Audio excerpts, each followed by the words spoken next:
Hello there. and welcome, everyone, to a one-shot of Vampire the Masquerade, Libertus Imperium.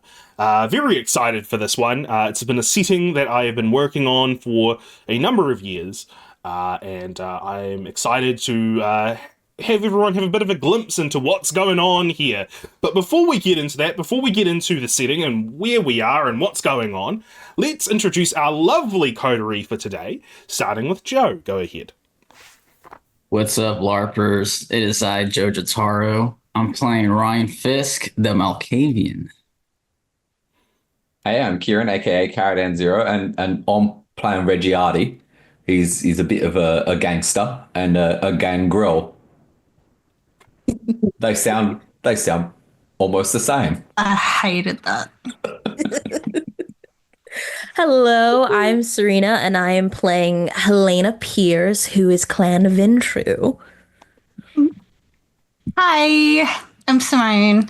I'm playing Adeline Doherty, and she is of the clan Hecata. Thank you all so much. And with our coterie introduced and setting up the table for tonight's proceedings, let's take a moment to have a look at this city where we're going to be tonight. Let's find out a little bit about what's going on. Hey Nines, long time no talk. Hope tricks are going well for you in LA. Hear that the Big C has been making a push on your turf. Well, I for one hope you fuck him up and give him one for your old pal Dex. Anyway, you wanted an update on the sitch? Well, here it is. Washington D.C, the capital of the United States, and, depending on who you ask, the world. You may think to yourself that the political shit show would be right up the alley of those fucks in their lofty towers. Well, there's the rub. D.C. has been in a state of contest since before brick and mortar. On one side, you have the tower. On the other, you have, how do I put this, less than savory cousins. Sure, all the pomp and circumstance of the tower was in place. Cammy sure loved their governance. But to say that they were controlling D.C., well, sure, if you listen to the propaganda. There was a warlock in charge once. Rumor was that she ran afoul of the family. They made sure she slept with the fishes. The next one in charge was so angry, he decreed that the family be exiled from D.C. He stuck around for a while, that one, a blue blood called Marcus Vitel. And how was the movement faring in all of this? Not good. We were being led by a cat by the name of Philip Freeman. Anarchist to the core, fuck the man type of bullshit, down with the establishment. Problem with that approach is you get a few small wins, but progress very little in the war.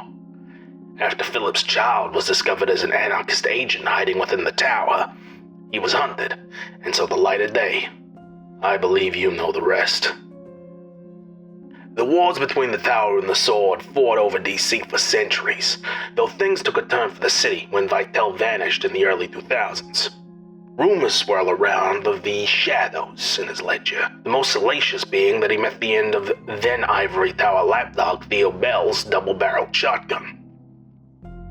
You know, I don't want to get too tinfoil hat on you, but the timing of all this is too coincidental. This was just a few years after the Red Star, that rumored conclave of princes within the Tower of the Inner Circle. The week of madness or nightmares, whatever the fuck you want to label it. That damn Red Star streaked in the sky for a whole week back in '99. When you look into some of the classified reports into what happened in India, that shit will scramble your brain. Maybe something happened at that conclave, because afterwards, Vitel was more paranoid than usual. Did he find something out he shouldn't have? Did they? But I digress. It was a massive blow for the tower, and the sword had a real chance to take the center of American politics. That would have been the case if it wasn't for Vitel's heir apparent, Monica Black. She rallied the city together, creating an alliance with our movement. For the first time, our movement was walking in step with the Ivory Tower, towards the common goal of pushing the sword out. You know, I really thought things had changed. You know what they say, though? Fool me once. As you know, The sort ended up retreating from stateside, off to wage war in God knows where. Now, D.C. was free of the more radical of our kin. What did we get? Not a thank you, that's for sure. Promises were not kept, territory not allocated. The little lords couldn't handle to cut off any slice of their little fiefdom empires to give what was promised. This isn't even mentioning the raids on our bases by these SI fuckers.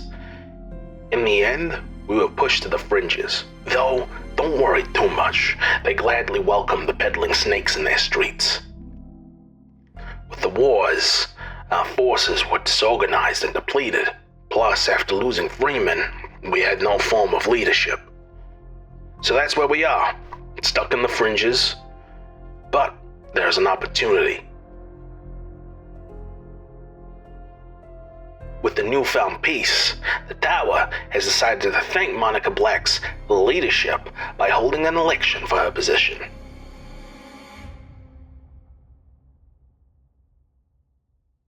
We can use this to our advantage.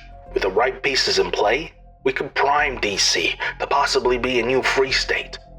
But for that, we need a leader. That's why I'm writing you. I think it's time, and I'm sure she would agree. Show her this letter. I look forward to hearing back and working out the logistics. I have a group that I have in mind for the pickup. You know how to contact me. Dex.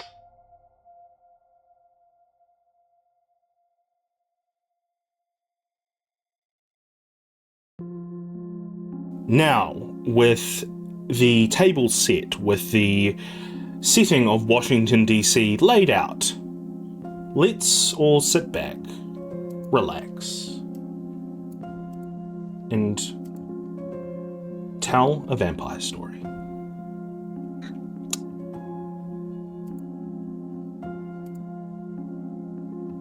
What is it that Tyler said? You don't find the revolution, kid. The revolution found you. It's true, isn't it? You didn't seek the movement out. The movement grew from you since you began this journey in your unlife. What was it?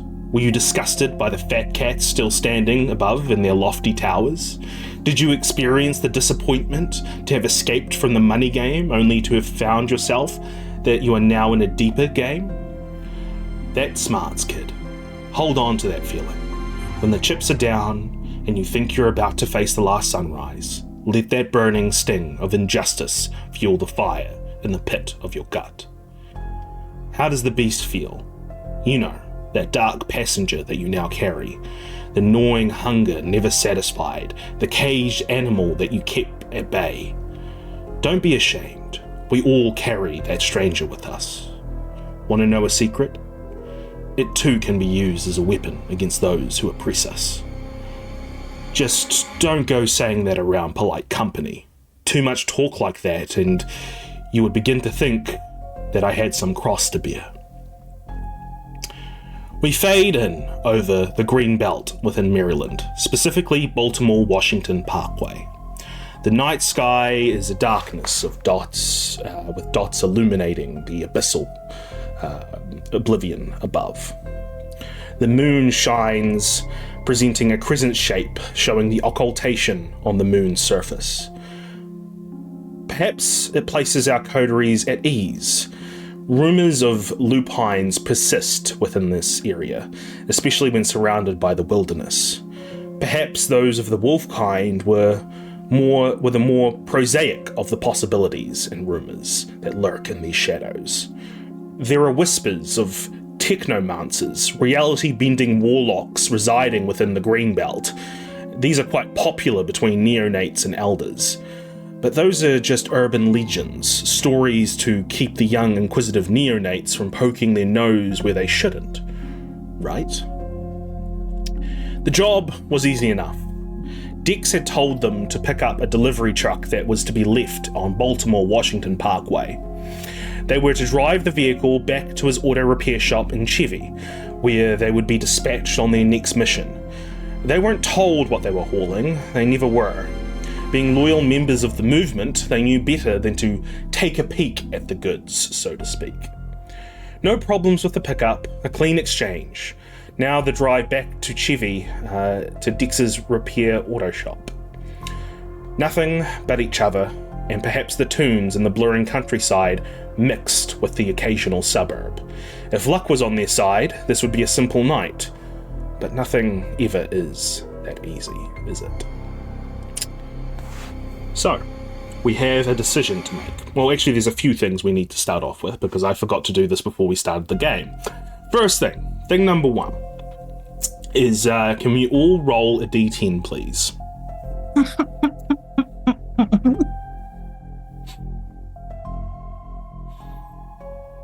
Yeah, that tracks. Okay. So, we have, we've got Sarina. You start on 1 hunger. Okay. Sim, you also start on 1 hunger. Joe, you start on 3 hunger. And Kieran, you start on 1 hunger.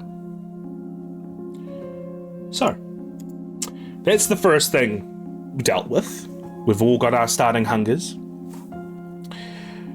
The next thing we need to deal with, the next thing we need to address is how is the layout of this delivery going? So the truck itself can carry 2 people in the front of the cab.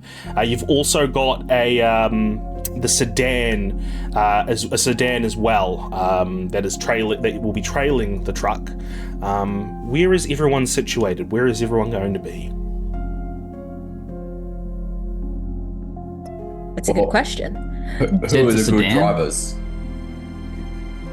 Who's good at driving? I got one dot on driving. Does anyone have a dot in driving? I've got 1 dot as well. Sounds like we're driving then. Yeah. I'll drive the truck then. I'll be on the back. The sedan. Of the truck. Adeline would put herself in the back of the sedan. Okay. Sorry. Like she's being driven. Sorry. Reggie, you said that you're going to be in the truck, or? I'll drive the truck. Yeah. Yeah, you'll drive the truck. Ryan, you're also going to be in the truck as well. You won't be in the back because, as I mentioned, you don't check the goods or anything like that. It's almost seemed rude to check what's going on with the goods. So if you're going to be in the truck, you'll be in the front. All right. So I guess that leaves Helena driving the sedan. I thought the 2 boys were going to drive. I'll drive the sedan then. Yeah, there we go. We're the only 2 that can drive. There we go. Cool. All right. So does that mean that Reggie is on his own within the truck, or is I'll sit in the somebody? I'll sit in the truck on the passenger side. All right. Oh, all right. Are you sure you don't want to go in the car with the other ones? Do you I want to don't be by mind. yourself? I'm okay. You can. Just ladies don't you normally like to sit in trucks? I'm good anywhere. Okay. All right then. Okay. So, is there any conversation that happens between our kindred as they travel down the green belt towards Chevy, which is slightly outside of Washington D.C.? Is there any conversation that a pair of duos have with each other? I do want to ask for clarification. Have we all worked together before? Like, we all know each other? Yes, or you all know each other that before. is- You've all done jobs together. Understood. Okay. So, yeah. And... Sorry, I'm trying to remember everyone's name. This is Reggie, right here?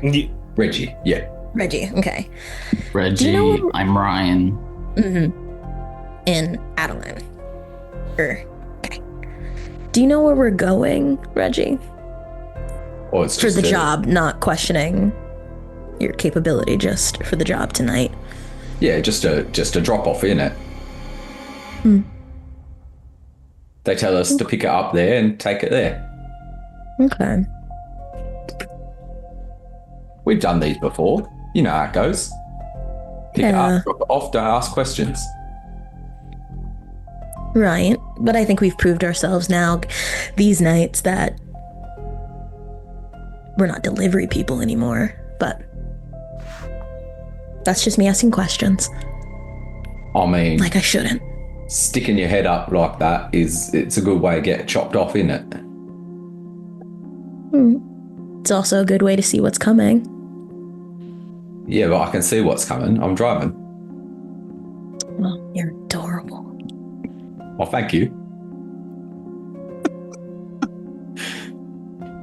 And just like no hint that Reggie has clocked that was meant to be an insult. yeah. At this It point, genuinely wasn't. Oh, okay. At this point, we cut over to the sedan as Ryan drives down the green belt, following the truck that's ahead of them. The heavy lights from the high beams of the vehicle shining on the highway. The darkness surrounding you all. Adeline, I believe you're in the back. Ryan, you're in the front. Is there any conversation that happens between the two of you? Ryan is not really a talker, but he'll respond, basically. Okay. So, does Adeline have anything to say to Ryan? Not in particular. I think that seems like we've ended up with the two no-nonsense folk in the same car, so it would kind of look like Adeline periodically asking for updates on like ETA and, you know, if the idiot in the front is following instructions.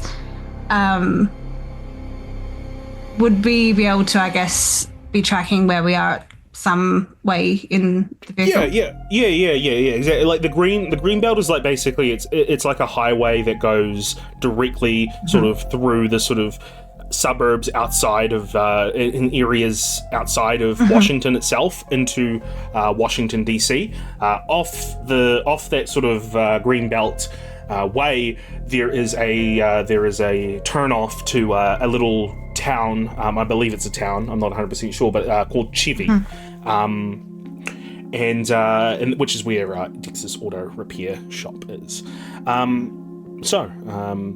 The drive continues on down the green belt with the truck up ahead and the sedan trailing behind. Traveling for a good wee while. Doesn't seem to be any risks of anything attacking at the very least. Nothing seems to be out of the ordinary, despite the fact that this place is quite a heightened area and makes the beast inside all of you sort of coil back, as there's something unnatural about the very atmosphere in this green belt Maryland area. But as you're sort of walking through all that and working through all those feelings, there is a quick little flash of red and blue that washes over the sedan.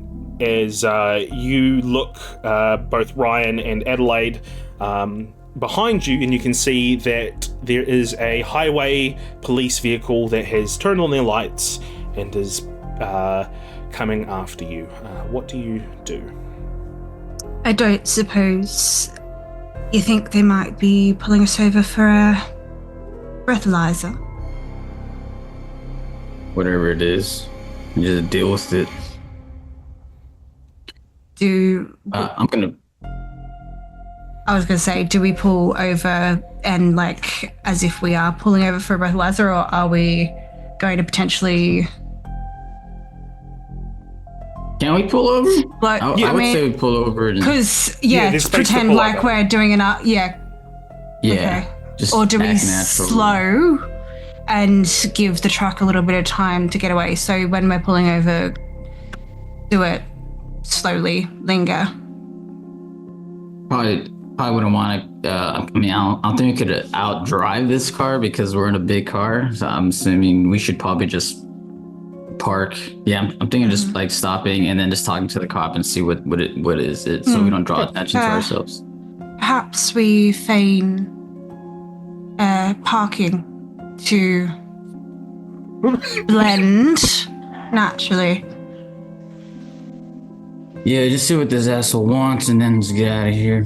If he causes any trouble, I'm sure we could figure it out. Sure we could. Okay. Can I radio the truck? Yeah, do we have some sort of contact Yeah, with them? yeah. There'll be you can text or do. I mean, I can't do that. Yeah. Well, no, you can. I can't. Why? Right? Because I can't use computers That's or Sandra. anything. Archaic floor. Oh, sorry. Okay, yeah. I thought it was a clan thing. Yeah, yeah. no. Sorry. Yeah. My bad. No, yeah, I have the sorry. archaic floor. So I can't, use a phone, but I imagine it can Ryan? Yeah, I'd imagine Yeah. Ryan can. Yeah, I'll shoot him a text or Who are you I'll shooting a give him text to? Oh no. Can we just have walkies? Yeah, can we? Yeah, sure. walkies. Sure. Yeah, Works. you'll have Don't walkies. give Kieran an opportunity. It's fine. Yeah. You've got walkies. Just We'll make full it easy. takes his hand off the wheel. Oh no, I can't read. I'm illiterate. Yeah. We know this though. We've worked together before. Yeah, we worked together before. Yeah, we do this. That's why we have held up a book walkies. to just Kieran. in I'm case. sure. I'm so sure that Helena would have set up Reggie with like voice to text or text to voice Yes. because he 100%. can't read. And Like he's smart enough yeah. to figure out how that works. But I yeah, said, well, Helena. Yeah, Helena's Yeah, well- setting it up for Reggie, but Yeah. Reggie smart enough to use it? Or Or she would have automated it. Come on now, she seems like a smart lady already. yeah. Yeah, so you've got walkies. We'll just make it simple. You've got walkie-talkies. Yeah. Go ahead.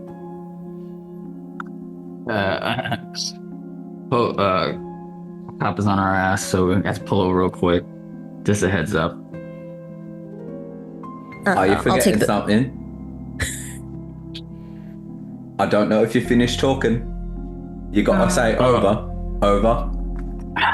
Christ, over. Alright, we'll keep driving. Let us know if there's any trouble. Over. Thanks, Reggie. Over. It begins. So, the sedan pulls over. The gravel crunches under the tires as you pull over to the side of the road. The truck, the moving truck, continues forth on the green belt, eventually sort of disappearing into the darkness until all you can see is the tail lights, the red tail lights, like two eyes illuminating in the darkness before that too disappears. And I, as we're pulling over, just maybe keep the radio open. I suspect this may be a diversion tactic, perhaps. So just make sure we're in touch with the truck. Yeah, good idea. I would probably. I'm gonna send Helana a quick message. The one that can read. The one that could read, and I'm not driving, so Yeah. I could use the phone. Okay. We didn't want to texting and driving to get. Yeah. So the police highway car pulls over behind the sedan. It takes a few beats, a few uncomfortable beats of tension, until eventually the door of the highway patrol vehicle opens, and you see an officer begin making his way towards your vehicle. They're holding a flashlight, the cone of light illuminating out. The gravel crunches underneath their shoes as they slowly make their way to the driver's side window. The light, the torch is shined in your face, Ryan, as the police officer knocks on the window and signals for you to bring the window down. I'll roll it down. Are they just feeling pretty normal to us at this point? Give me a wits insight, please. I do have sense the unseen. Just Yeah, there's nothing for you to sense with sense the unseen. Oh, cool. you know what? Give me a roll. Wits, what did you say? So we'll do the sense the unseen first. So that is, I believe, Wits and discipline. yeah, Wits and all specs. wits and all specs. So we'll do that first. We'll see what you sort of glean. I will also do that. Okay, both of you, please give me a wits and specs. Okay, we got a 3.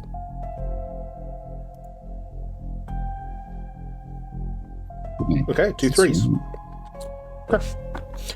Both of you, as the in sort of the split second while the officer is, it's almost like in slow motion. The officer is reaching up to the window to knock on the window, and you're sort of piercing through the veil of the natural world into the preternatural world.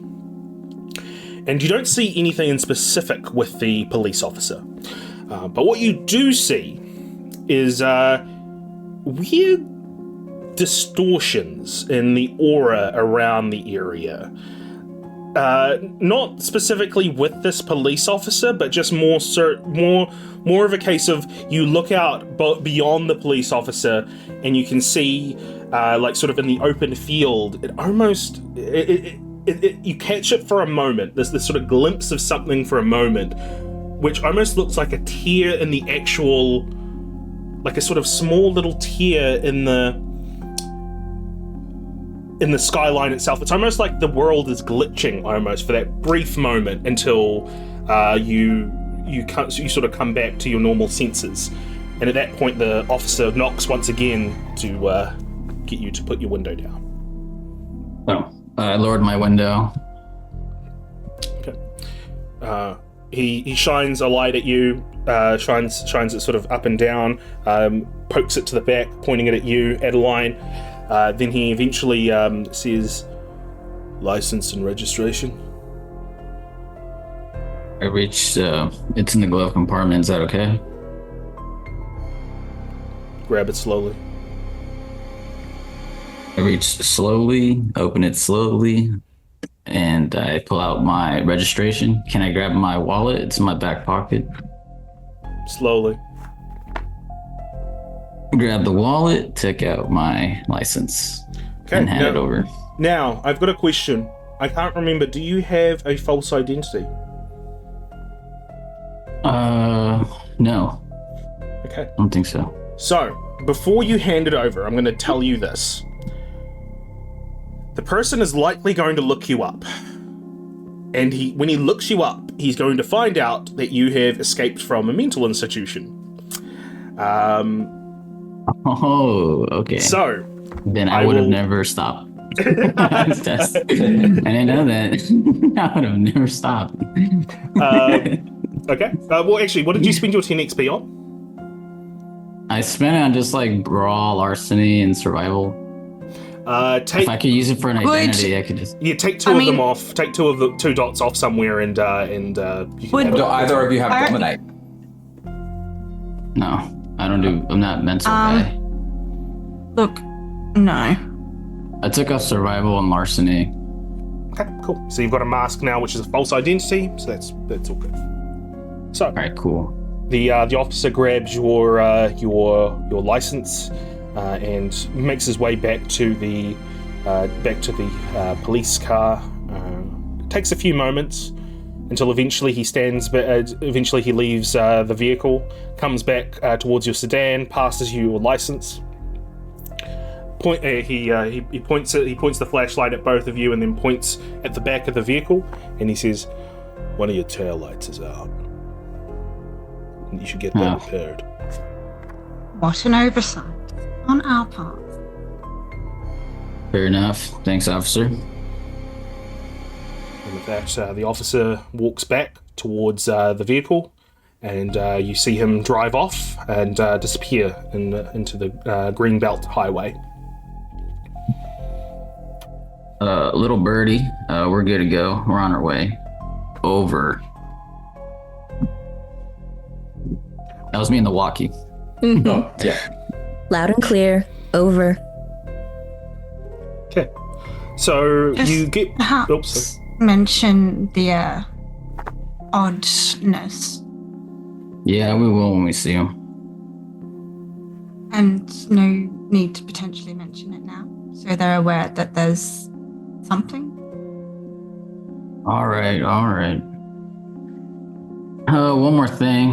We saw some weird glitch. It was just like a tear in the almost like a tear in the neighborhood, really. Yeah, just odd. Just a heads up. Over. Loud and clear, we'll keep an eye out. Over. Okay. So, you continue on down the green belt until eventually you make your way into Chivi. And you pull into Dix's auto repair shop, which is a sort of ramshackle place that is that has seen better days, let's say. As you pull into around where the garage is, Dix, the proprietor of the shop, comes out and greets you with a big warm smile. He's a very rotund fellow with a big I'm trying to remember the color of his hair. I think it's orange. Let me just double check. Oh no, he's got grey. He's got greying sort of greying beard with a cap on. He's sort of a very tough as nails looking type of guy, but also very jovial as well. Sort of, he's got that sort of energy about him. He comes out of the vehicle, and I will just show you what he looks like. Like his music. I love him. I would not want to be hit by that man's fist. Like, fuck. He opens his arms out very openly to the four of you as you exit your vehicles, and he says, "Well, seems like a job's been well done. Look at this, my favorite coterie ever. Come on, come here." As he grabs, Dix. starts hugging you. Good to see you, buddy. Good to see you as well, you limey fuck. As he gives you a big old kiss on the forehead. I go in for a hug too. Yeah. He hugs you as well. He's like, he says, "Didn't come across any trouble on the way here, or?" Nah, no trouble. Got one caught, but I think it was a nightly routine. These two said that they saw a tear in the sky, but I'm guessing that's with third sight things. I'm sorry, what? A tear in the sky? What? I gesture to... Yeah, Ryan. it's just Dex, yeah. I think it was just a cloud. I looked up, I couldn't see anything. Yes. Thanks, Oh. Reg. Okay. What would we do without you, honestly? All right. Well, cloud or glitch or whatever it is in the sky, I'm glad you're all here in one piece, and you've done the job well done. You've done the movement a great service. But it's time for us to inspect the goods. As he moves to the back of the truck, he opens the truck door. It slides up as you see that there's a bunch of different furniture inside, with a big giant cabinet covering sort of the back of the truck itself. He knocks on the side of the wall of the truck, which reverberates loudly throughout, until eventually the cabinet that's in the back of that truck opens, sort of swings open to reveal that it's a false facade. As you see a dark-skinned woman with long black hair wearing a leather jacket emerge as she makes Smash. her way off the truck and jumps down. She brushes herself off. Dix gives her a big hug. She sort of pats him on the back, and they sort of exchange some pleasantries amongst each other until eventually she looks over at the four of you. And I'm just going to show you what she looks like. Still smash. Smash. Double smash. And she says, "Well, I guess I have you four to thank for the smooth journey from Maryland to here." I was driving. Oh, you were driving. Well, you did a good job. I wasn't jostled around too much. back then. You're welcome. By the way, you might be wondering who I am and why you've travelled such... why you went to all this trouble to pick someone up. My name is Velvet. I used to live here in Washington D.C. once upon a time, but I was driven out by the actions of the previous government of D.C. My sire was a guy by the name of Philip Freeman. He used to lead the movement in Washington. He embraced me to be what we used to call a chameleon in our movement's language, which was basically a anarch within the tower itself. I was discovered, and Philip paid the price. I escaped.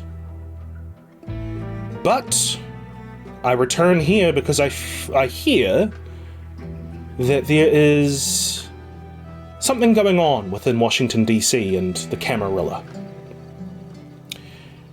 I hear that they plan on making they plan on re-electing a new government. I believe, Dix believes, that we can use this to our advantage. The four of you have proven yourself quite well so far with the jobs you've done for Dix over the last year or two. And you've proven yourself well in being able to take me to be able to pick me up with no trouble at all. So,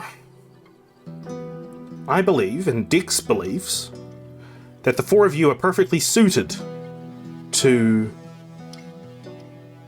infiltrate this Camarilla and sway their elections to be more favorable, for someone more favorable to our cause. Because if they bring in somebody who is just as bad as the last prince, well, we're back to square one. I knew this job was more than just a delivery. No. We already did the delivery. This is another job. He is quite Yes. right, after all, right? So, mean, I'm sure it's- you four have a lot of questions. So go ahead. Many. How do you expect us to infiltrate? Like spies? Well, I'm assuming, and you should always assume this with centuries-old creatures, that their habits don't change.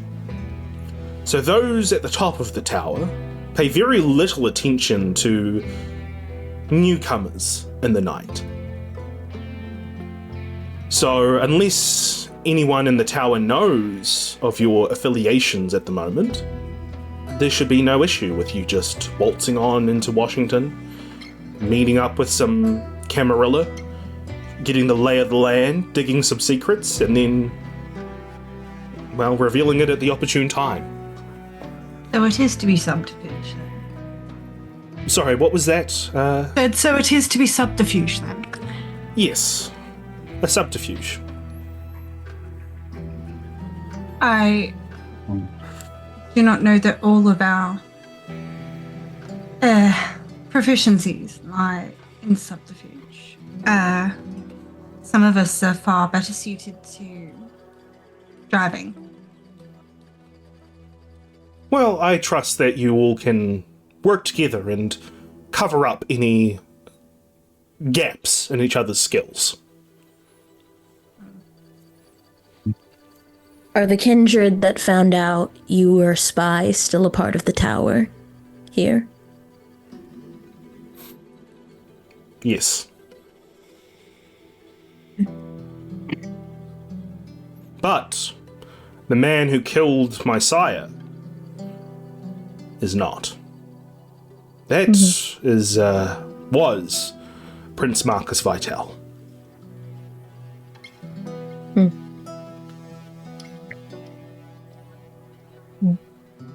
Do you have any candidates in mind that are of interest that you know are already aligned, or is that something we'll have to find out for ourselves as well?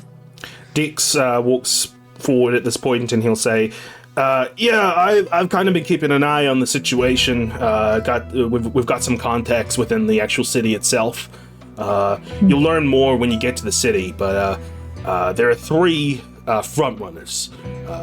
The interim prince for the last 18 years, Monica Black, Vitel's child. The Toreador Harpy, Angelina Stravinsky, and Malkavian Primogen, Scott Levin. Those are the 3 frontrunners I've heard of.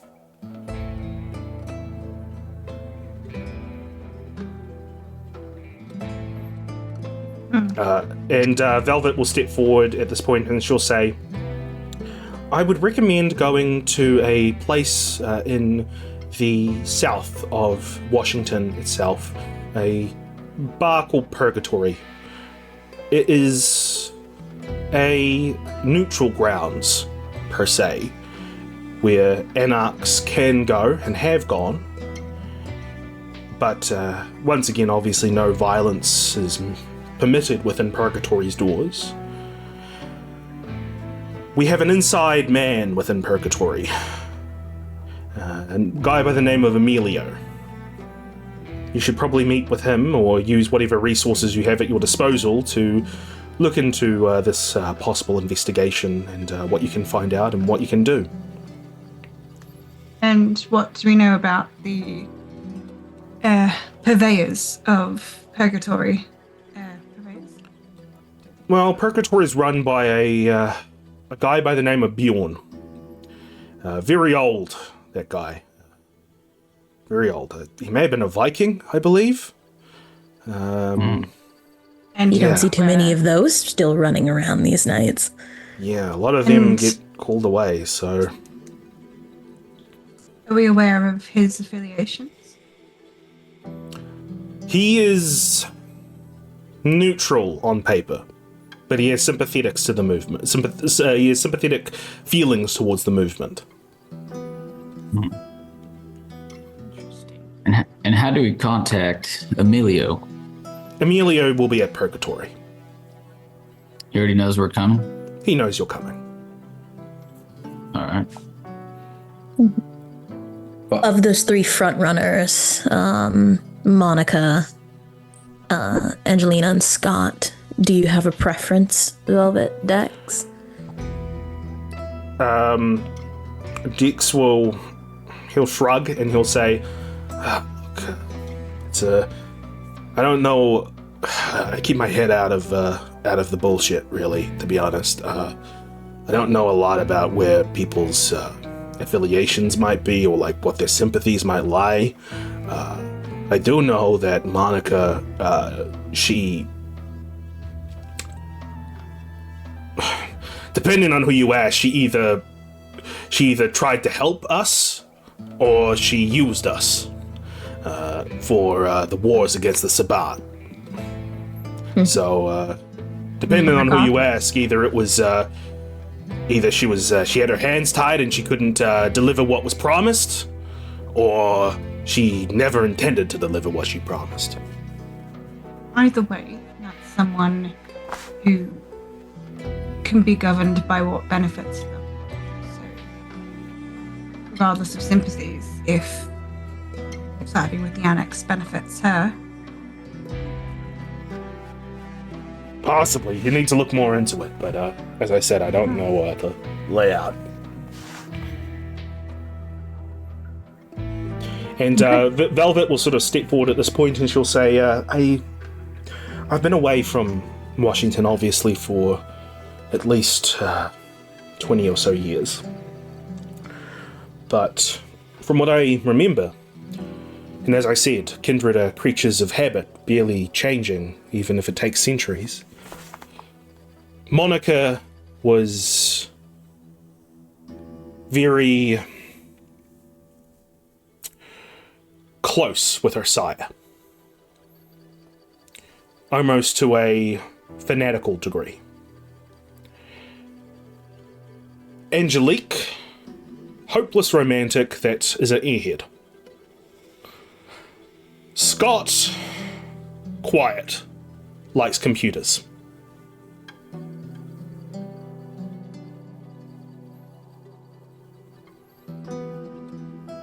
That's what I remember.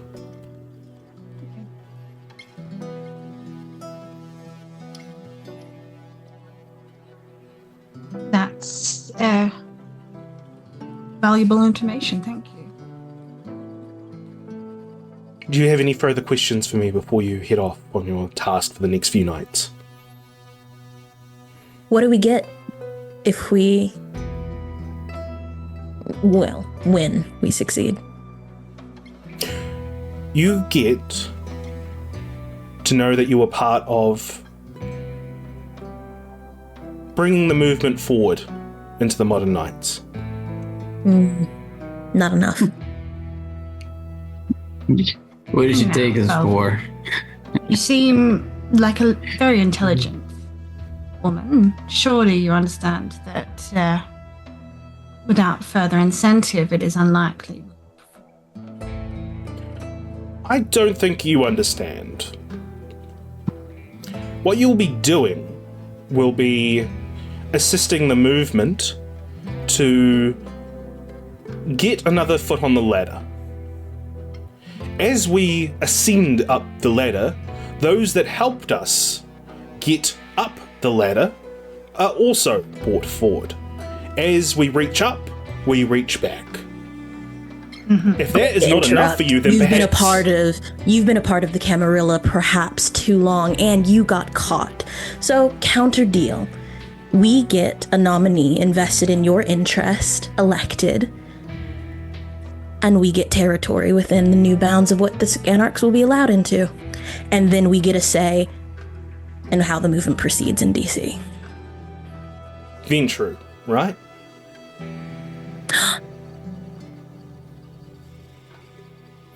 Well, perhaps you need to shake off some of those beliefs that you may have carried over from perhaps your time in the tower, if you had time in the tower. You can find a new coterie to do this job for you. Because what you are suggesting, what you are asking for, is a given.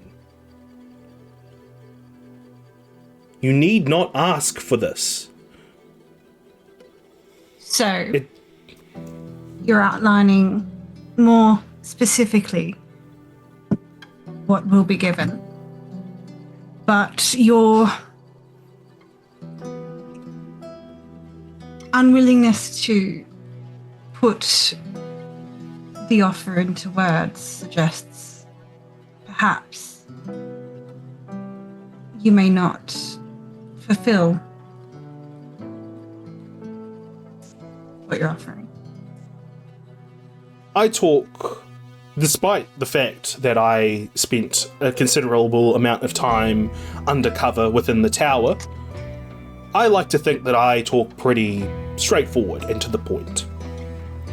So when I say that by assisting the movement, you will also be lifted with the movement, that should go without saying that that will include territory, that will include influence within the barony, that will also include my gratitude, which should go a long way.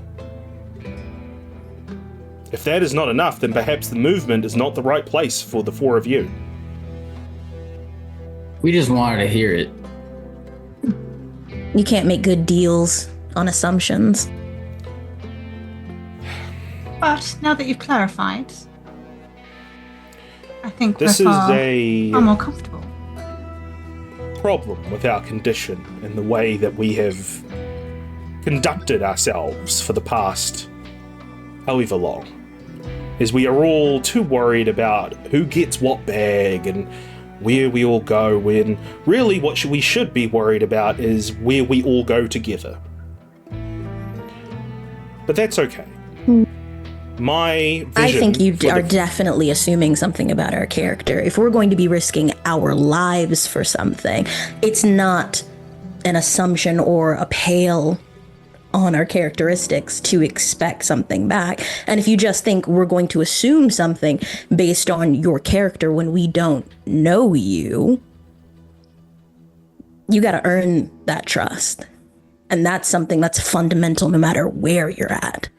And we're taking a big leap. Our lives are on the line for this. So wanting some clarification on the incentive and the reward for that, I don't think is out of line. I get it. You're old. You have a lot of stakes in this, but so do we.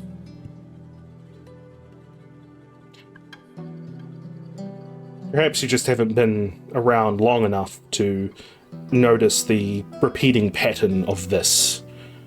That I apologize for being curt on the subject. It is tiring to talk about individual gain when we as a collective can gain so much more if we just work together. Then let's consider the matter closed. And you can send us on our way. Very well. If you need any help, you know how to contact Dex. Dex, can you fix the taillight on the sedan, please? Oh yeah, sure thing. I'll get to work on that straight away. And he'll then get in the vehicle, drive the vehicle into the garage. Velvet will make her way into Dex's auto garage, leaving the four of you sort of together to discuss amongst yourselves about this job that you've been asked to do, and maybe the interaction as well that you've had. So I'd like you all to take it away at this point. Right. You can call it tax. Well, actually, yeah. I'm gonna say just because you let me know. I have resources 3, so can I have just left a car here knowing that we were going to be coming to Dex's? Yeah, that's cool. I mean, I was going to just have you guys have a conversation and have the car be ready because it's just fixing a taillight. It shouldn't take too long. Okay. But if you do want to just be on the way already, then that's fine. You can have another vehicle. Yeah, just so we're moving. So we're moving as we're discussing. Cool. So you're making your way to Washington at this point towards Purgatory. But yeah, take it away. Mm-hmm. I like her. You like her? Mm-hmm. I thought you were fighting with her. I would not necessarily call that fighting so much as... Well, not like fighting. That's my thing. But like the fighting you guys do with your words. That's what it sounded like to me. Yeah, I was prodding for sure. If she wants to be someone of influence, I'm not going to just let her assume she can tell me what to do without an expectation of being questioned or blind obedience. That to me doesn't build a strong organization like she wants. And she's friends with Dex, right? Yeah. And Dex is our friend. Mm-hmm.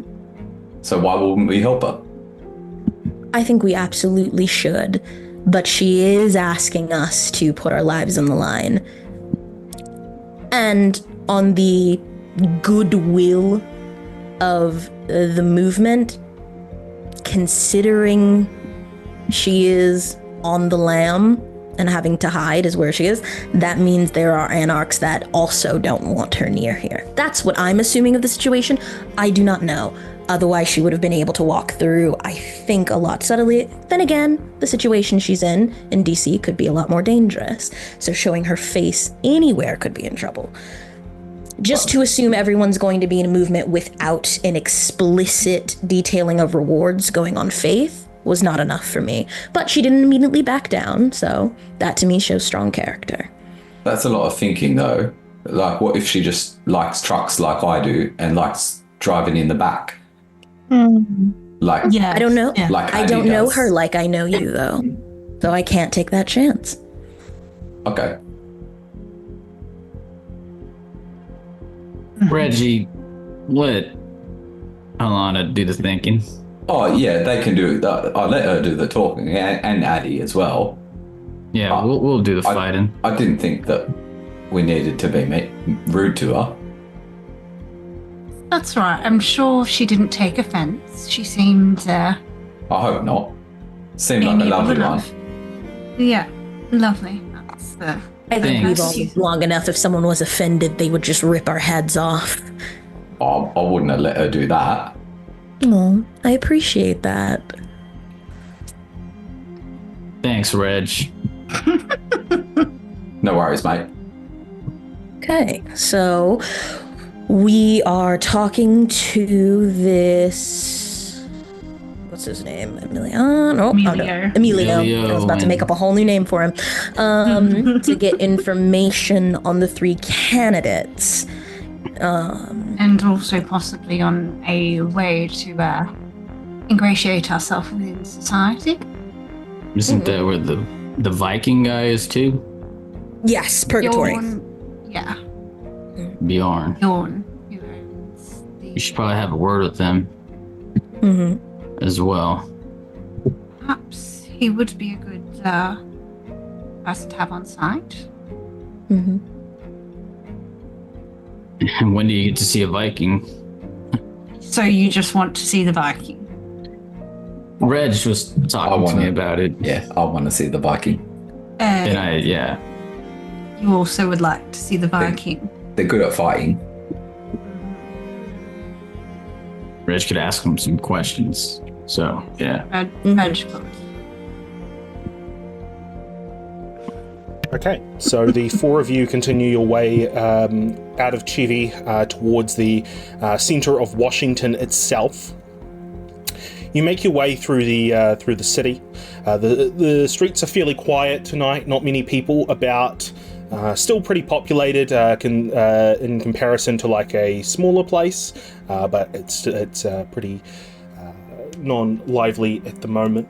You make your way to the south side of Washington D.C, where you reach the bar, which is called Purgatory.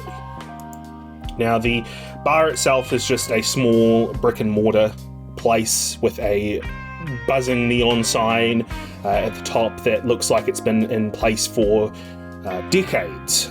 Looks like some of the leaders might be buzzing out as well. But you make your way into you park and then make your way into Purgatory itself. No issues making your way in, no bounces or anything like that. It's just very simple. You walk in through the door and you're greeted to a very sort of pub-like atmosphere. A lot of wooden panels all throughout the interior of Purgatory. And also a pool table as well with a bunch of sort of regulars. The regulars sort of look like more biker type, like aging bikers almost. Not bikers that look like they would be any kind of danger or anything like that, but just like enthusiasts that just love wearing leather in their biking gear. Looks like it's a pretty, despite first appearances of being possibly a rough and tumble place, it does have a sort of homely feel to it. But the 4 of you enter. What is your first action when you enter? There's multiple people around. There, as I mentioned, there's the regulars, a few people playing pool, there's a bartender, there's also people who are sitting on their own as well. What are you looking for? What are you going to do when you're here? Ryan, right? I'm gonna head to the bar and pretend I enjoy the drink. Yeah, I'll join you for a pint. Okay. We go to the bar. The 2 of you go to the bar. What does Helena and Adeline do? Yeah, I think I'll just ask the bartender if is there anyone named Emilio here? Okay, cool. All right, so I'll take that as all 4 of you going up to the bar. Yeah. So all 4 of you make your way towards the bar. Nobody seems to pay you for any mind as you walk up to the to the bar. Actually, somebody give me a wits awareness. Why not?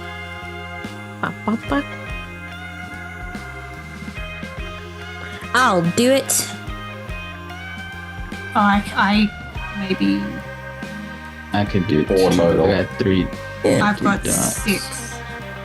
Yeah. Any modifiers that we need to know about? No modifiers. All right.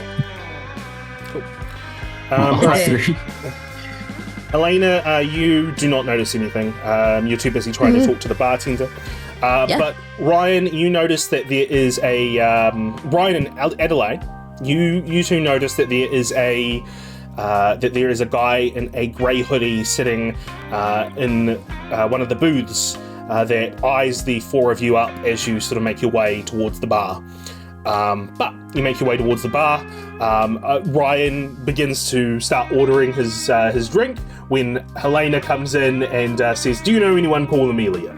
The bartender sort of startles for a moment before looking at the 4 of you, and she says, look, there's plenty of people, and I might know an Emilio, but like all the names just sort of blur together in my head. So, I know faces more than names, to be honest. But yeah, do you know what what does he look like? Did we get a description of Emilio? No, you did not get a description of him. So just to clarify, you are not aware of your co-workers' names. Well, no, there's no. We don't have a co-worker named Emilio. Maybe somebody who used to work here. Bjorn, the person who owns this place. He might know, but he's out at the moment. He's out at the moment, and it just kind of leaves. It kind of trails off with that. I'll text Dax. Do you have Emilio's number? What about that guy at the bar at that booth over there with the gray sweater? She looks over at him, and she looks at. She's like, "Well, I've seen that guy talk to Bjorn a few times. So yeah, if Emilio knows Bjorn, then maybe that's Emilio. He's a regular, that guy. Doesn't normally order drinks though, which is strange. But yeah, maybe he just likes the atmosphere." Can I get my drink? Yeah, sure. What would you like? Can I get an IPA? Yep. And she goes behind the bar, and she grabs a bottle, puts it down, and flicks the bottle cap off. It clatters on the counter, and she slides the bottle to you. Anything else for any of the 3 of you? Fighting Guinness, like. We don't have. Yeah, we don't have Guinness. What? You don't have Guinness? We don't have Guinness. Oh, it's atrocious. How about just one of those then, and just point at the IPA. Yeah, and she puts it down, flicks the cap off, slides it to you. What about the 2 of you? Do you ask for anything, or? No.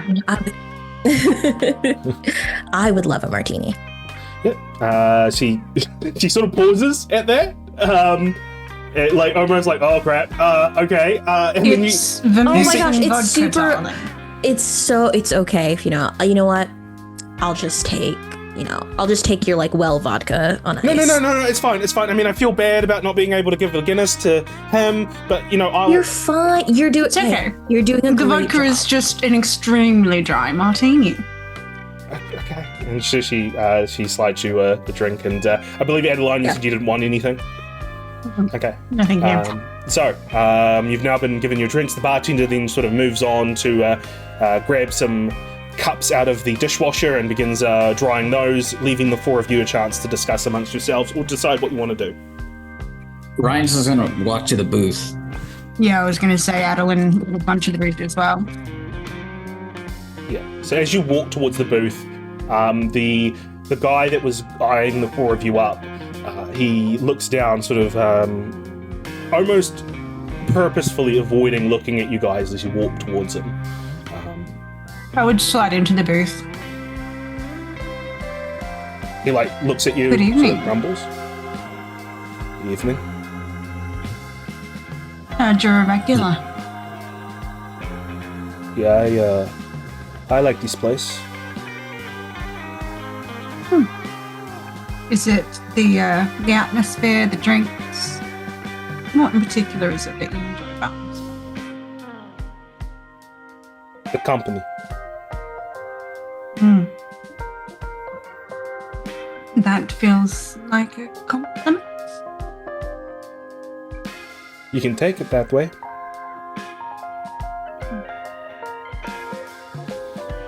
You know Bjorn? He nods. So you must be Emilio. He looks at the four of you again and he just nods and he says, "You must be the four that Velvet sent here." That's right. So you have a big job ahead of you, eh? Yep. It's putting it lightly. So I'm here to suppose your contact on the inside, eh? Yeah. So what do you want to know? I could tell you anything you want to know. All right. What do you know about? What do you know about Monica? Yeah, Monica, she's on the back foot. She doesn't have much support with the elders in the Ivory Tower. There are some that saw her as a paper leader, a general for war. Now that war is over, they see no need for her radical idealism, as they call it. There's been reports that she's been going around Arlington Cemetery at night, which is odd, since it closes to the public before sundown, so she must know someone on the inside letting her in. What she's doing at that cemetery, who knows? But other than that, best bet about Monica would be to ask around. But did you have any specific questions about Monica other than just generally about her?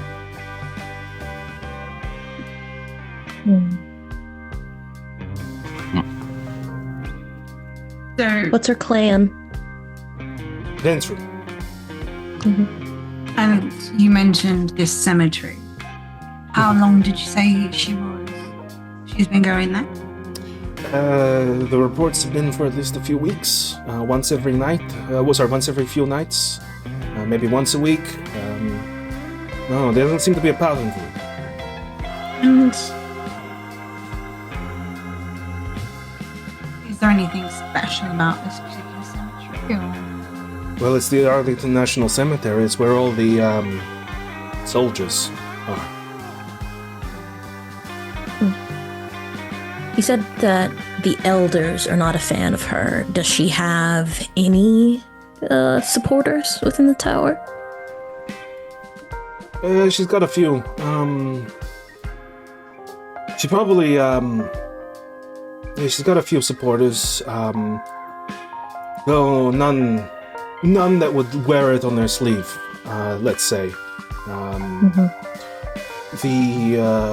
The ones that come to mind, well, there's Gino Manatelli, another Ventru. He was very tight with her sire, Vitel, so it would reason that he'd be tight with her as well. Then there's also Karina Dobson. She seems to get along with her quite well. And also there's that Malkavian. What's her name? It's like Cassandra or Cassie or something like that. So there's a few people that do support her, but it's a lot of them don't openly do so.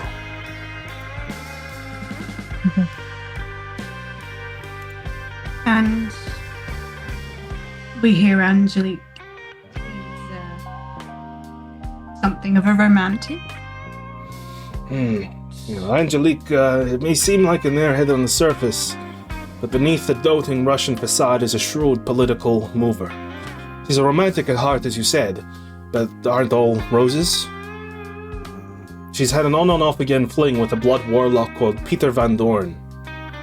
The warlocks have gone underground since the Chantry in Vienna was attacked in 18. But speaking with Peter beforehand, I knew he had sympathies towards the movement, though I do wonder if that's changed since the breaking of the pyramid. Angelique, you can normally find her on her club in Cosmos Club in Embassy Row. And, she's... as far as I'm aware, she's not with Peter Van Dorn at the moment. Most people don't know where the Premier have gone off to and scuttled.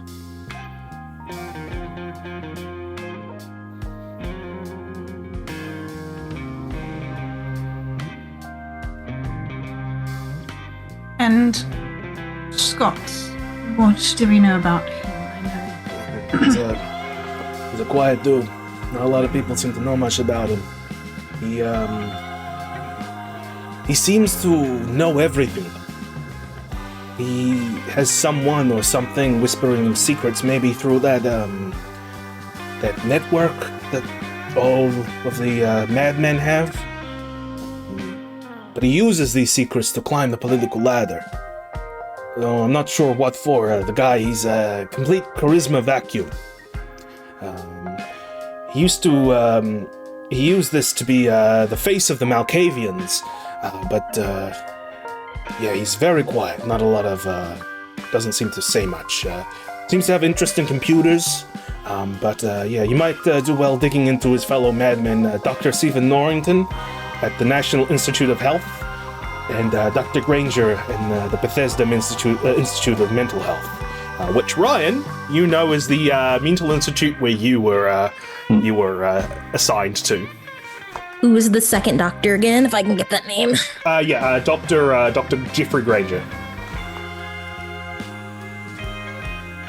Okay. Does Angelique have any open supporters, open or otherwise? Well, people she keeps in her inner circle. Yeah, well, she is a harpy, so she has the ears of many in the court. Mm-hmm. Interestingly, though, the Toreador Primogen, a guy by the name of Chaz Voyager, has kept his hat out of the race. Perhaps maybe that should say something, but you would expect that maybe he would look at gaining power himself since he is far older than her. And do they have a history? All roses have histories. I prefer not to get caught up in their bullshit.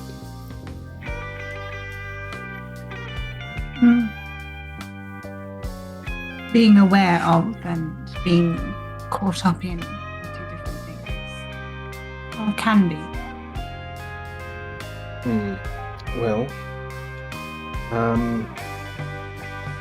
Look, all I'll say is if there's bad blood between the two, I don't know. Does Voyager have any areas he frequents? Or anything? Yeah, normally at Cosmos Club. So they at least can stand each other enough to be under the same roof if they are having beef. Okay. So those are the three headliners for possible for nominations. Who, outside, of course, of the Primogen, are there any kindred of note that have a lot of influence with the tower that could sway it one way or another? Or is it anyone whose votes are considered more heavily? I would say most of the Ventru block would be. You've got Dr. Edward Walker, Gino Manatelli, Karina Dobson. There's also the new guy. A shadow bender, if you believe it. Priest by the name of Father Peter Carmine. He seems to have the ear of a lot of movers and shakers, so it might be beneficial to visit him at the This is the problem with having a big plane, is I have to constantly scroll up and down. At the Washington National Cathedral.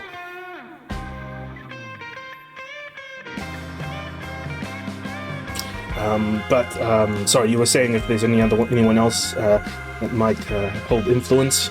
There's the gangrel Tabitha Prester. She was like a. She holds a little bit of sway. Cassandra of the Malkavians also holds some sway, though she's a bit all over the place, so you never know what you get with her. Other than that, other than the ones I've already mentioned, those are the ones that seem to strike out the most as having the most influence within the city, well, within the Camarilla.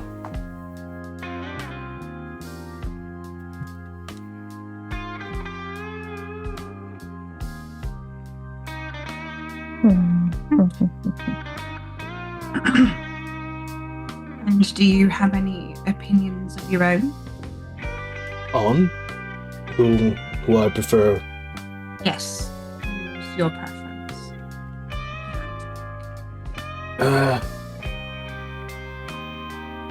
It's all unknown. So we've got, we've got Angelique, who is an airhead, and seems to care very little about the movement. We've got Scott Norton, who don't know much about him. And then we've got Monica, who we've got the most intel on, but that intel says that she promised the movement something and then pulled the rug from under us. So, as for my preference, I'd rather no one be fucking Prince. But I hope that you can dig up something to find out who out of those three might be the best fit, because we're gonna have to deal with someone. Right. Well, we're going to need to investigate across the board. You We're our need best. Do you need to know anything else, Chica? Can we contact you again if we have any more questions during our investigations? He gets his he gets like a flip phone out, and he turns it over to show you the number. To show his saved contact number, and he shows that to you. Alright, well, good luck. Also, the Elysium is set to happen in a few nights' time, so you're gonna need to get invites to that. Who hands out invitations? Anyone within the tower is able to do it.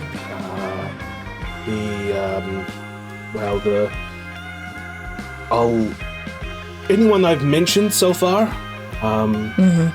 can provide it, though you know how these tower folks are like. They won't do things. They won't give you things for free.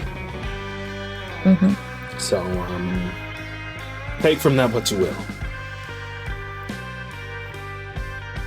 Okay. Alright. Thank you so much. Assuming that's the end of the questioning of Emilio. Yep. The four of you get up, make your way out of Purgatory, and jump into the sedan as you make your decision for the first point of investigation. As you all take it away. All right. I think information gathering is the obvious choice for now on the. See, I was going to say invitations to Elysium because that is the thing that's happening the quickest. And if we're going to be spies, like James Bond, yeah. Well, what do you ever think of him? If you watch a James Bond movie, does he ever break into the parties? No, he just turns up. He gets an invitation. So I think that's probably important. I never Thanks, had time Reg. to watch a James Bond movie. What? I wonder if you had time to watch a James Bond movie. What do you mean? Okay. When they come on the telly sometimes. Okay. All right. We could use perhaps the club as a way in, the Cosmos Club. Seems like there may be more than one avenue. If we go there, we could. Yeah, I was gonna say the Cosmo Club seems the easiest to access, and we'll see who run into there and maybe get some invitations. I think that would be a good bet to go. Then we can get information as we go. Okay. The Cosmos Club.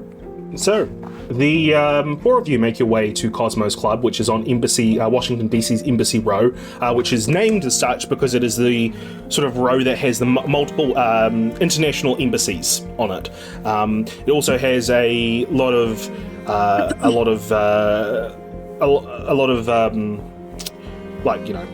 sort of places such as like cafes, restaurants, whatnot, but sort of the main sort of hub where people socialize within Embassy Row is Cosmos Club, which is a lavish multi-story club, sort of glowing blue lights emanating from it, with sort of a twinkly sort of star theming to it, so almost theming around the universe itself.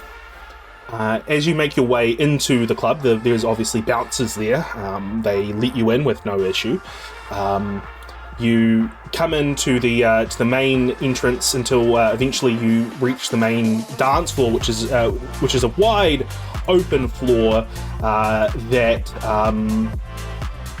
wide open floor where there are plenty of people sort of dancing and mingling, and just enjoying life and just reveling within the decadence that they find themselves in, losing themselves to the moment. There is a palpable atmosphere of heightened emotion here. As you enter, you see obviously the dance floor right ahead of you. There is a bar to the left. There's also toilets as well to the left. To the right, there is a staircase leading up to an area that sort of like a balcony that overlooks the dance floor below. And there's a bouncer there's a bouncer standing at the foot of that stairway. What do you four do? I think I'm going to use the energy of the club to go to the dance floor to dance around and then see if I can get, like, I guess an idea of who's on the upper floor. Like, is it money? Is that where the kindred are at? Just to get a better vibe of the different floors while twirling along the dance floor. So the interesting thing about the Cosmos Club is because of the environment, there is a -2 to all awareness rolls within here. If you can give me a wits awareness at a -2, and I'll let you know the result. Fantastic. I am the best person for this. Hold on, cancel. I picked the wrong button. All right, -2. One success. One success is enough to say there's a reason that area is gated off. Yeah. Probably important people go there, but as to the nature of those important people, no fucking clue. No problem. Is the bouncer wearing glasses? Bouncer's wearing glasses, yes. They always are. It doesn't make any sense. It is harder to read identification when your eyes are covered. Yeah, the four of you look sort of at that stairwell, and you see two individuals approach, so two youngish looking guys, and they begin arguing with the bouncer, and the bouncer just shakes their head, and then you also see that that one of them points at their mouth, and then the other one, the bouncer just sort of still shakes his head, and you hear him very clearly say, stop that foolishness. You should probably fucking leave now. and they're deflated. They sort of slump their shoulders and begin walking away. If you want to chat with them, there's a moment where you can go to talk to them, but otherwise, that is what you see. Absolutely going to go talk to those two. Cool. Do all of you go and talk to those two, or just Helena? Yeah. Ryan is off to a wall. Okay. Gone, observing. Get your brood and on. then wants to use Sense the Unseen. Okay. Cool. All right. Reggie knows from back in the UK, clubs like this, there's going to be drug dealers. Mm-hmm. Clubs like this, with being run by people like us, those drug dealers are probably going to need permission. So there might be a drug dealer around who can get us up into that area. So he's going to be trying to spot out a drug dealer. Right. We'll get to that in a moment. Adeline, I just need to know what you were doing. Yes, so I will follow Helena. I don't necessarily engage directly, though, so much as like a safety in numbers kind of thing, but also watching the boys, because if I hover nearby, I can also sense the unseen to see if there's anything funny going on. Okay. We'll just what we'll do is we'll start off with the Sense the Unseen rolls. So if Ryan and Adeline can give me a Sense the Unseen roll, that would be great. It would be wits Discipline. or just yeah, wits.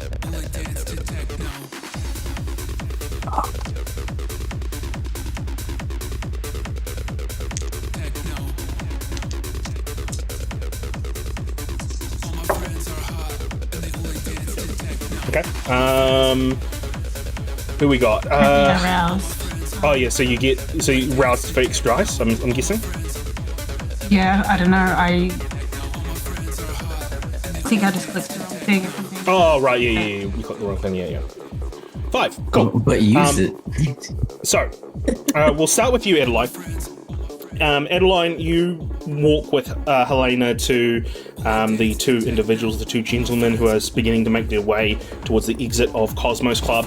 As you do, you kind of do a sort of scan of the area to sort of see what you might be able to see past the veil of the normal sight, and you see that there is a gnarled-looking figure that is bald, with sort of very angular features, just in the corner of the club, kind of huddled, eyes darting between the area up above and the dance floor below.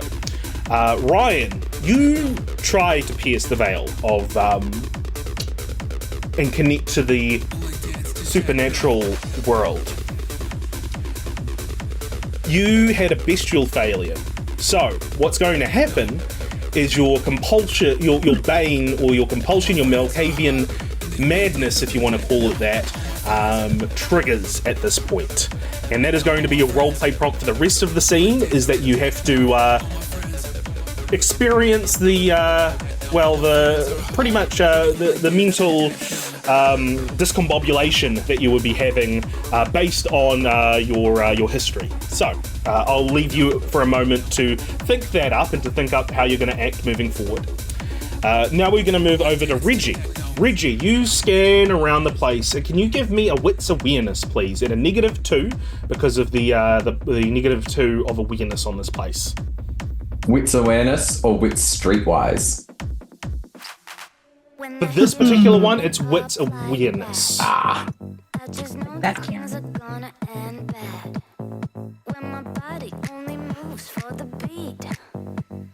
2 is enough.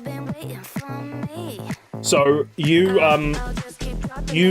notice that there is a young lady in a grey sort of jersey that is discreetly moving between the crowd and swapping baggies of something for wads of cash and stuffing them in her like little fanny pack.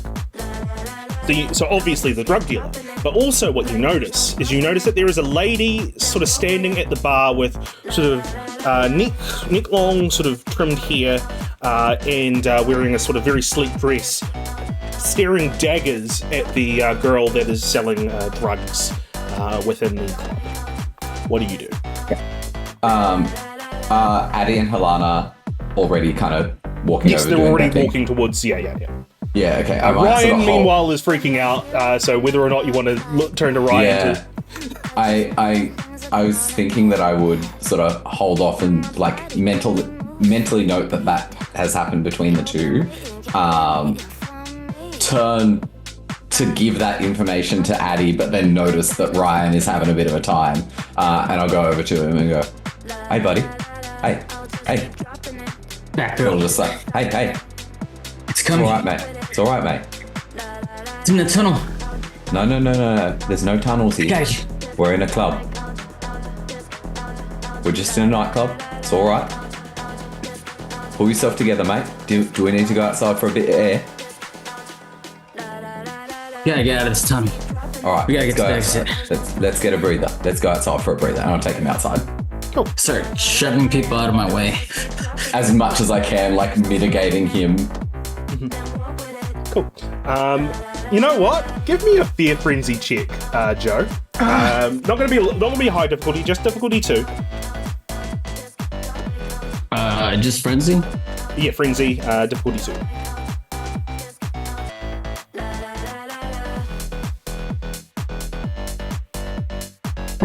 All right, you feel the beast within you react to this traumatic experience in your past that you're re-experiencing, and you feel the fear, the absolute fear of something foreign and ancient and being a piece of that puzzle.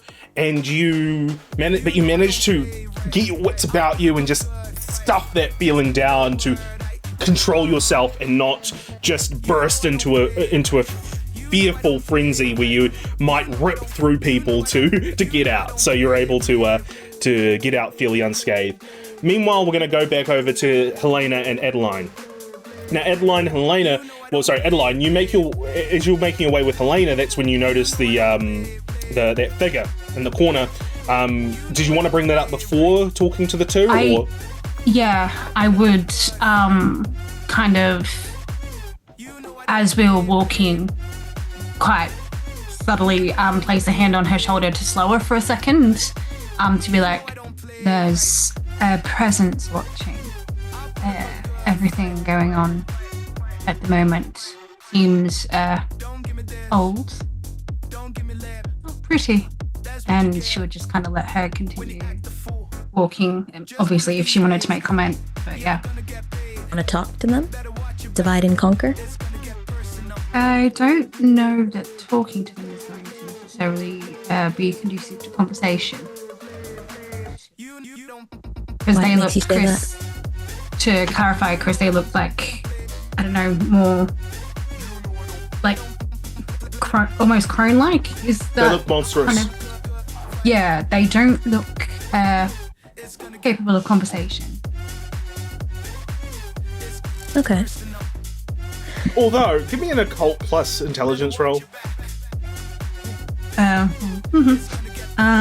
Occult intelligence, and it's always you give it to us in reverse, don't you? Yeah. Sorry. You gave it to me in the right direction this time. Yeah, sorry. Very good. Yeah. It's all your fault, Chris. It's Honestly, all my fault and my inconsistencies. Not the fact that I just say things as they come to my head. Fix it. 2. 2 is enough to at least get the idea, like maybe it's a Nosferatu. Okay, sure.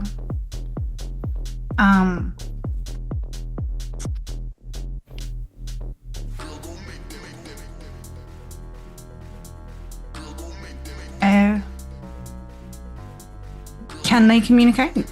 Yeah, Nosferatu is just normal kindred. They just look monstrous. Okay, sure. Alright.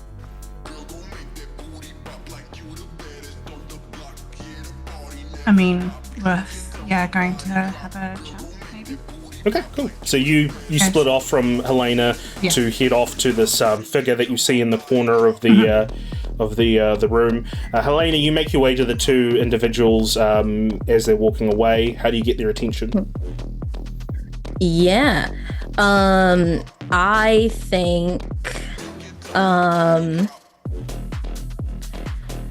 going to activate awe and immediately just turn around.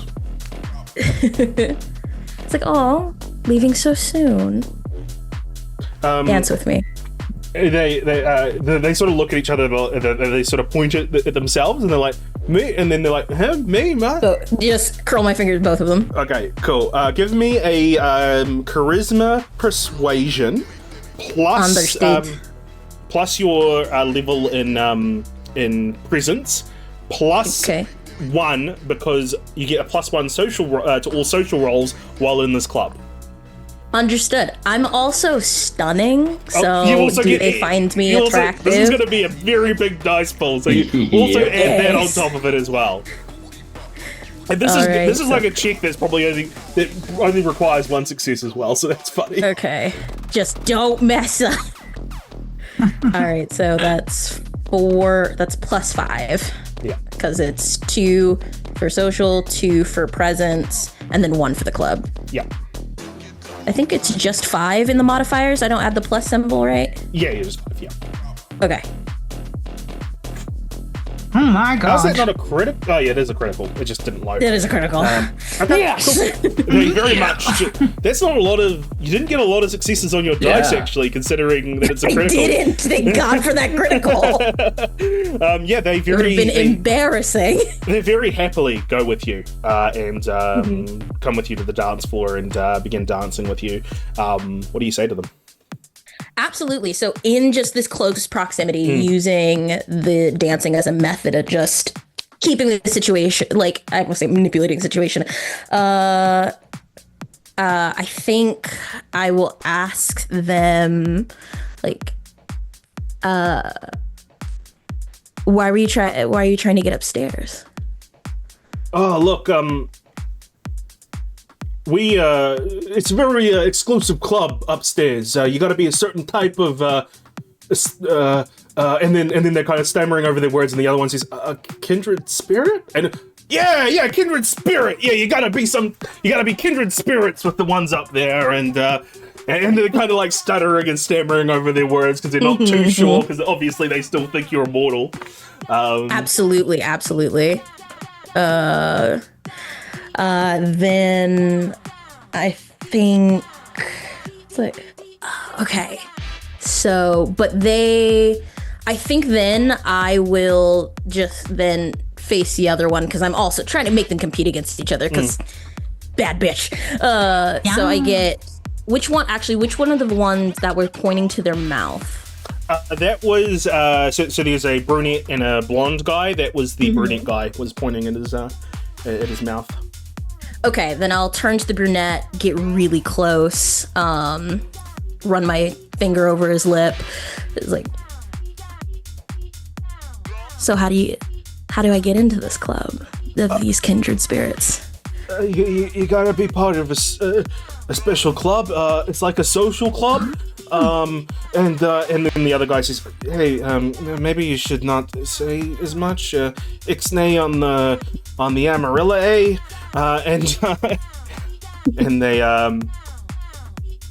The guy sort of stammers like, "Yeah. Look, it's like you gotta know the right people and you gotta know the right movers and shakers. We thought we might be welcome in because of some changes that we've had recently, but obviously not. You need more than that, and we're learning more every night. It's a slow and steady climb up the social club." And then the other guy, you see him like nudge, and he's like, "Shut up." Okay. Can I don't have a sense. I guess I'll ask. Can I get a sense of, like, with how they're acting, what they're wearing? Would these guys be Anarchs, possibly? I don't know if I can get a read off of that. Yeah, I'm not going to make you roll for it. I'll just tell you based on sort of the way that they're talking and the way that they've presented themselves. They are fairly new kindred, from what you can tell. And they are at the very least more affiliated with the Camarilla than the Anarch movement, but it seems very clear that they don't have any influence whatsoever, and maybe they don't even know about the movement, possibly. Okay. So then I will then ask, like, well, we all have to know someone. 2 handsome guys in this club. They don't know what they're missing.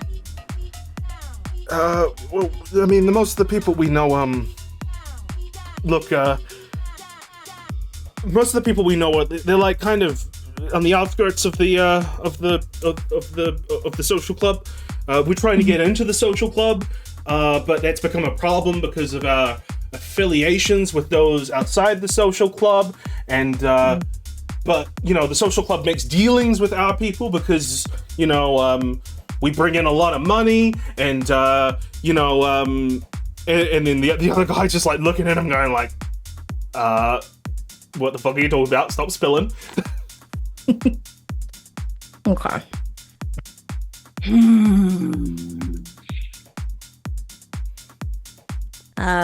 Yeah, then I think I'll pull a big gamble then. It's like, as the song winds down, or amps up, not sure where it goes. It's like, well, I'm new in town too, so maybe we can help each other out.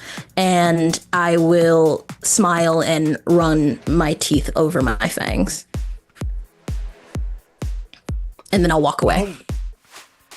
Gee, what?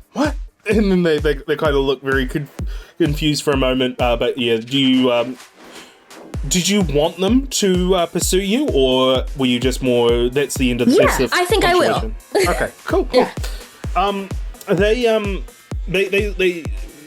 brunette one sort of runs up to you, and the blonde one sort of stays a little bit behind, and just says, "Wait, hang on. What, are you part of the club, or?" I am. Did you get us like an invite up there, where all the movers and shakers are? Well, I think you guys know the deal with the club. You gotta give me something if you want to get something. Yeah, what do you want? Anything. Okay. Because they said that who they're connected with is outside, but they have a lot of money. Correct? Is that what they? Yeah. Okay. Yeah. Tell me who you're connected with. Have you heard of the the ministry? Okay. Sit tight. Enjoy yourselves. Act like you're not butthurt about not getting in the second floor, and I'll see what I can do. You promise? Cross my heart. Okay. Before we end this conversation, I will let you know that you have these two very much on the string right now. Understood. So if there's any further questions you want to sort of pry into, or any further information you want to try to dig into these people, then fire away. Gotcha. None at the moment. I gotta think. Cool. All right. So you head off. Let's say that you can just go back to them. They're just going to sit tight. Meanwhile, we cut over to Adeline, who makes her way towards that darkened corner in the club, where you see this gnarled figure. The gnarled figure, as you approach the gnarled figure, they don't look at you, almost like they're not even considering the fact that you might be able to see them. But as you get sort of within personal space of the figure, they sort of look over at you warily and sort of shy away a little bit, but don't say anything unless you break the silence. Well done. Yeah. So I would basically approach and kind of lean. You said they're in the corner, right? Yeah. Yep. Yeah, so I'd kind of lean against the wall next to them and kind of glance over very briefly, so it was clear at this point that there's no one else that I could be looking at, and then look back out at the room and be like, a fellow people watcher, my favourite pastime. You can see me. Though I can see a lot of things people don't necessarily want you to. Are you enjoying your evening? Enjoying is one word for it. As she looks up at the balcony. Has someone on the balcony upset you?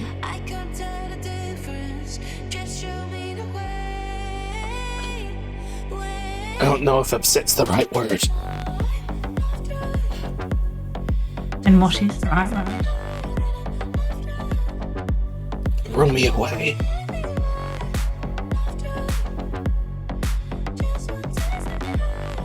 Sorry, just confirming, did they say rude? But threw them away. Oh.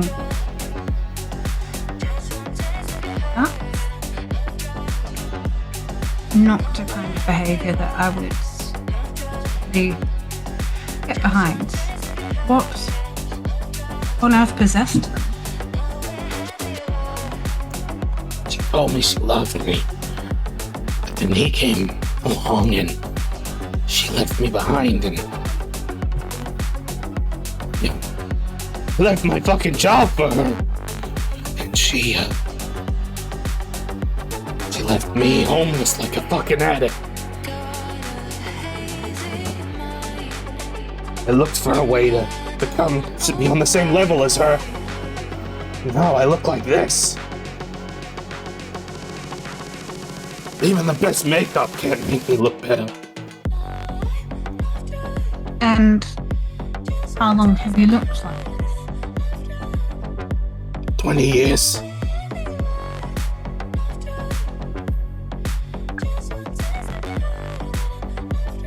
You changed so much for her and she still doesn't?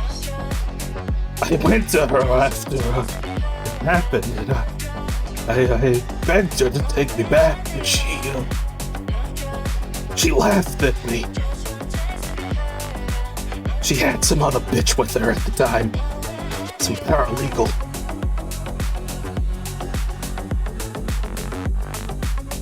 Awful. The bitch left. Thank fucking God.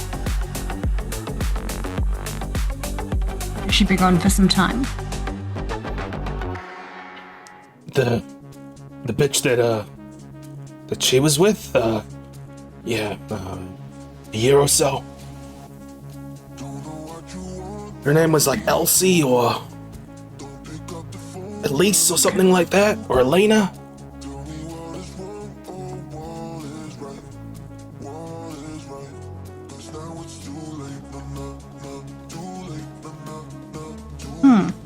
And do you know where she went? Her side piece, I don't know, probably somewhere else. Okay, all I care about is her. As she looks back up at the balcony.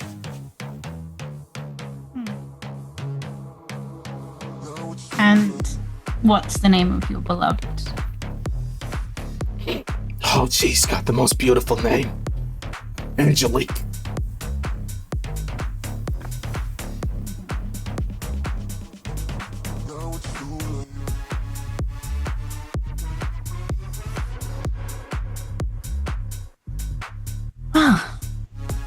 Perhaps, rather than hovering and pining in the middle of the club she's in, we should do something else to show her that you're worthy of her.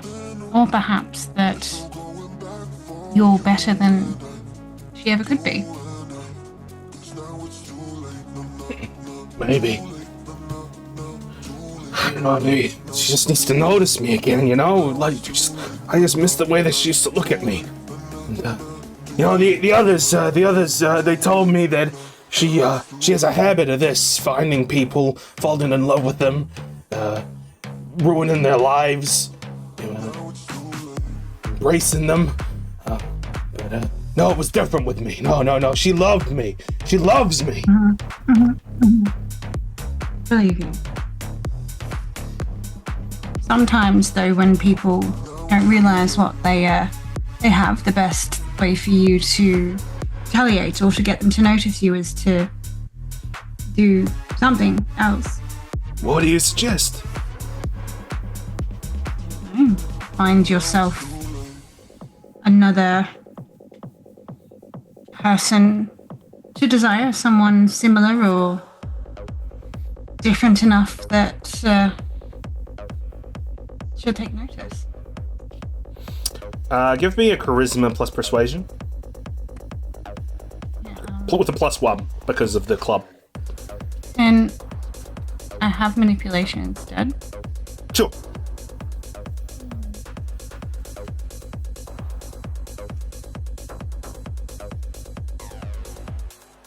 Let's go.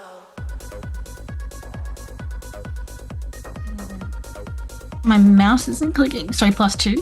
Yeah, +1. No, that's fine. That's fine. Just we'll keep it at that. The Nosferatu sort of shuffles a little bit, looks over at you, and then looks over at the crowd, and she says, Look, I don't know if I'll be able to find anyone as perfect as Angelique. What you've said, it's maybe it is time for me to move on. I'll try. The name's Gums, by the way. A pleasure to meet you, Gums. You seem like lovely company.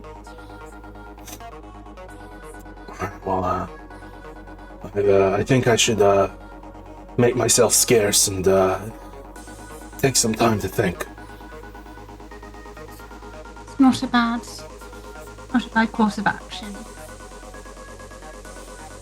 and with that, she sort of skulks away and disappears from the club. Where do you? Well, actually, I don't think I asked Helena. Where were you going after speaking with the two? Oh God. I think my next step was to maybe meet up with Adeline again, or go talk to the bouncer. I just have nothing that I think that could get up there. But so. All right. Well, let's say that you go towards Adeline, and you can talk about it within character and discuss plans. We're going to cut over to outside the club as we have Ryan sort of reeling back from the PTSD that he's experiencing. It's faded away at this point. You sort of get back in touch with reality. You get back in touch to where you are as you're with Reggie at the moment. Any conversation between the two of you as you speak with one another. Mate, you okay? You all right now? I'm good now. Thanks, Reg.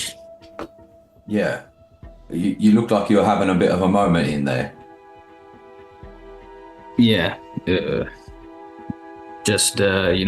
When I first ran into all this bullshit, I just was seeing tunnels again and tentacles. It was like I was there. Thanks. What you mean seeing tunnels and tentacles?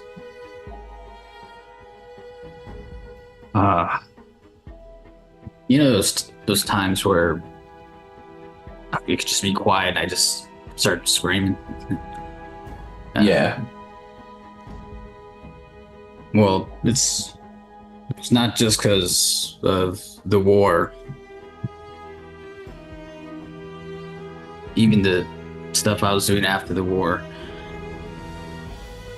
What happened to me is I was in these tunnels. I was trying to clear them out. I was with my team. And it just became dark, just unnaturally dark. All the lights kind of just ceased. And at the other end, it just felt like it was the end, like life was fading. I don't know what it was. And then it reached out to me, and it was like these black, shadowy tentacles. It was basically a nightmare. And then from there, I just lost all my shit. I didn't know who I was. I was fractured. It's just like I saw things that I can't even put into words. It was just like that all over again. I don't know why. I keep hearing voices. Things keep pulling me. I don't know what's wrong with me. I mean, I'm a fucking kindred. No, mate. No, mate. You don't talk like that about yourself. Ain't nothing wrong with you. This is going back a ways. This is back in London. I had a mate who, look, maybe not the same thing with the tentacles and all that, but he was in the war too. Sometimes it plays with you up here. Ain't nothing wrong with you. Yeah, I guess. But how many other soldiers, veterans, have the same shit that I do? Tentacles, lost their mind. Oh, plenty of them have their own things. Hey, this is yours. This is your one. But it's not there now. You're right now, hey? We're in the middle of a goddamn mission. I'm out here having an episode. That's ridiculous. Yeah, but you got it under control. You got yourself out of there. You're not much. I know people keep calling you an airhead, but you're all right with me. Thanks, mate. Now, shall we? Shall we see if the ladies need a hand? I saw there might be some people selling things in there that they might be able to use as leverage, but they look like the kind of people who take one look at me and turn the other way. Well, let's see what we could do. All right, back inside then. Okay. So the two of you make your way back into the club. Perfect timing as both Helena and Adeline reconvene. The two of you also reconvene with them, leaving the coterie to have a moment to discuss their next moves within the club, or even outside of the club, leaving to go somewhere else, because that is always a possibility as well. Mm-hmm.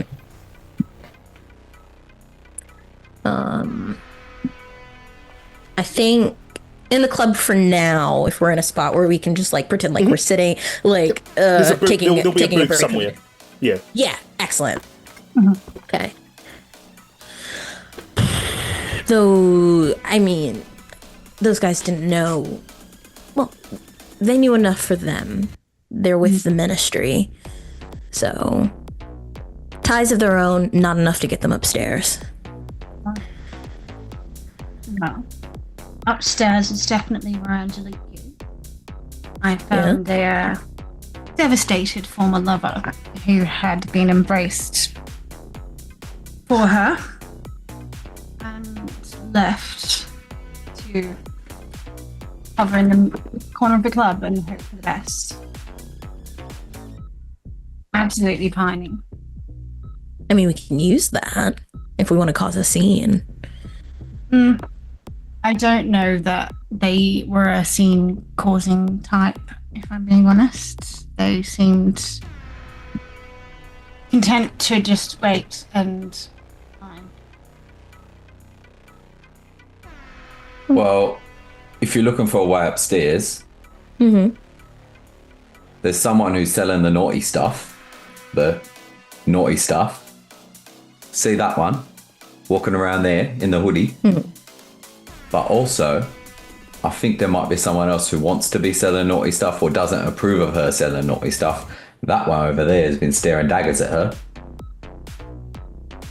And you know, somewhere like this, ain't nobody selling naughty stuff unless it's got the people who sit up there's permission. So they're in the know in some way. But if you look at the clothes that they're wearing, they'll take one look at me, they're not going to talk to me.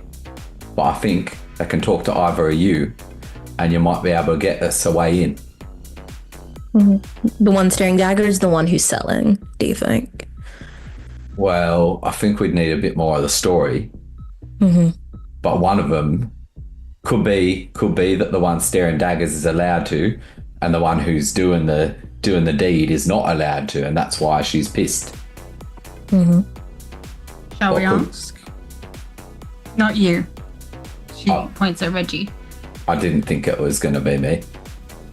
Just I did good, Addie. I didn't go talk to her straight away. I brought it to you. You did a wonderful job. Very, very proud of you. Thanks.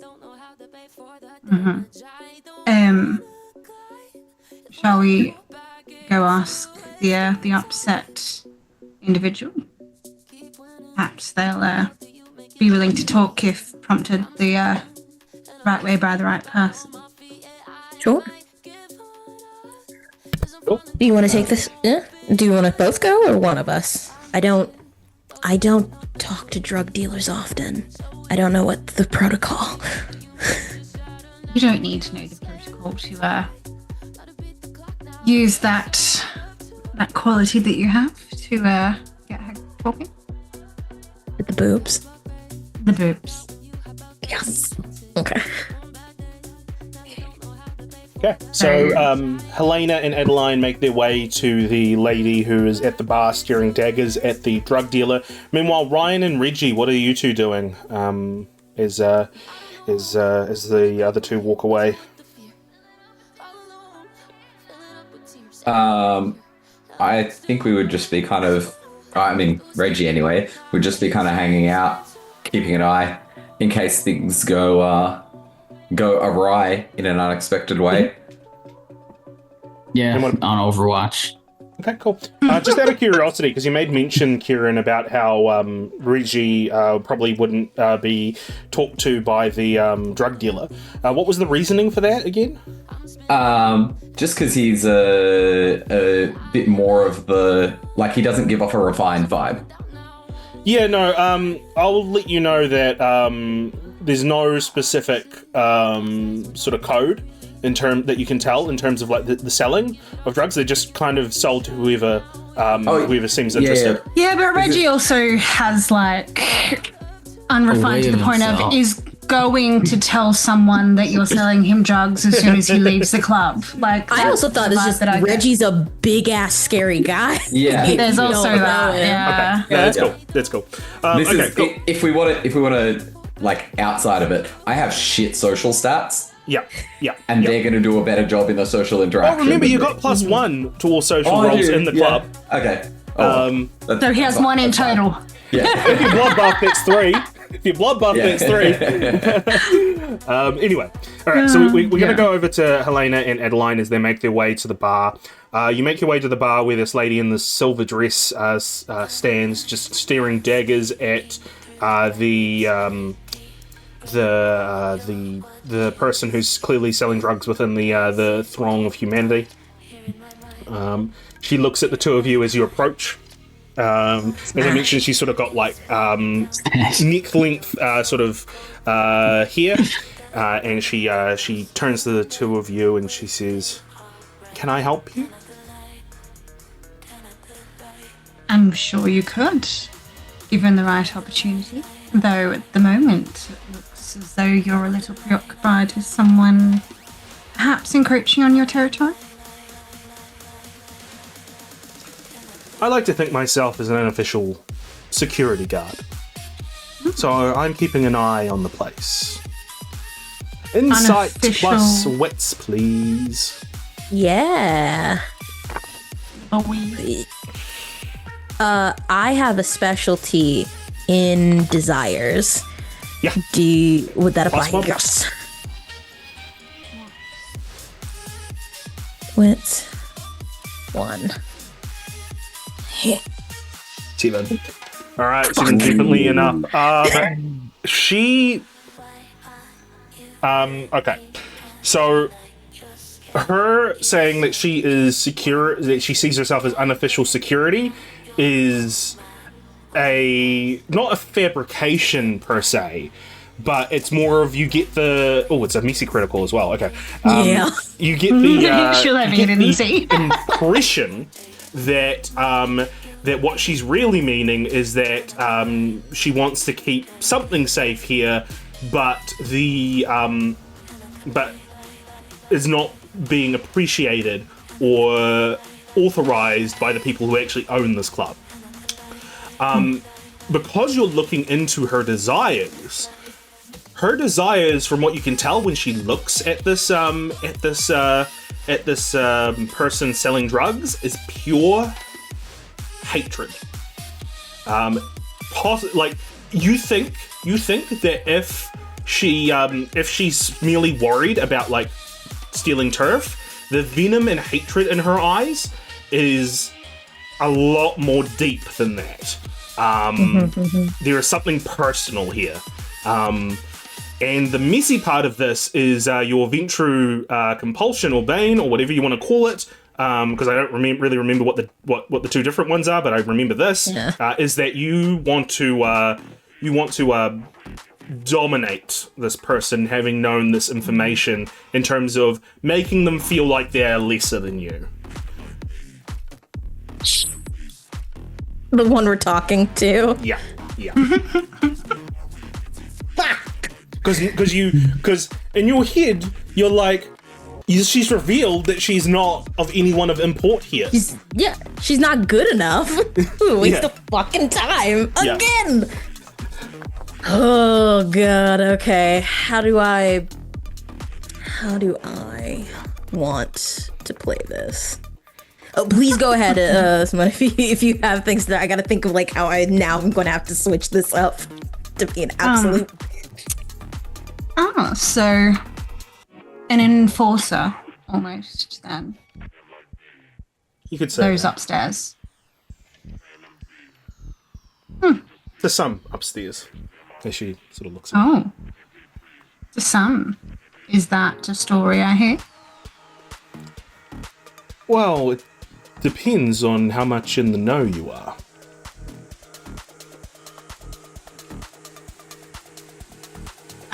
How in the know I am is going to influence how much of the story you'll tell me. The world is full of secrets. Gotta know when it's safe to say what ones. She's kind, can we tell?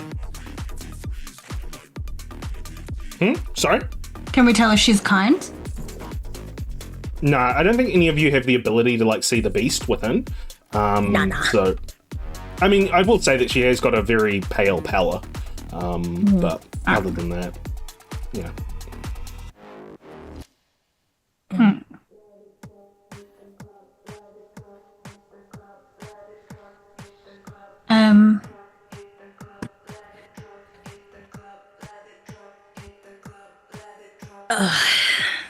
Well, I can see why you're sitting here doing nothing, because you're obviously fucking boring.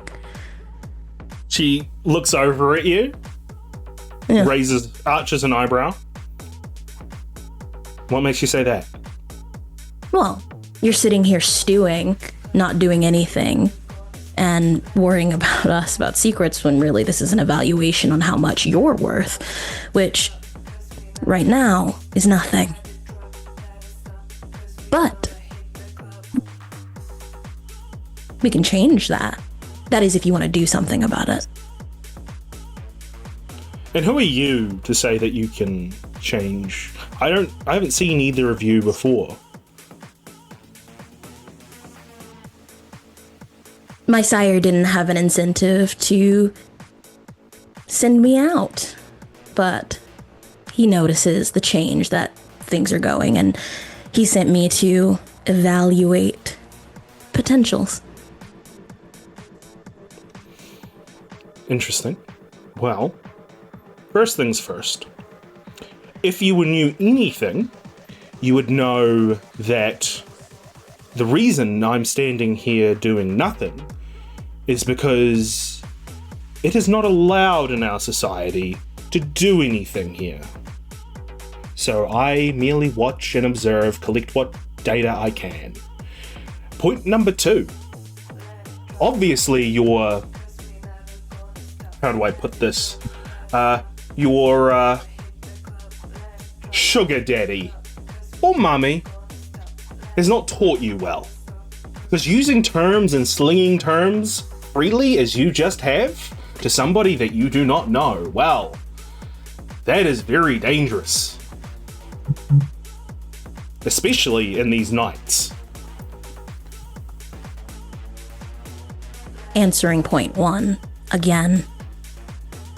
shows your lack of innovation. Point 2, I know exactly who and what you are, which is why I do use it freely. So, we can change this conversation back to my original point. We can help you get you what you want, and then you'll owe me. All right. Well, since you are in the know, what I want is to get rid of these fucking snakes from this city. As she looks at the drug dealer in the club.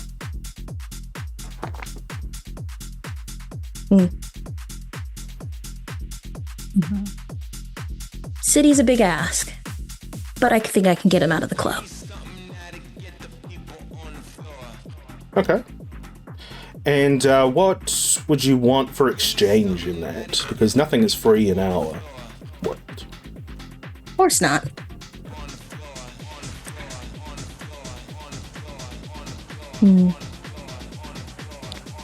Part of my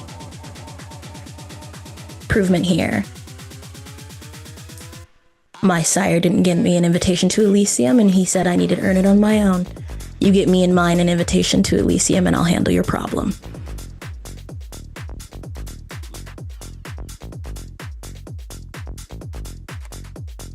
You'll need to speak with my friend upstairs first, but I can do that. Assuming Wonderful. my friend upstairs finds you agreeable, invitations Well, I are think yours. once I prove that I can do what you can't, it'll be wonderful. And I get up, and I go immediately go talk to the guys who told me they were ministry. I'm Yeah, gonna sure. stay with her, with the old love. Yeah. She always like that? As she as Helena walks off. Only on a good day. Well, she better be careful when she's on a bad day, because not as many are as cool-headed as me. No, but at this point, if she's not able to hold her own, then she should make a judgment call. Well, if we're wheeling and dealing, you should probably know your names. My name's Rachel Evans. Pleasure, Rachel. You may call me Adeline. Adeline, and what about your friends? I'll allow her to introduce herself. I think it feels like an overstep to introduce another when they aren't present, does it not? Very well. And with that, we're gonna move over to Helena, as Helena makes her way towards the two ministry fellas. Ryan and Reggie, you see Helena leave from speaking to the lady, making her way to the two guys. Do you two go to talk to Helena to see what's going on, or do you? I think I might say, Ryan, do you want to keep an eye on Addie? I'll go have a chat with Elena. Sounds good. And so I'll walk over. Okay. How'd that go? Oh, good. I'm about to show a bitch up. All right. You need me to stand next to you and look scary? You know, I've actually swooned these guys, so right now we can keep the scary for plan B. All right. I'll back off. Let me know if you need me. Appreciate you. So Helena, you make your way up to the two. By the way, they would have said their names are Billy and something. Ted. Gotta be Ted. Bill and Ted. Greg. Billy and Greg. Billy and Teddy. Yeah. Yeah. So you walk up to them. They immediately sort of come to attention when you arrive. And what do you say? Yeah. Do you two know the ministry in the hoodie that's selling here? The brunette is about to respond when the blonde sort of like goes, sort of nudges him, and he's like, "Oh, no. This is about getting you upstairs. Yeah, that's Madison." Okay. So, I need you to let Madison know that she's about to get thrown out the club as part of a ploy. The bartender here doesn't want her in the club, but if we play it right, we can get her kicked out and get you guys an invitation. Are you willing to play ball?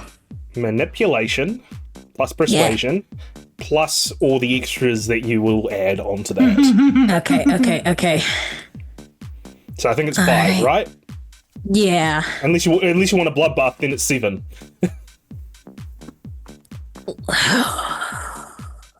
What's your hunger? It's at 1, so I'm thinking I might. Yeah, do it. Let's just roll it. Let's go. Okay, yeah, I'll blood buffed. Yep. Now, do we go past the 5 here? Or is it because it's bonus dice, it can blood surge past the max? Is that a rule? Can you not normally go past 5? I think it depends on who the DM, like something. Yeah, no, you just get whatever bonuses you get. It's fine. Understood. Yeah, so 7. Okay. So you get plus 7, yeah. Okay. So let me check for rouse, see if I get hungrier. I do not get hungrier. No consequences. Nice. I should say that. Oh, yeah. All right, we'll see what happens. All right, and then 7. I will. It's not a lot of successes for. It's not. I hate when that happens. I'll spend a willpower. I will say before you spend it that it's enough to succeed on these 2. They're already like under your thrall anyway. So like, it sucks when you're not good at the one thing you want to be good at. The brunette sort of chirps up and just says, yeah, sure. What do you need? What do you need us to do? Subtly let her know big guy's gonna come toss her out. She's free to move on after that, whatever she needs to do, but yeah, sure thing. No worries. Yep. And the brunette will get up and make his way over. The blonde looking very apprehensive at the whole situation. I assume you go over to Reggie to sort of talk him into... Yeah. And then... Mm-hmm. Yep. Yeah, we'll just kind of gloss over that, and basically what happens is the guy goes up to Madison. By the way, this is what Madison looks like. There you go. Oh, she cute. And Madison. Anything to say? Smash. So there seems to be a bit of a heated discussion between Billy and Madison, and they eventually Billy walks away, sits down across from you, and just says, "Look, it's she's pretty pissed, but I talked her into it. She owes me one." Amazing. Yep, okay. And then I'll let Reggie know the plan, and then... And so, Reggie, what do you do now that the plan is in motion? I guess I'll go kick her out. Okay. So you make your way through the throng of the crowd until eventually you grab Madison's arm. She turns to you and flashes this innocent look on her face, and you feel this wash over you of attraction towards her, like more than just physical attraction. It's like you want to please this person. You want to you have the feel that you want them to be happy. And she looks at you and she says, "Well. Look at this big, strong, strapping man. You must be the guy my friend was talking about." Oh, well, I didn't know you already knew about me. Oh, how could I miss such a face like that? As she puts her finger under your chin. Well, maybe we can. My friend would like you to come outside for a moment, please. Yeah. Well, that was the thing that I was a little bit confused about. My friend didn't really tell me why and what was happening. Perhaps, someone as smart and strapping as you could tell me what is going on exactly. I'm just trying to conduct my business after all, and, well, this would be such a blow to my financial status. Is there any chance that we'd be able to see him looking confused? Yeah. Well, I'll say smitten. that. Yeah. I'll say that all three of you make note of this. Well, yeah, I'll say that you don't notice exactly what they're talking about, but what you notice is that he goes up for it, sort of aggressively grabs her arm, and they're having a conversation, which is not part of the plan. As she compliments him, like, he's just bigger and bigger smile on his face. Words of affirmation confirmed. So what do you say, big guy? How about you tell me what's going on here, and I'll gladly go outside with you. Okay, well, come on. And starts walking. I'll tell you. Look, I prefer if you just told me beforehand, if that's okay. It's a bit cold out there.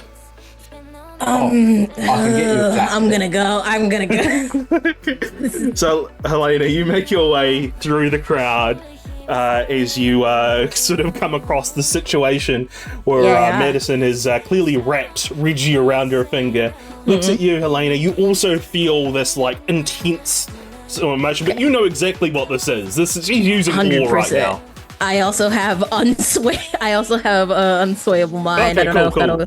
I won't make you do an opposed roll. I'll just say that you get the feeling that that's what she's doing, but you're able to sort of stamp it down and just, like, act relatively normal. And she goes, "Ooh, and who are you, my good friend?"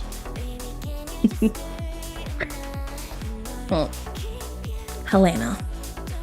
Well, Helena, it's a pleasure to meet you. Yeah. Madison, if you want to make a bigger payday later on, let the plan happen. What kind of payday are we talking about? Well, given you and your clan are trying to use your money to get in with the Camarilla.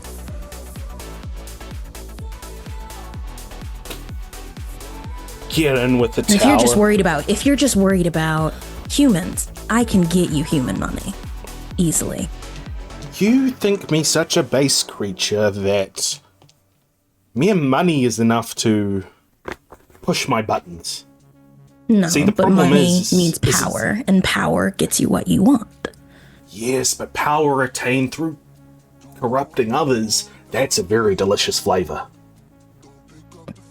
Well, that doesn't sound very nice. Oh, I would never do such a thing with you, as she, like, turns around. All right. Is there something that you want, Madison? Madison's hot. She is. There's a lot of things I do want, but probably nothing that anyone can give me now.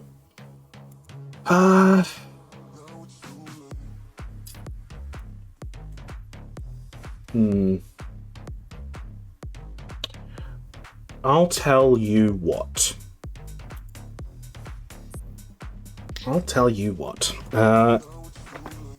While us followers of... And she, like, rolled her eyes as she sees the snake guy. We are outside of the tower, as you know. We're here because of an agreement. But we're gonna need a baron here, right? Maybe you can put a good word in to allow for me to rise up those ranks ahead of my contemporaries.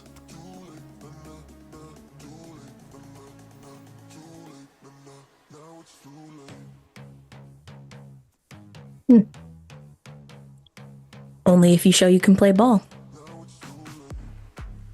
Of course she'll play ball. Look how lovely she is. I know. You're always such a good judge of character, Reggie. So isn't that a good one? Good deal, right? if she. And that I is said it to officially a boon? I think if she wants to be a Baron, I'm going to counter, because it's not going to be she just leaves this club if she wants to be pushed for barony. I think I'm going to get up close and I'm going to activate Daunt. There was a brief moment where actually what I'll do is I'll get you to roll if you can roll the sort of daunt roll. I think it's just intimidation plus manipulation or charisma and your bonus. I also have specialty in intimidation coercion. Does that apply here? Yeah.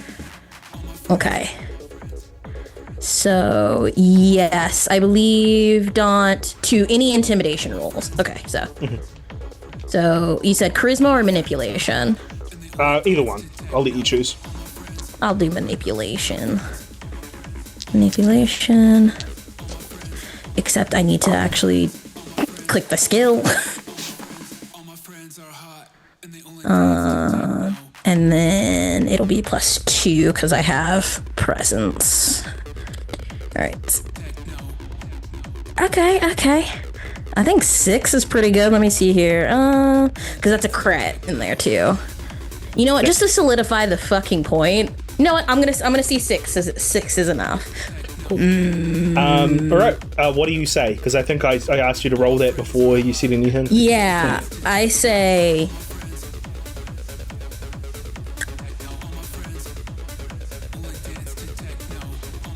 You want to be Baron, you're gonna need to be on call for the plans that I have while I make that happen. Basically, I want to propose her being an ally, like gaining her as an ally for the future boon of nominating her as Baron, if that makes sense. She looks at you, sort of with a innocent look on her face, and she just says, "No, dear, if you just wanted my number, all you needed to do was ask." Well, I just want to show you what kind of relationship we're gonna have. And I wink. Scary wink. Yeah, and she But like a little bit arousing. Yeah. she smiles at you, and then she winks at Reggie, and she says, "All right, I am heading out," as she makes her way out of the club. Okay. As she sort of is a few feet away from you, she sort of stops and she turns and she says, "Well, I do hope that Angelique is aware of this. She's going to be very angry if not, and she'll just continue working." I can work with that. All right. Okay. What do you guys do now that is done? I would kind of look over to the lady whose name I've definitely forgotten and forgot to write down. Rachel. Right, Rachel Evans. And I should know that because there's at least 4 of them at my work. So she's performed. Yes, consider me impressed. All right, well, that's a deal is a deal. Gather your coterie together and I'll take you up to Chaz to have a chat. You said Chad? Chaz. Ads. Toreador Primogen. Right. Wonderful. So I would kind of, if Helena hasn't made her way back to us, give her a nod. And glance at Ryan and kind of like just a subtle chin raise to indicate like, come with us. But Reggie's kind of with Helena. Reggie's with Helena, or escorting Probably still out, so she's distracted gonna thinking leave. about thinking about I was gonna medicine. say she's gonna leave him to Helena. And yeah. All right. Sorry. Are you guys gathering together to Rachel, or are you? Yeah. Sorry. Yeah. Cool. So the four of you all get together to Rachel. She saunters towards the VIP area from what you've gathered. The bouncer steps aside, and you begin ascending the stairs to the balcony above. Now, the balcony above, there's plenty of tables here, and you can see lots of people in, suits up here. Some of them wearing flags of foreign nations on their lapels, clearly indicating that they are foreign dignitaries of some kind. You see Angelique laughing with a bunch of different foreign dignitaries around her, all of them seemingly enamored with the Toreador, and this is what Angelique looks like. Smash. Oh, there's the picture. Still smash. Already gonna load it up. Yeah, no, all I have to hear is she, her, or they, them pronouns, and I'm in. Sold. Yeah, that's all I need.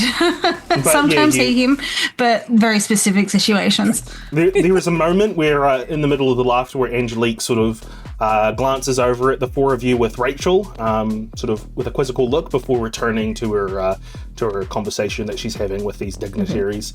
Eventually, you get led to an area around the back where there is a guy that is sitting with a distant, vacant look in his eye, with a wine glass in front of him filled with a red substance. You can smell the blood from the substance, but it doesn't look like it's been touched.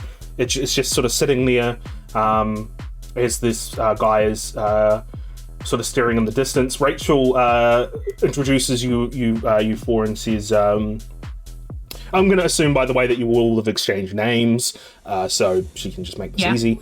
I just wanted to make sure that I didn't give Helena's name in case she had a mask that I was supposed to give the name of or something. So she introduces the four of you to Chaz, who doesn't seem to react, and she says, they're needing an invitation to the Elysium.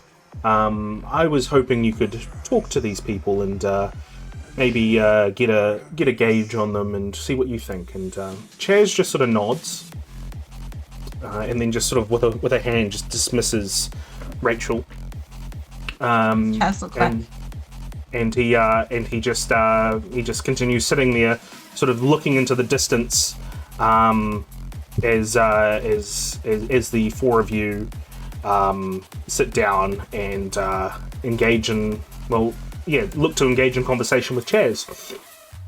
Smash. He doesn't seem to say anything. He's just sort of sitting there, with a distant look in his eyes. Is there seats available around him? Yeah, the seats around him. Yeah, so. So, Adeline, would approach and kind of gesture to a seat. And do you mind? Taking that as an affirmative, she'd kind of sit down and cross her legs. You said there was untouched blood nearby? There's like a wine glass of blood before him. That doesn't look just one wine glass, or is there like a carafe? Just one. Not thirsty then? She would kind of say as a way of starting a conversation at least. I find my appetite to be waning. I cannot tell if that is fortunate or misfortunate. I find it hard to enjoy the flavor as I once did. Perhaps it is a nature of our condition. An unfortunate side effect, then, of perhaps going to the strength one such as you hold, and the time it must take to get there.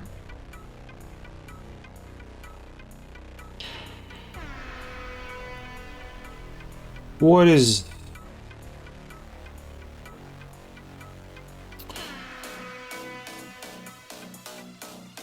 the intention the four of you have I know it's probably been quite some time since you've participated in the little games those of us play who are still trying to climb the ladder, but we are here to form connections, to vie and pedal socially, so that we may one day hopefully grow to hold a little more power, to find ourselves a little more comfortable in our society. So we were hoping that perhaps Elysium would offer us an opportunity to, rub shoulders with the right kind of people. He takes a beat, where he sort of looks over the four of you, examining you, analysing you almost. There's a tiredness behind his eyes as he does, and he just very matter of fact just looks down at the glass and just says, "You do know that a half lie is still a lie. I would suggest that if you are to convince me, you begin telling the truth." The truth of our intentions. The truth of who sent you.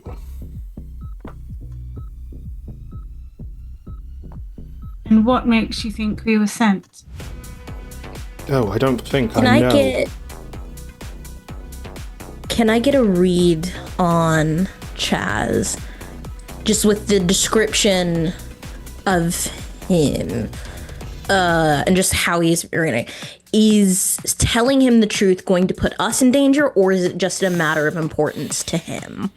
I guess what I'm trying to figure out. Insight plus wits, please. Okay. And I don't think it has anything to do with it, but I'll ask just in case. Does this have to do anything with desires? No. Okay. No modifiers or any other modifiers I should know about. No other modifiers. All right, here we go. 4 successes. With 4 successes, that is enough to sort of get the feeling that he is... he's more getting a gauge of who you are. He seems to know more than... he seems to know stuff that he shouldn't. Gotcha. Okay. And then I'm going to... Just because I know, since we're playing a role, I'm going... And I'm already played a part due to my messy critical. I'm just going to, lean on Adeline to just... The performance of it is to see I am bored, but it's to give her a reassuring, act, not dance around it. I have her back to let her know. You can tell him. So... Because that's the vibe I'm getting at. You must know many people, then, or perhaps you merely know Velvet. So that is who has returned. No, if you must know, I'm afflicted by the sight.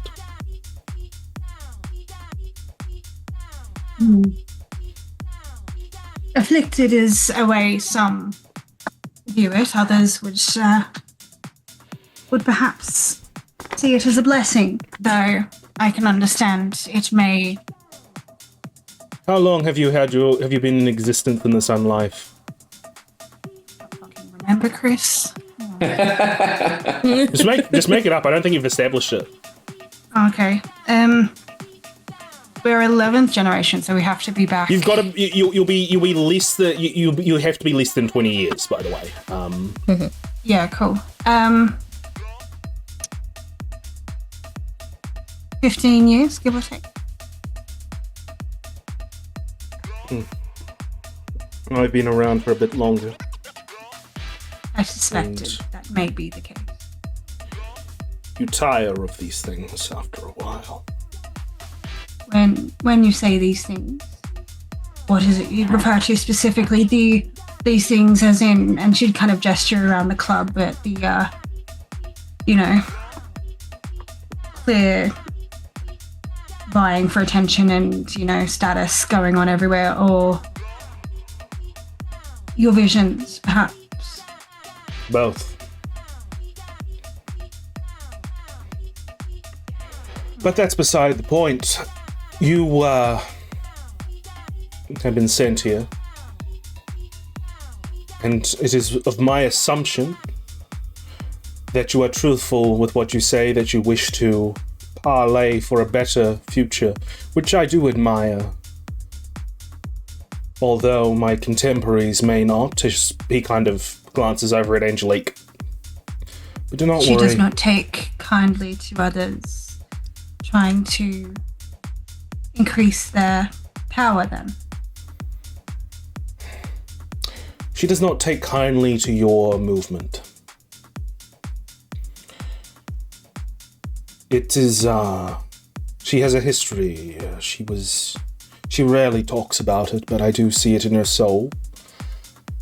She was caught in the middle of the Russian Revolution. And, while she was a ballerina performing for the Tsar, she was just an innocent. And her family ended up being killed by the revolution and the uprising. Victims of the system. So it has led her to draw a parallel between the revolutionaries of Russia and the revolutionaries of our kind. So you must forgive her bigotry. I suppose it is not entirely difficult to understand why she might draw such parallels. No. Do not worry, your secret is safe with me. I do not plan on exposing your little ruse. In fact, if Velvet is involved, it might be a fun little distraction from this eternity we find ourselves in. Tell me, Primogen? Yes, for now. Tell me, Primogen Voyager, why is it you've not thrown your hat in the race? Prince. I saw something that led me to believe that things won't end well. Maybe what I saw was your interference making it not end well. Either way, I thought it best to not put my hat in the race. Stay away from that. From your hat or from... You cut out, I don't know what you said. So from your... Stay away from the race? Indeed. I respect that's what informed your decision.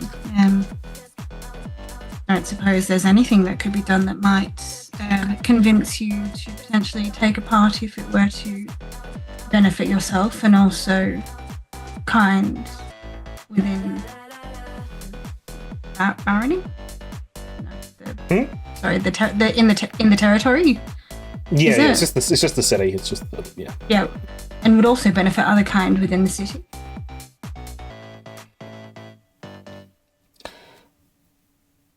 Give me a manipulation plus persuasion, +1 because of the +1 for social roles in the club.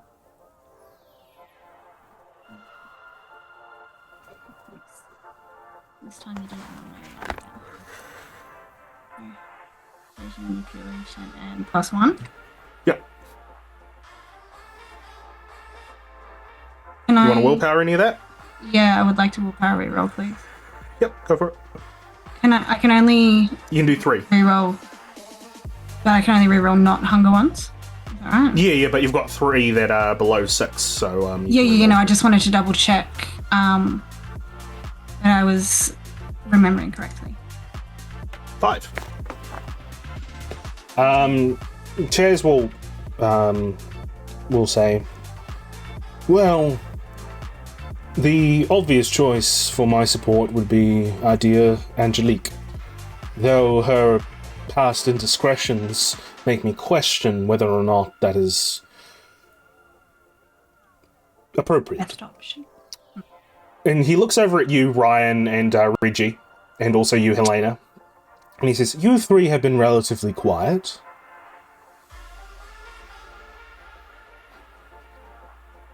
Do you have a horse in this race? I'm just here to get a job done. Our boys are not much talkers, you see. More of a watch and listen kind. And Helena here is, well... And she places like a hand on Helena's arm almost affectionately, it would seem, despite her, I guess, pretty cold demeanor. Helena here is remarkably good at picking up on social cues. So I think has been allowing us to converse. To answer your question, Primogen, I haven't bet on a horse yet. I need to see who can hold up to what the office represents and what benefit to the people I care about will give them. And also, Primogen, you did not tell us who you're actually betting on outside of what might be expected of you by your clan. The truth is, I have not decided yet. Let me tell you what I know, or am willing to tell you about the candidates. Angelique, as I mentioned, has got a sordid history. It's that kind of emotional flight is not befitting somebody who will be able to hold something like a city together.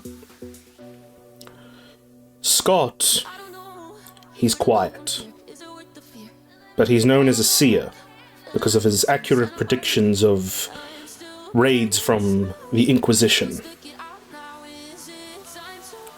This has gained him a lot of favor, but on the other hand, his interpersonal skills and negotiation skills are lacking, to say the least.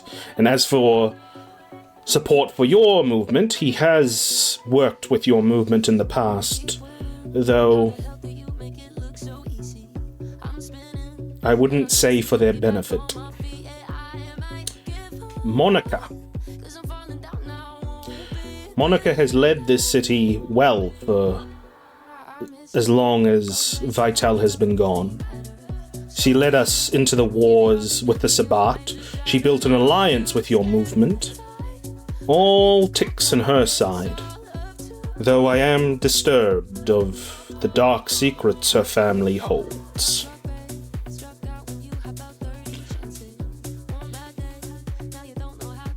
And he just leaves it at that.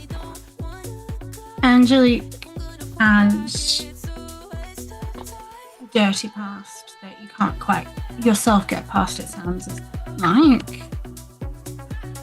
Scott is just too quiet, potentially does not have the social capital needed to rule. And Monica has some dark secrets of her own. Sounds like. Yes.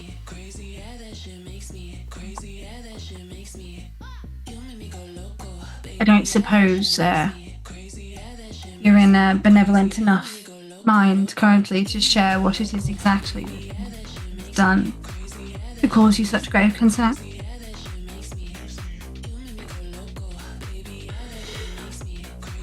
Angelique has a history, as you may be aware, of being a hopeless romantic, falling in love, all in the vain attempt to court the Tremere Peter Van Dorn. There has been plenty of messes I have had to clean up in her wake, not the least of which being Wayland Smith, a Toreador who she found, as he puts quotation marks around found, confused and unsure of his condition. Then there is also the paralegal, Elise Verrill. She was in a agreement. She was in an agreement with Angelique, working with her in a mortal capacity in business dealings, when the two fell madly in love, as Angelique usually does. She turned this Elise Verrill, and the last I heard of Miss Verrill, she was seen with a shadow bender leaving Washington D.C.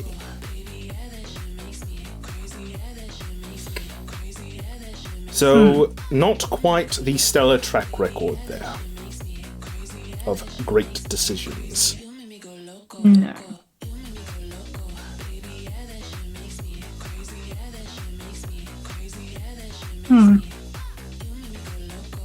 So perhaps her decision-making skills are not quite fit the purpose of ruling.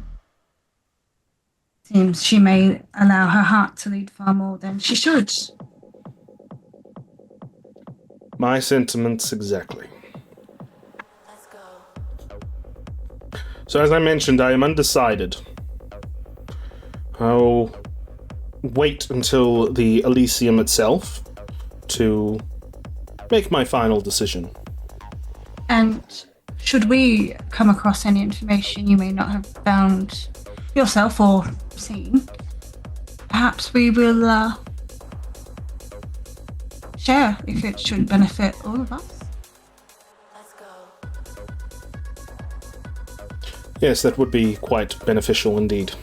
Come meet me at the Elysium and speak with me, and while I do not promise to vote with your candidate in mind, I do promise to hear you out. And that is far more than you need to offer us, so it is appreciated. Was there anything else you'd like to ask?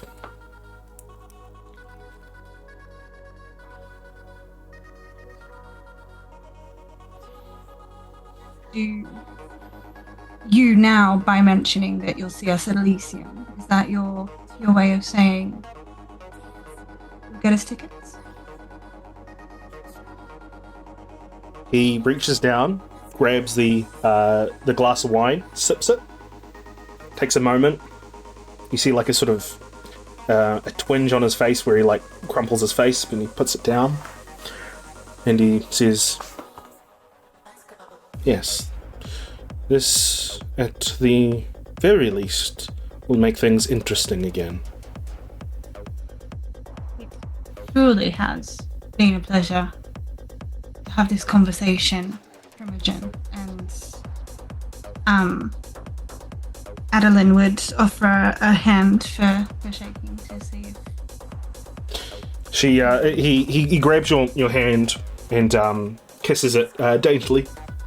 And then he looks up at you and he says, "By the way, I'd be very careful with how you are acting or who you interact with in this city. You," as he looks at you specifically, Adeline, "are not welcome here."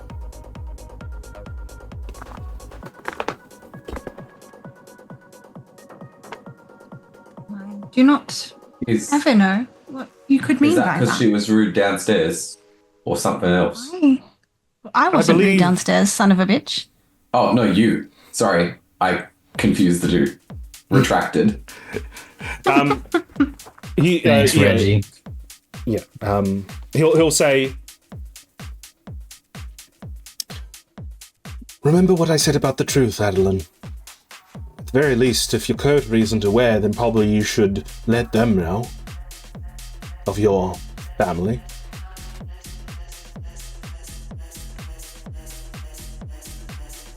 You make quite the stimulating conversation partner, Primogen Voyager. Is it this kind of thing that makes others avoid sitting with you, or I tell them is the it another uncomfortable reason? truths. I already know the uncomfortable truth, as you've just mentioned. It is my companions that may not be aware, or is it them that you wish to now tell the uncomfortable truth? Because truthfully, If out of there character, is I'm not 100% sure you're referring to the family that died. Yeah, I'm referring to the fact that you're a Carter and you're, yeah. Yeah. He'll say, if there's one lesson that a young kindred can learn, it is that you gain more with being honest with those you trust than you do from hiding secrets. Keep that in mind. Certainly shall. And with that, the four of you begin to make your way away. Before you get a chance to really talk amongst each other or leave the club, the Angelique stands up from the table and rushes towards the four of you. She smiles very widely as she looks at the four of you, and she says, "Oh, I have not seen any of you before. Welcome to Club Cosmos. I see you were talking to Chaz before. Did you have a good conversation?" Yeah, he was pretty nice. Nice to meet you. I'm Reggie.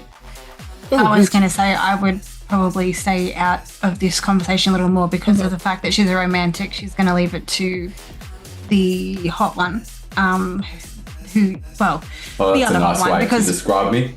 we're all hot ones, but the hot one with We all know we're talking about Reggie. Yeah. Yeah. The hot one who can Hot charm and very someone, smart. not the hot one who Well, I charmed that can make someone call them industry mummy. lady downstairs. Oh, I wouldn't get her to call me mummy. All right, Kieran.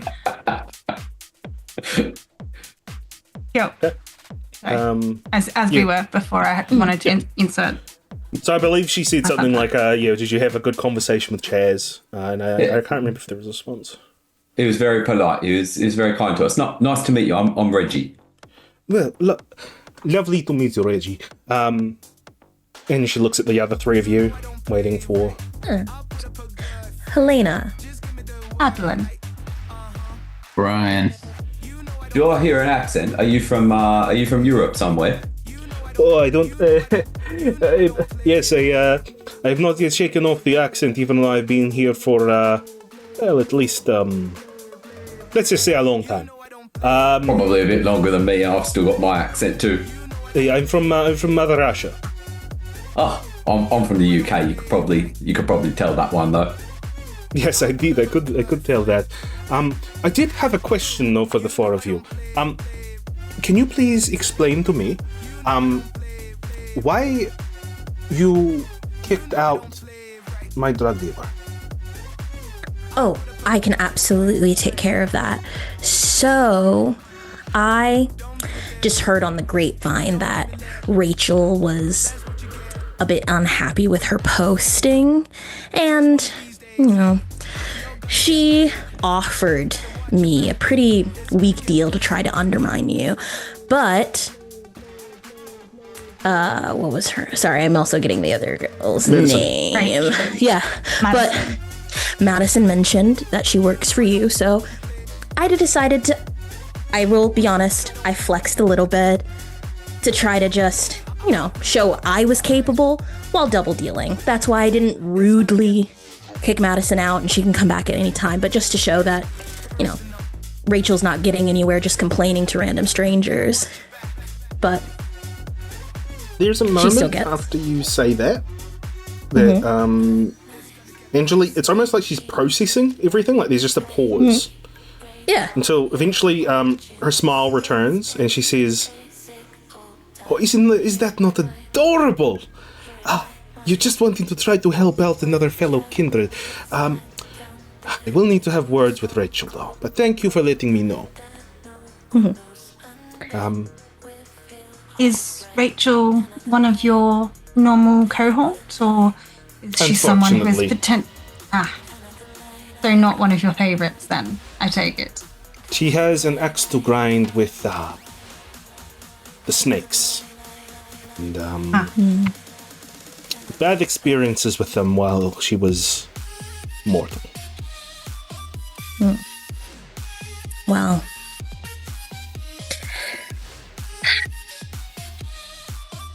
You said sorry, did she give us her name? Yeah, she did, yeah. Yeah. Or at least I think she did. She would have, let's just say she did if I didn't. So, if you're Angelique, that makes you someone of great import in this area. Does it not? I wouldn't say that. Are you trying to flatter me? Is it really flattering when it's just factual? You touch me, you touch my heart. Look, I don't have a lot of time right now. I need to get back to my friends there. She points at the dignitaries. But she'll just say, if you want to have a chat with me, talk to me at the Elysium. I'm sure you'll see me there, and yeah, we can talk and discuss anything you want. I'm just a little tied up. I just needed to talk to you to understand what happened. But now that I understand, I will talk to Rachel and put her in her place. Okay. Knowing that Rachel is going to get in trouble, can my bane recede back that I am the cause of her getting in trouble? Yeah. Oh, okay. It's like, fuck yes. I ruined her whole shit in one night. Yes. Cool. All right. So with that, Angelique will do a little curtsy and make her way back to the tables, leaving the four of you a chance to leave the club and make your way outside the club to discuss amongst each other what you're going to be doing next. So the four of you exit. Hello there. Oh, are we not doing we're No, taking a because break? I'm just cutting straight into it. I'm just cutting straight into it. Can you leave that in? Because I feel like that'll be really good context as to what Kieran's like as a person. Yeah, exactly. Yeah, I'll leave that in. All right. So as the four of you go to exit the Club Cosmos, you make your way to your vehicle, having learnt some information, having gained invitations to the Elysium, possibly the most important thing, but also learning some stuff about Angelique and some of the secrets that Angelique has had in her past. The four of you file into the sedan as you discuss amongst yourselves where the next point of action is, where you need to go. If you need a bit of a reminder of some of the places that we're told, I believe We could go to the cathedral. Yeah. So there was the cathedral. There was also the National Institute of Health to follow up on Stephen Norrington. And the mental also health hospital? The Bethesda Mental Institution. Also, Arlington Cemetery as well was something that was flown about, but as mentioned, it's not accessible during the night by the public.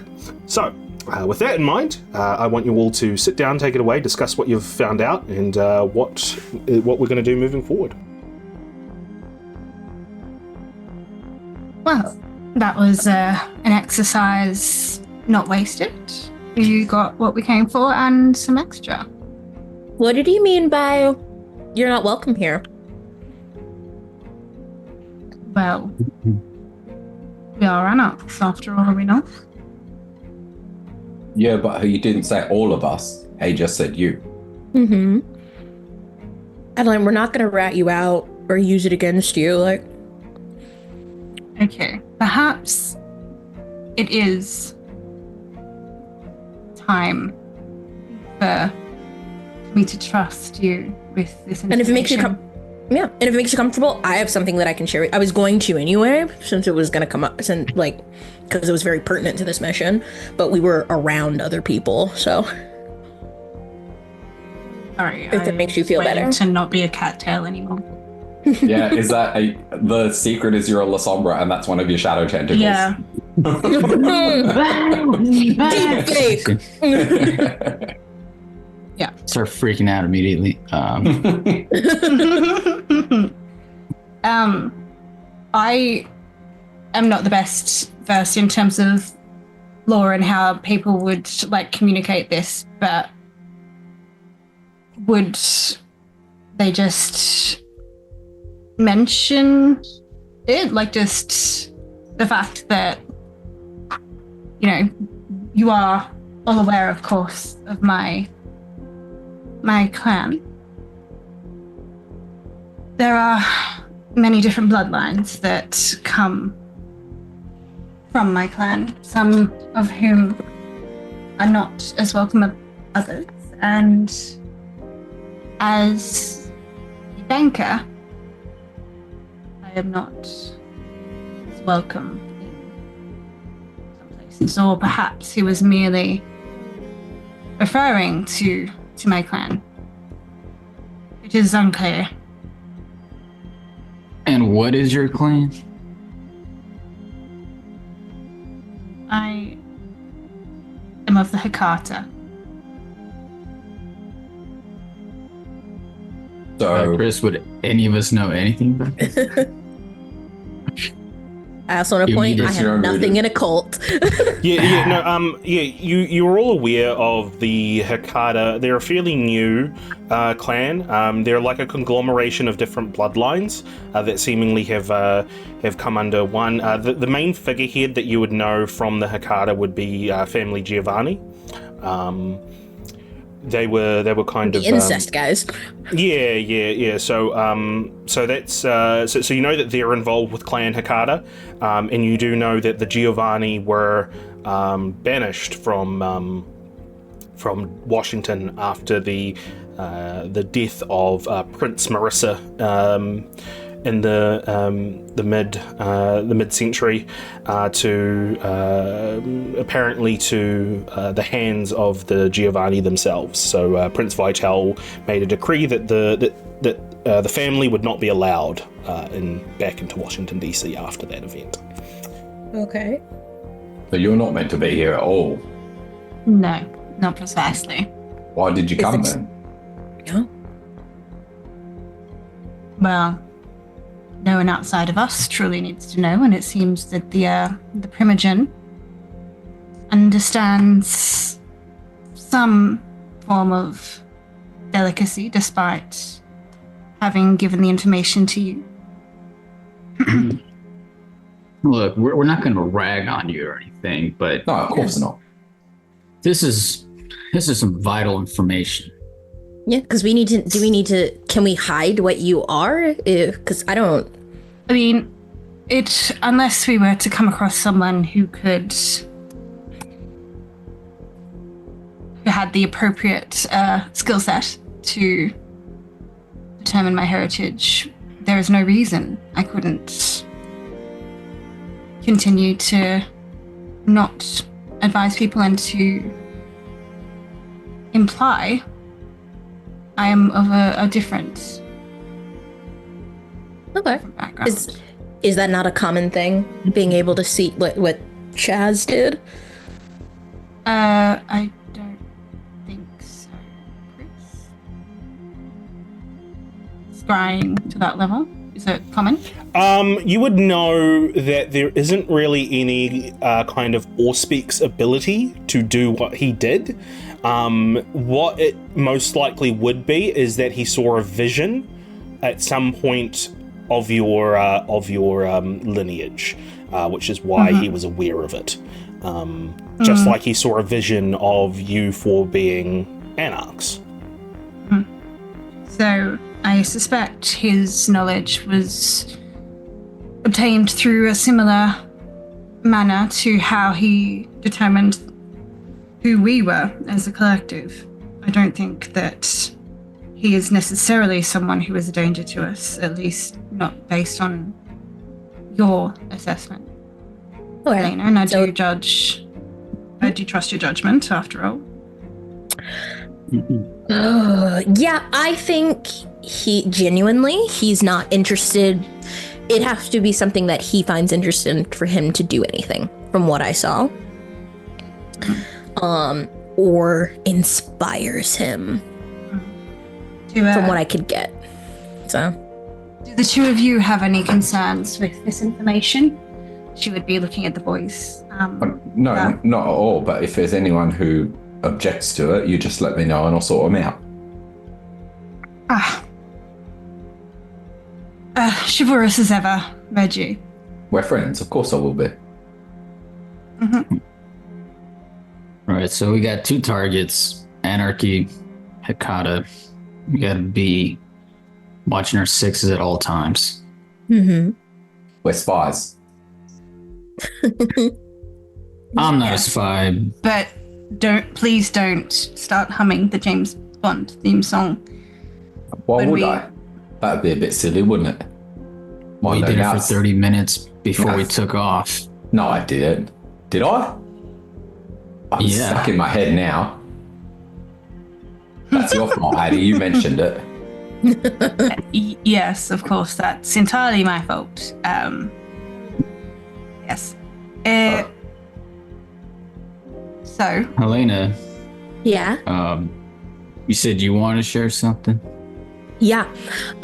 So they've mentioned it a couple of times. Gino Menatelli. Mm-hmm. He's my sire. Okay. I don't know anything about him. The only thing I know about him is he and I, no relationship. He turned me after I finished a merger between two companies that he was very insistent on, Eclipse and Raven House. I don't know anything about them either. After it happened, I tried to look it up. Couldn't find anything on my own. I've been looking into it. But there were, I don't know what to call them. I don't know all the terms. There are these, the closest thing I have to him is beasts. I don't know if they were us just crazy or whatever it was, but he ripped its head off with his bare hands. But I got caught in the middle of it. He did turn me. I finished the acquisition and then he left. So he's aware of your existence, but not, I guess, fostering a relationship with you. Absolutely. I assume he's aware of my existence. Unless he thought I would just die, but I don't know.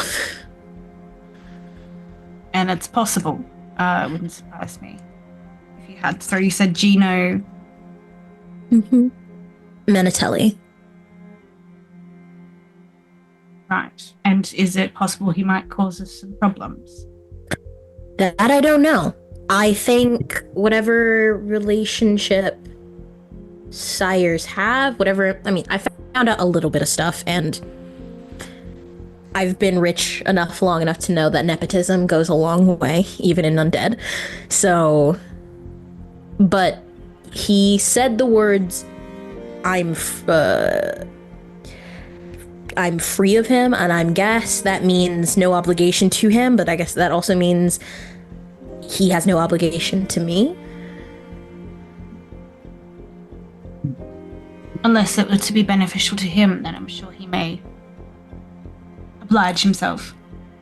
Maybe. His attitude though, is if we cause a problem, he will probably just kill us. Right. He seemed not plus no nonsense about it. Yeah. All right. Well, we'll take care to avoid. Do we know his allegiances? Yep. He is seeming to be very what's her I gotta go back to my details. He seems to be behind Monica.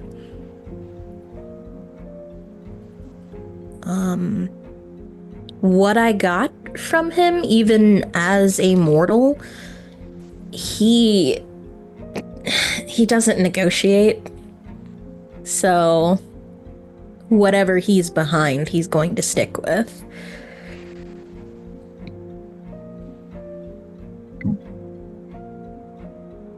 Whilst we're in the business of sharing, I don't suppose anyone else has something that they want to get out in the open, something that might impact our stay in Washington at all? Well, you go first, Ryan.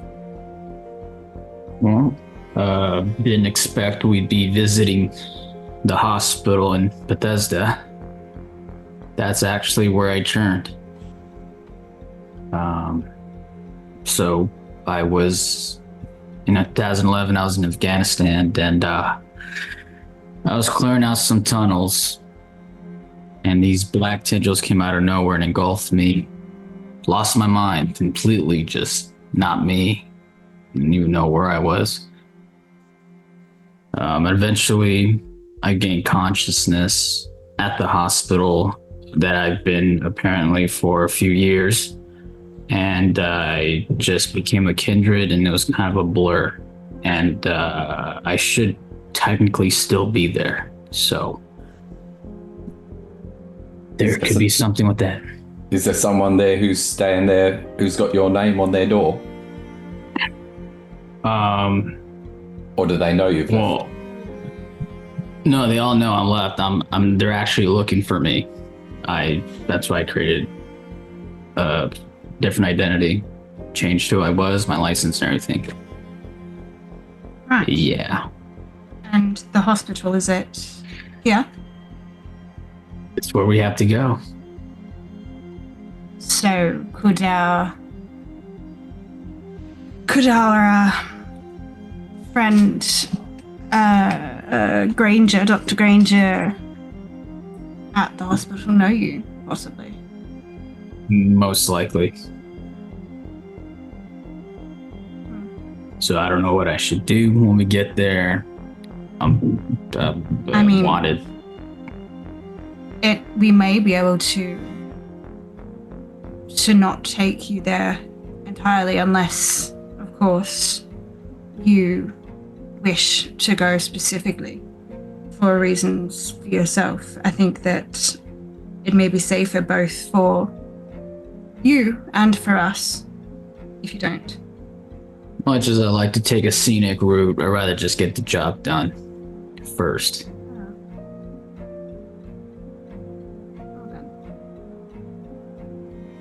All right, there's been a few suggestions of some places to go. I believe the two that have been mentioned have been the Institute and the Cathedral. The Cathedral is within Washington D.C. itself, whereas the Institute, as you can see from the map, is in Bethesda, which is a little bit outside of Washington D.C. And how much more nightfall do we have?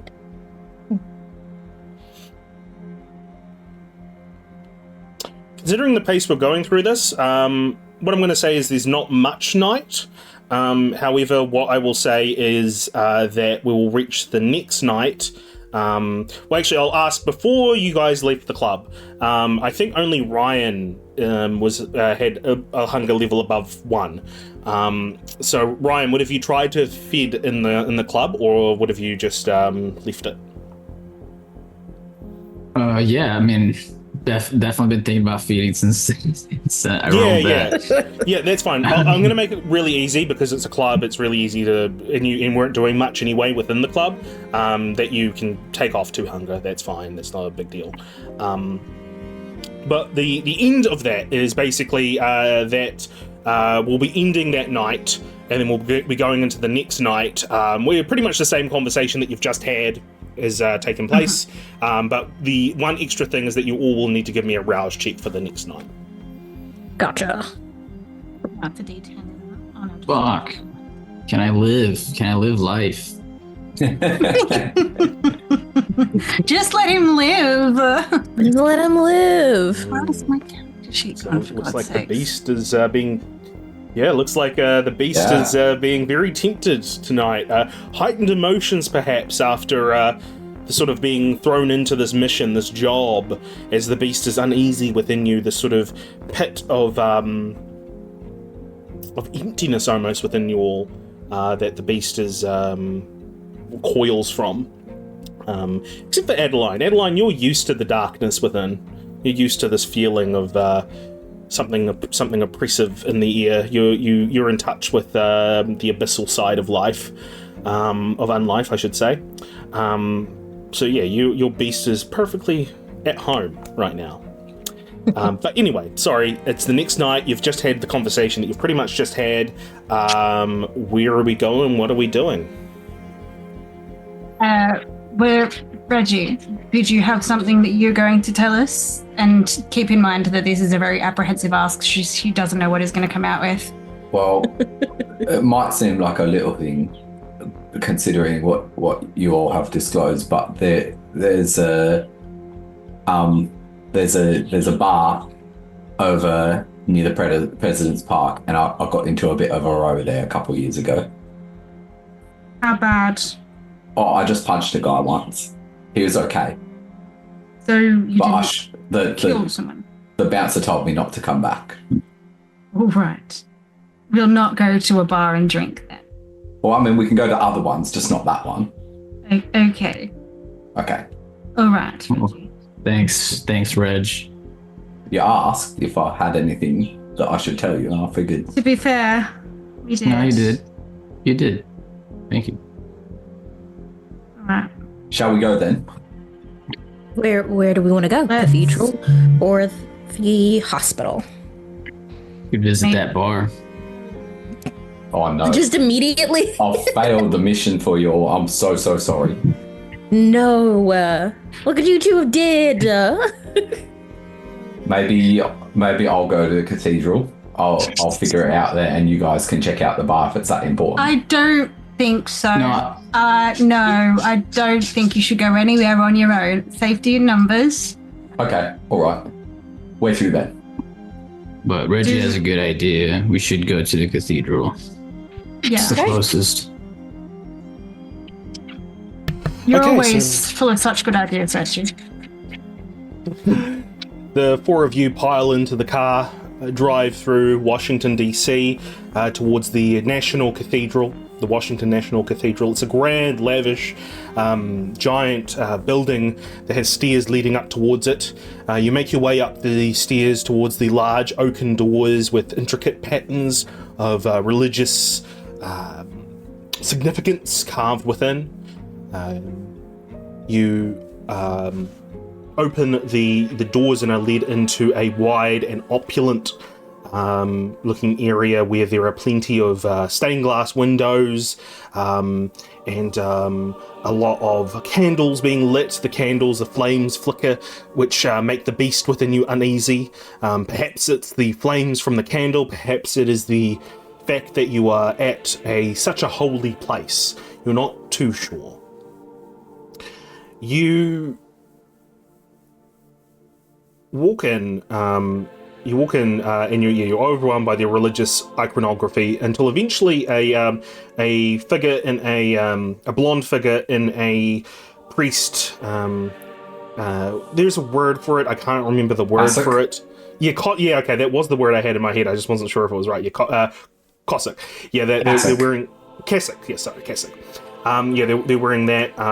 And they look at the four of you and they say, "How may I help the four of you? We don't receive many visitors at this hour, but I'm sure I can help you with whatever spiritual needs you may have." I can't remember. Can I sense dancing? Wits plus or specs for both of you.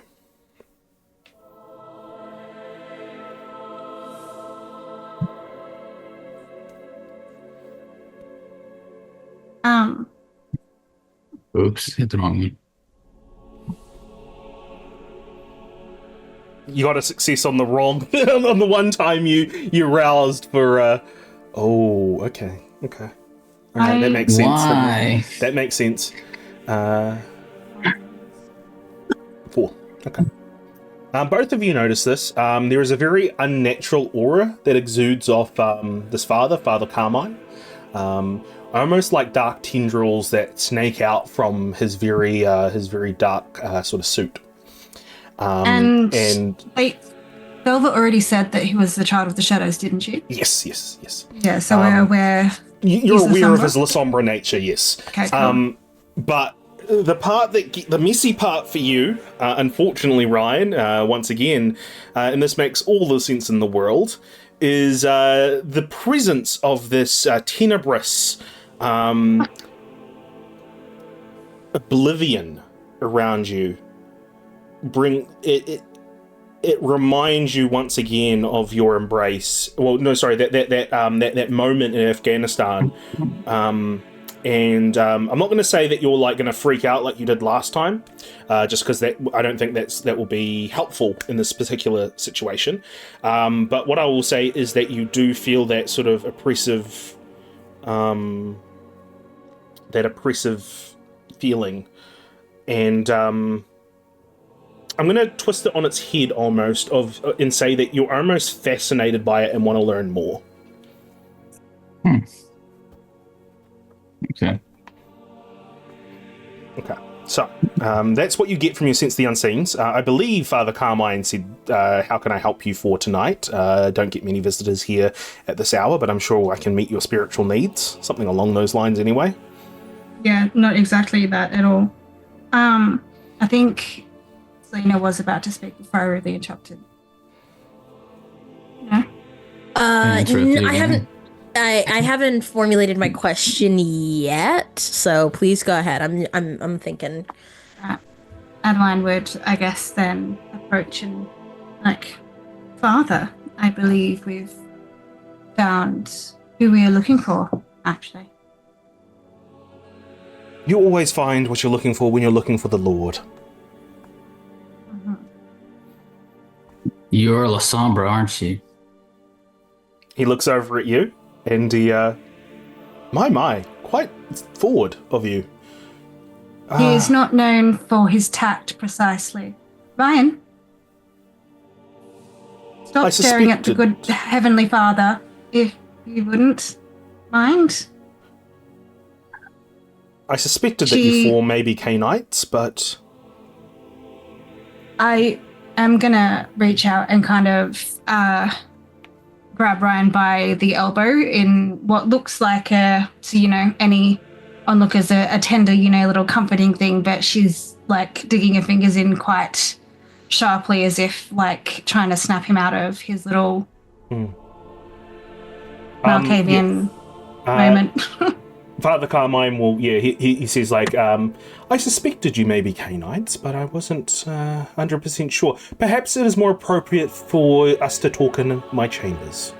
As he kind of looks at some of the people that are, in the pews around. I think that would be a wonderful place for us to have a conversation. Okay. I don't keep my eyes off of him. I'm constantly just tunnel visioned. Okay. You make your way, led by Father Carmine, to the back of the cathedral, towards where his chambers are. It's just a sort of very, when you get in his chambers, it's very, in comparison to the lavishness of the main sort of opening of the church. It's very sort of low key in this room. There's not a lot of stuff. It's all sort of fit to purpose, almost like everything has a purpose here and nothing's to waste. He stands here and he looks at the four of you and he says, "Well, how may I help you on this night?" I can see that you are not as much a man of such ostentatious tastes as your fellow men of the cloth. No, I need nothing, for the Dark Father is enough to sustain me in these nights.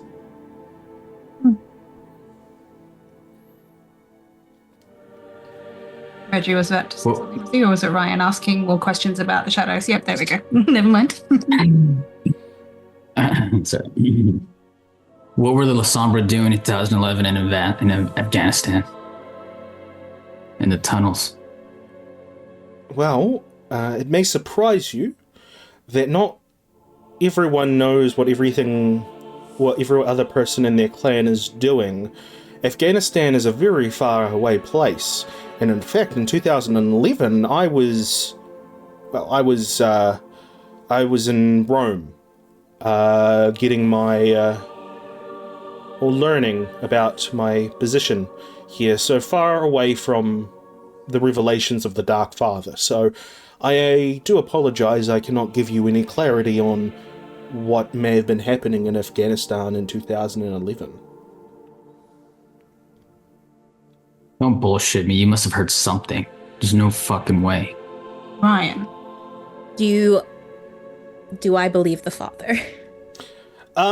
Insight plus wits, please. Absolutely. Can I use that as well? Yeah.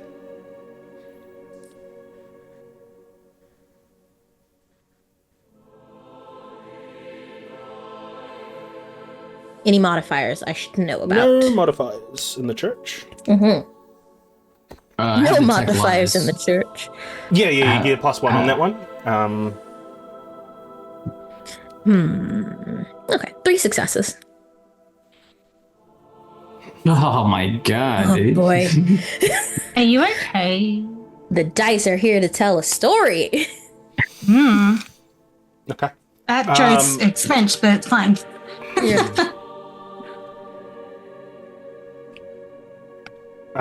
Both of you know that he's being truthful with what he's saying in terms of he wasn't turned Yep. until after 2011, and he doesn't he doesn't know what happened in Afghanistan. So you, Helena, you get that impression immediately. However, Ryan, you get a whisper through the cobweb that says that just says the word ceremony. And you latch on to that word ceremony, and you know that there is some importance to that word ceremony, and being able to reach the answers that you desperately are trying to find.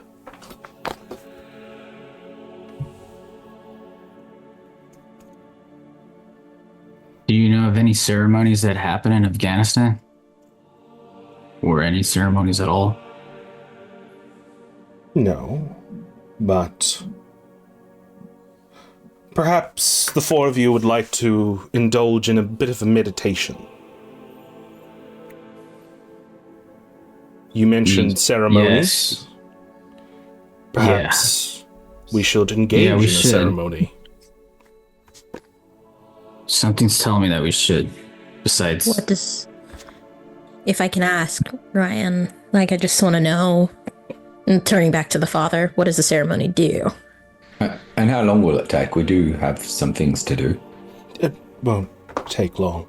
It is a reflection on the darkness within and an opportunity to meet that darkness and At Get a what feel. cost? there's always a cost, especially when you deal with the darkness, but I feel like it might answer some questions your friend has here. Is it dangerous? No, not physically. I feel like Adeline would kind of turn to Ryan and try and get his attention. Are you sure this is something that you want to do here and now? You don't Something know I what the need. fallout's going to be. I need to do it. Something's telling me that I need it. Can you trust that something? Well, I guess it's one way to find out.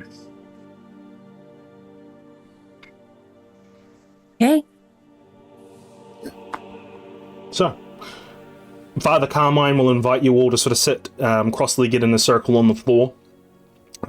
He then gets out some incense and some various little items, starts chanting something in some kind of foreign language. Anyone's welcome to give me an academics plus intelligence roll to determine what language he's speaking, or like what. I can do that. I think I know what it is. I might give it a try. 3 is enough for you to know that it. 3 is enough for you to know that it is not. Well, actually, Adeline, I'll give you an extra success on that because you should know a little bit more about this. But yeah, Ryan, it's enough for you to know that it is not a language spoken anywhere in the world. And Adeline, it is you know enough about Oblivion and Oblivion ceremonies to know that a lot of it is in ancient Greek, and so he's speaking in ancient Greek. He invites you all to close your eyes. Do you all close your eyes? Yep. Gotta do it for a boy. Yeah, definitely. But hesitantly, like as if she's the last person to close her eyes, Adeline would be after kind of doing the last round of checking on the others. You're greeted by darkness. All of you, all 4 of you are greeted by just an infinite void of darkness, nothingness, complete and utter emptiness. You fall deeper and deeper and deeper into this darkness. It embraces you. It covers you. It grows from within you as well. This darkness mirroring the darkness within mirroring the darkness that you can see.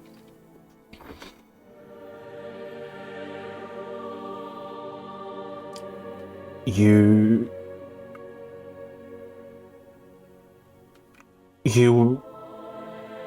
begin to lose sense of who you are, of your individuality, of your being, until eventually that's all eroded to nothing.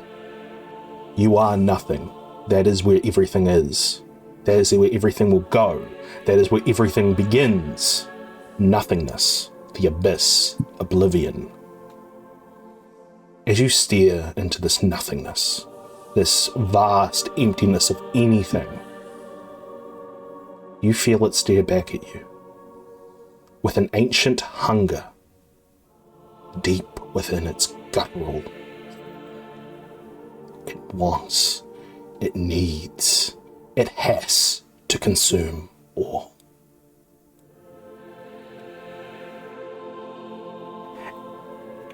And with that, you feel like you have returned to whatever reality is.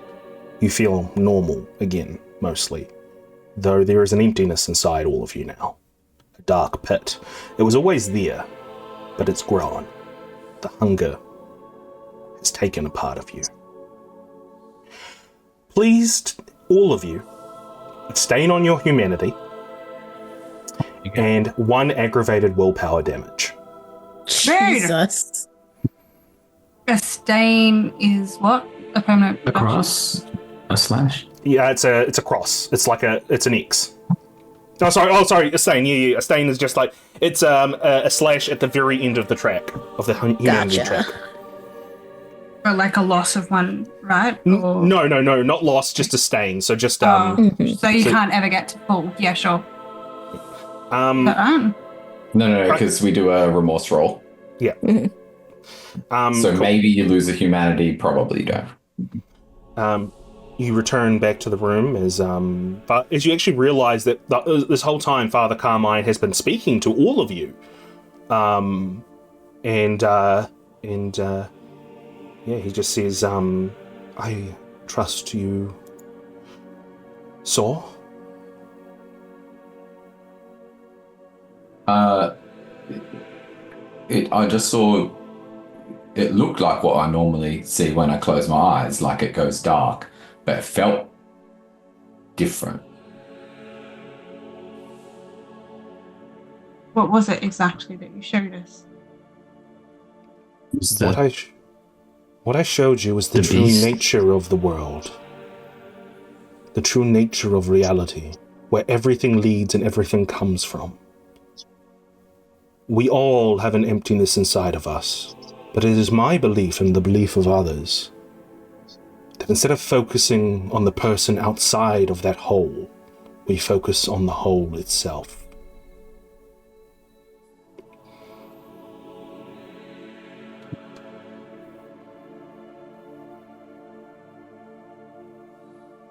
How positively inspiring. I hope that gives you some spiritual comfort, friend, as he looks at you, Ryan. Although it may not have answered any of your questions, it may have opened your mind to perhaps a wider reality than what you are aware of. Is this something that you do often? Yes, I consult with others and provide them spiritual need. Not quite as direct as the four of you, but I guide. I am but a shepherd after all.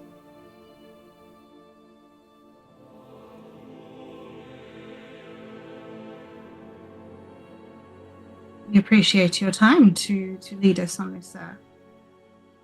this ceremony. Would it be too tactless to mention that we have, in fact, come with a motive to see you? I assumed that was the case. What motive would that be? Just out of character, which was the one that he knows about again? I think I forgot to mention it, but basically he's been seen talking to all three candidates. Okay, cool. We were hoping you might give us some insight and potentially even some advice on the race for Prince. Well, I understand you are very well liked within the community, very well regarded.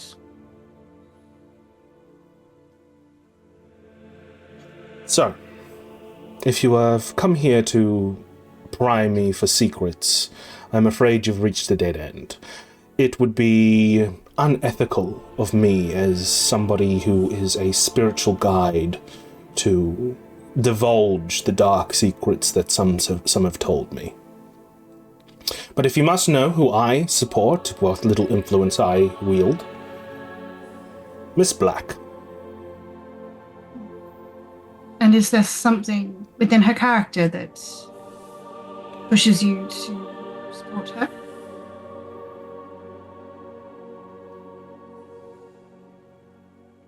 She is the clear choice out of all the candidates. She's the only one that seems to be able to hold anything together, and has proven so over the past decades, in spite of her sire vanishing mysteriously. Can I get wits insight from anyone? Absolutely. Does this have anything to do with any desires? Yeah. Is this any line happening here? Can I get a +1 on that? All right. Well, no, you just get a +1, to sort of, even if the person is telling the truth, you'd still get a +1 because you're trying to detect whether or not they're lying. So basically, it's just okay. yeah. Cool. Anyone else want to roll, or is that it? God Finally, damn it! a normal roll. It's a goddamn. Wait, it's not a failure. It's 5 successes. Yeah. Okay. That means Cool. No, All right. I'm just assuming gonna- nobody You else just is going to roll. So both our Ryan, man Reggie with nothing in mental also. so both Ryan and Helena, you both get. So what did he say? He said that she's the clear leader. Blah blah blah. Okay. He's hiding something about it. That's very clear from your 5s. What you also gather is that he's lying. Okay, what I'll say is he's lying about a few things in what he's saying. Whether or not, like, what parts he's lying about, you're going to have to figure that out if you can. But he is lying about he's made a few lying statements within that last thing he said. Mm-hmm. So that he doesn't know her sire, right? No, he said despite her sire disappearing. I don't think. Yeah. I believe. Please correct me. Yes, if I'm yeah, that is what he said. information. That is what he said. Yeah.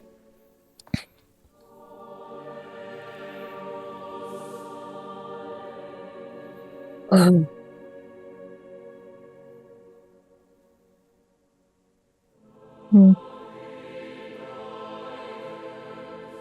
So, what do you guys say? Or do we end the conversation at this point? No, I want to know what he's lying about, but it's so hard to talk to religious people who believe their shit. Like,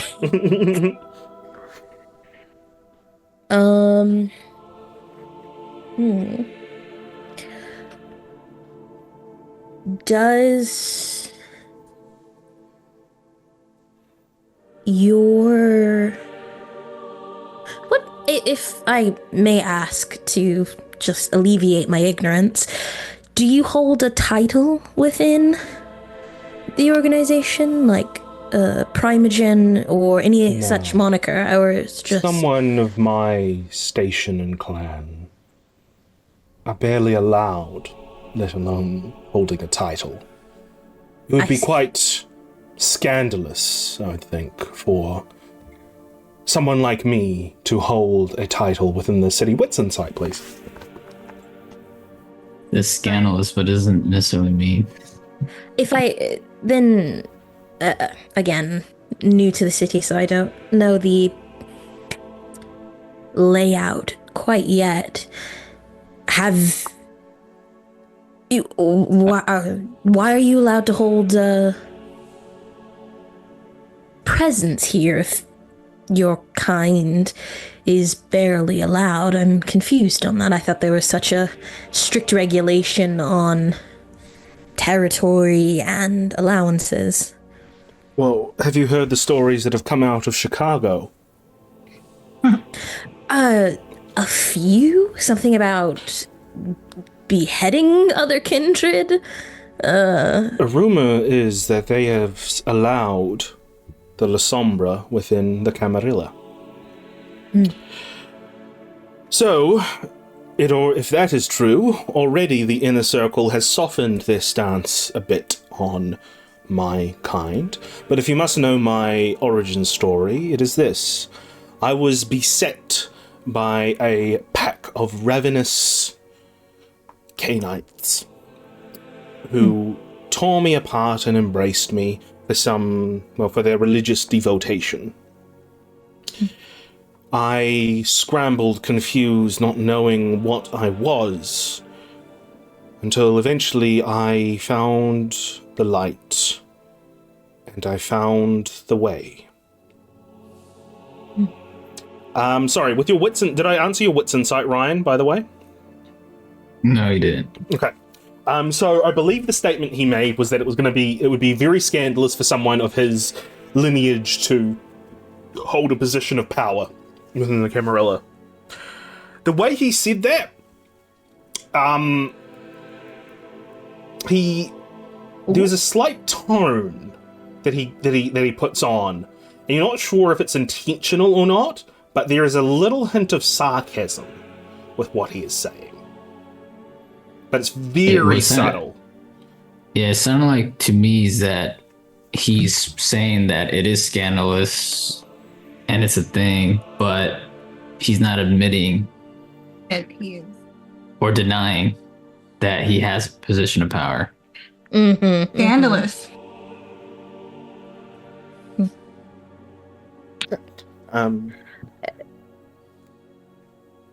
Yeah, sorry. I believe. Yes, I do offer my apologies, Father. I hope my inquiries aren't upsetting you. Being raised in these modern nights, I find faith to be very difficult to believe, so my apprehensions are based in that. Well, So I don't mean to ask these questions for you to prove yourself. I'm just trying to, I guess, prove something to myself. I understand. I understand your reservations as well. But, in terms of the religious side and the faith, it's simply a... To try to explain it, it's simply a case of finding, how do you word it, the right path, I guess. And is there a guidance, or is it showing people how the reflection that you showed us? Is there a path that you're Yes. If you are interested, perhaps I can assist you on your spiritual journey. It might take some nights, decades even, but we will find you on your path. I suppose, I guess, want clarification. There is a path, or is it everyone's own personal journey? Everyone has their own path to take. Is the destination the same? In your belief? Yes, it's always the same. We always go to the same place, and we always begin from the same place. Darkness, oblivion, nothing.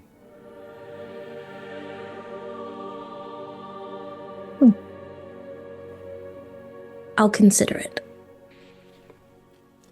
Cool. Any further questions that the four of you have to Father Carmine before you leave, or is this sort of the end of this discussion with Carmine?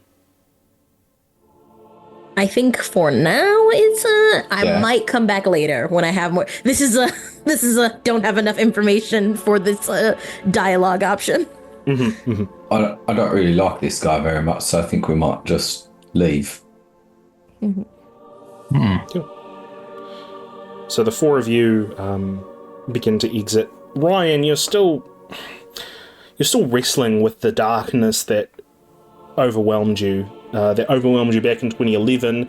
That's overwhelming you now. It's almost like it's always been overwhelming you, and you're just realizing it. And you're trying so hard. You're fighting so hard to swim to the surface, to reach for air, but it's difficult. But in that sort of state of being in reality and being out of reality, you get flashes, you get glimpses, and you get a flash of, you've never seen her before, but you know it's her. You get a flash of Monica Black in the darkness, bathed in darkness, and then another face appears nearby that looks identical but slightly different. That other face burns in the flames as Monica is left on her own, as she is consumed by the darkness. Well, that's a thinker, huh? So, before you have time to unpack that, the four of you make your way out of the of the church. But as you reach the doors, there's this figure. You don't really pay much attention to them. They just look like a normal, average person, just from a sort of side glance. They walk past you, but as they do, you hear them say, "Keep your heads up, kids. You never know who's watching." A wits plus academics, please, from all of you. Oh boy. What have my books taught me?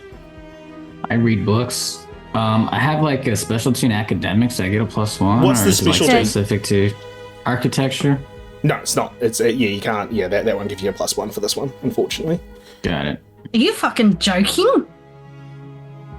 That's awesome. That's not I awesome. got. I hope one successes is enough, otherwise mine's a beast Wait. failure. You Just said turns awareness. around. I and- don't punches think it to I don't think I did that correctly, because if it's wits and academics, I should have 6. Okay. Yeah, I have Oh. 6. Never mind. I was looking at Helena, Ryan, who also got 1. Never mind. Remember, willpower rerolls are a thing. I know. Yeah. Yeah, I think I will. I'm saving all my stuff for combat. I mean, I might as well. I don't fight things. Yeah, I mean... Oh, we did just get an aggravated will from this fucking church, man. I can do... You can do 3. Helena can 4? do 1. I can. It's max I of can 3. do 2, because it's oh wait, that's a 10. Really? Oh, then I'm not gonna do that. Sorry. I'll take the L. Okay. Because I thought that was a. All there's of no you, 0. all of you sort of have seen, like, you look over at this person and you sort of properly look at them. You get the feeling you're like, I've seen that person before somewhere, but you just can't really put your finger on it. And you're sort of thinking amongst yourselves because the person just sort of whistles and just continues on their way and disappears disappears into one of the confessional booths. It's not until you sort of get in the car and start the car up and begin making your way to Bethesda Mental Institution that you, Adeline, it clicks for you who this person looks like. They are the spitting image of Jack Nicholson in One Flew Over the Cuckoo's Nest. The spitting image. I don't know if I would have seen that because I can't use TV. Oh, I could have seen it beforehand.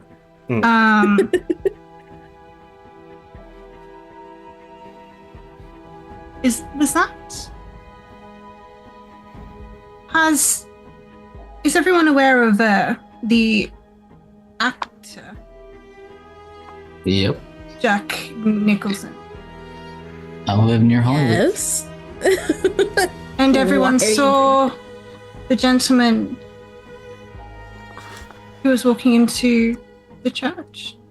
Yeah, he did look a bit like him, didn't he? Does anyone not find that as odd, especially given he looked like, you know, he did 30 years, 40 years ago? Well, I imagine he's pretty rich. He could get some work done.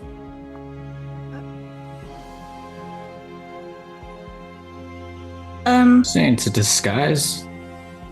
Yeah. Someone didn't And they're want already- to. And they're Us already to know. watching us. Yeah. And their disguise is Jack Nicholson. We didn't say it was a good disguise. But it certainly is a disguise. Huh. Okay. I mean, Maybe we'll just remain vigilant and careful. yeah, I'll file that away for later because that's Something. Okay. So before. no. I'm just questioning, like, why would Jack Nicholson warn us? Is there any further discussion between the four of you, in particular about Ryan's vision that he just had? I just want to check in with Ryan, like, So I, again, just want to make sure that it's not a question of, like, your character. It's just you seemed very insistent on what happened in the church. Is everything good? Or, I guess not good, wrong word. Are you all right?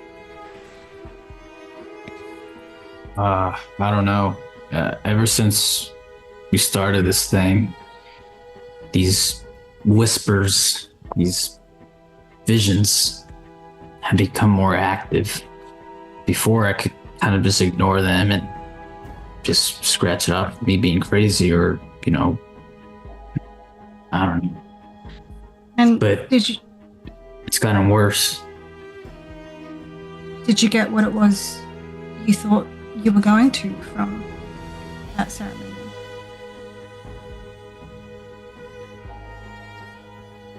Well, it made my mind clear. That's probably the best thing it's done. So that's the benefit for that. But, like, it would just darkness. It gave me a bit of a headache. Same. Yeah, the vision, even though it was in our heads, it just felt physical. Like if it was inside of us, looking at us, staring at us. He was a child of the shadows, after all. I mean, Should we go I am back and gonna give shit him on- one?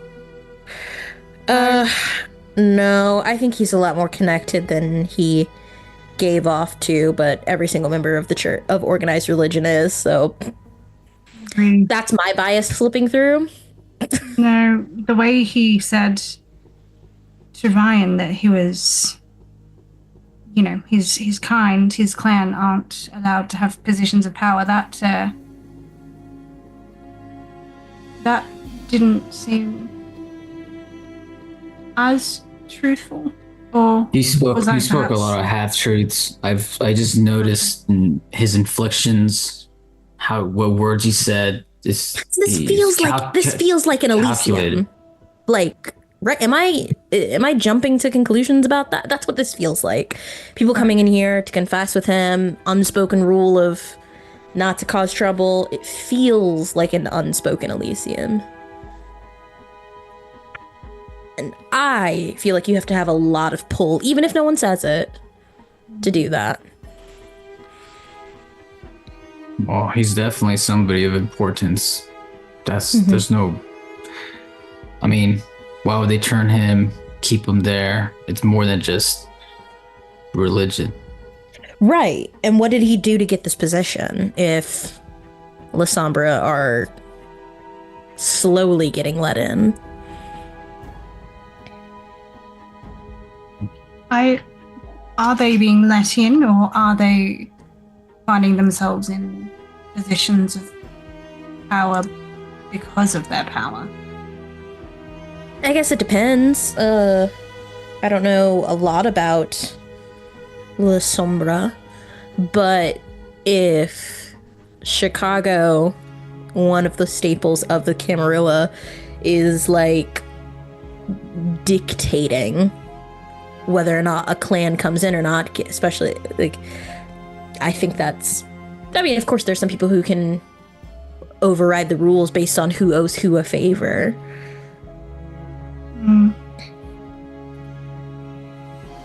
Well, it's tricky. Mm-hmm.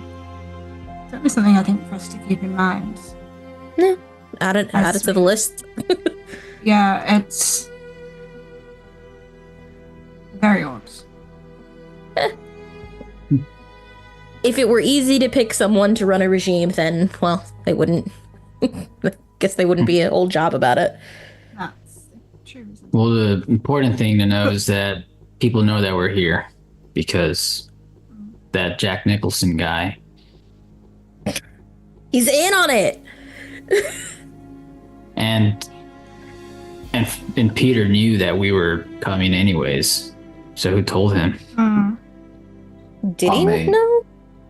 I've heard. Did he say that? I've heard those people who do those shadowy things. They know things sometimes.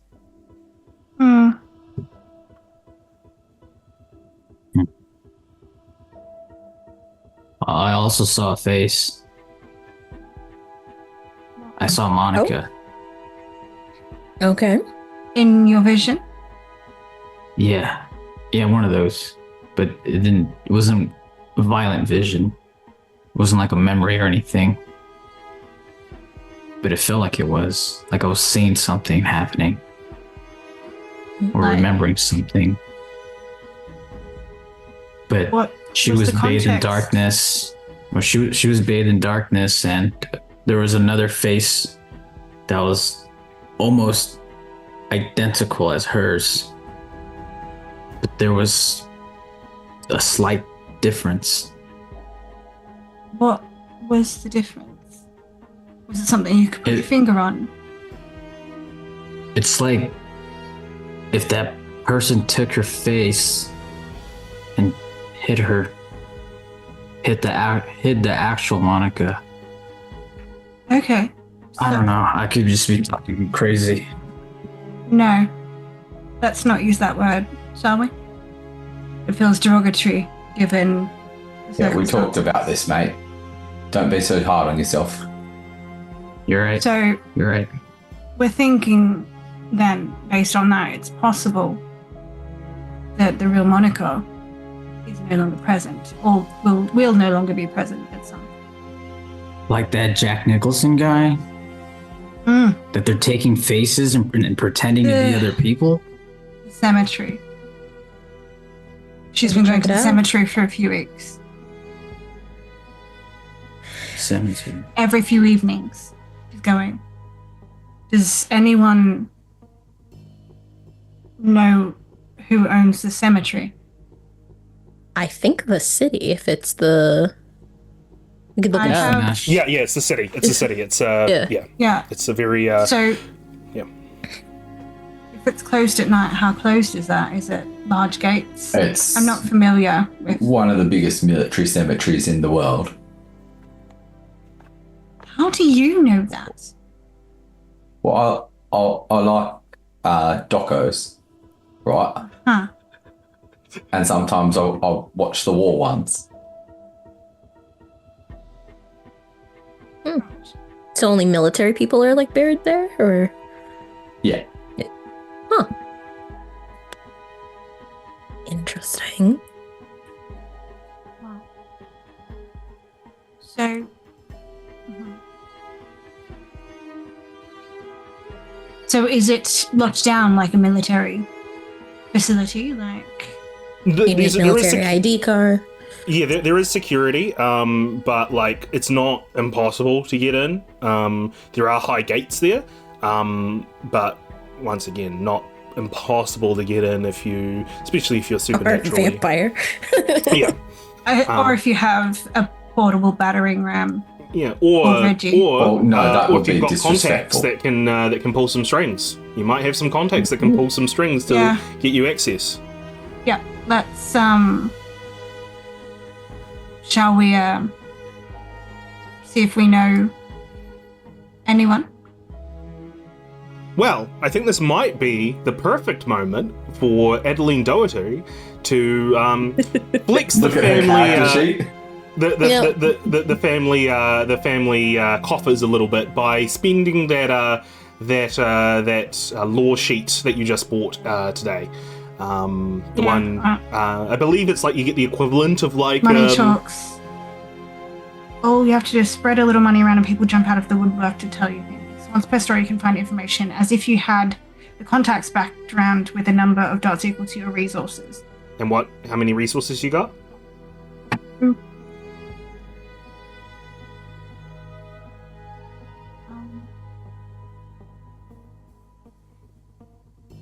Where's that gonna be? That should just be in your backgrounds. Did you not buy any resources? I don't think so, because it was a one shot. Oh, I've entrenched. That's okay. Like 2 dots of resources is like literally 6 XP. I'm willing to just give that to you. It's fine. It's like this is a one shot, as you said, so it's not that big a deal. So what that will be the equivalent of a 2-dot contact or a 2-dot ally or whatever.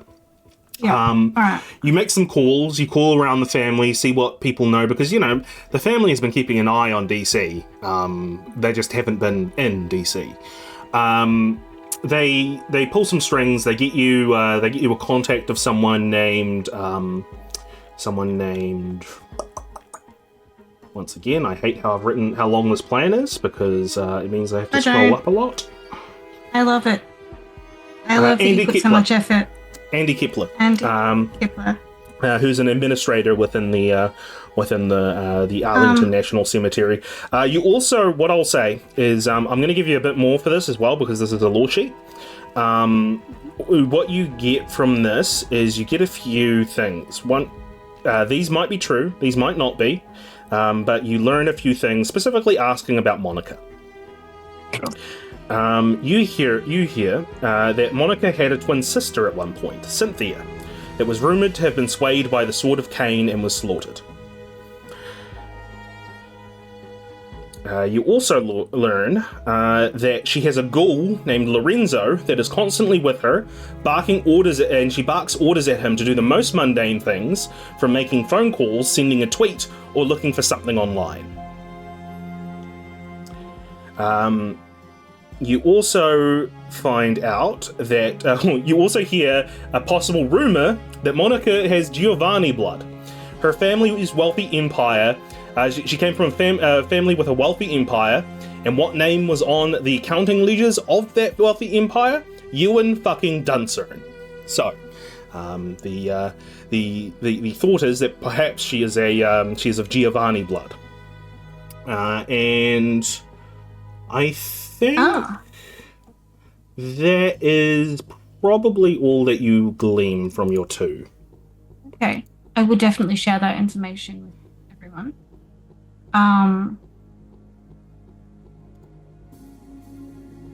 And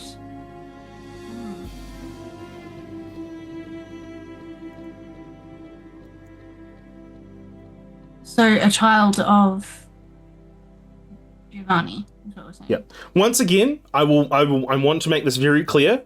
These are rumors and innuendos. So they might be right, they might be true. I'm still gonna make it clear that it's it's a rumor. But yeah, okay. So yeah, I'd share that information, making it clear that it's a rumor. And so what did we get? Did we get a key or a card or whatever to get in? Yeah, you've got access to the cemetery. You just need to meet the guy at the front. Why don't we just go in then, and you can talk to her, and if maybe she's a distant cousin, then she might be inclined to help out. Okay. Yeah. Let's go, shall we? Okay. So you arrive at Arlington Cemetery. You pull up. The guy, your contact, Andy Kepler.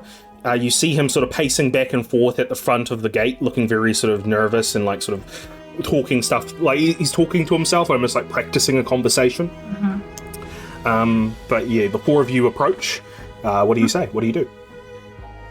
Andy, if you were pacing any harder, you would be putting a hole in the asphalt. Yeah, sorry. Are you for the people that that Terrence told me about? Right. So this is gonna sound really weird, but the place is booked out tonight. Sorry, what was that last bit? The place is booked out tonight. Right. Can you book out a cemetery? I didn't realize there was a rating list. And he kind of stammers over his words. He's like, look, it's just, someone else is here, all right? Someone else is here. And I don't think they'd appreciate me letting you in. We just won't get in their way. How's that sound? Oh, okay, Sure. All right, just let Terrence know that if he fucks this agreement I have with her, he owes me a lot of money. Of course. I'm sure Terrence is well aware. You know what he's like. Cool. All right. He will... Oh, can I just get a heads up who's in there? You said her. Well, I mean, it doesn't matter too much, right? Because you're not going to be interacting really, so... So I don't think it's really prudent for me to reveal clientele information. I activate all. The lady what she wants to know. Oh, fuck. Combination of sort of the awe and the sort of intimidation. Come back off, go. Yeah, he kind of discombobulates for a little bit, and he's like, her name is Monica Black. Okay. It's definitely bad cop, sexy cop. Not good cop, bad cop. Bad cop, sexy cop. Look, she's a nice girl.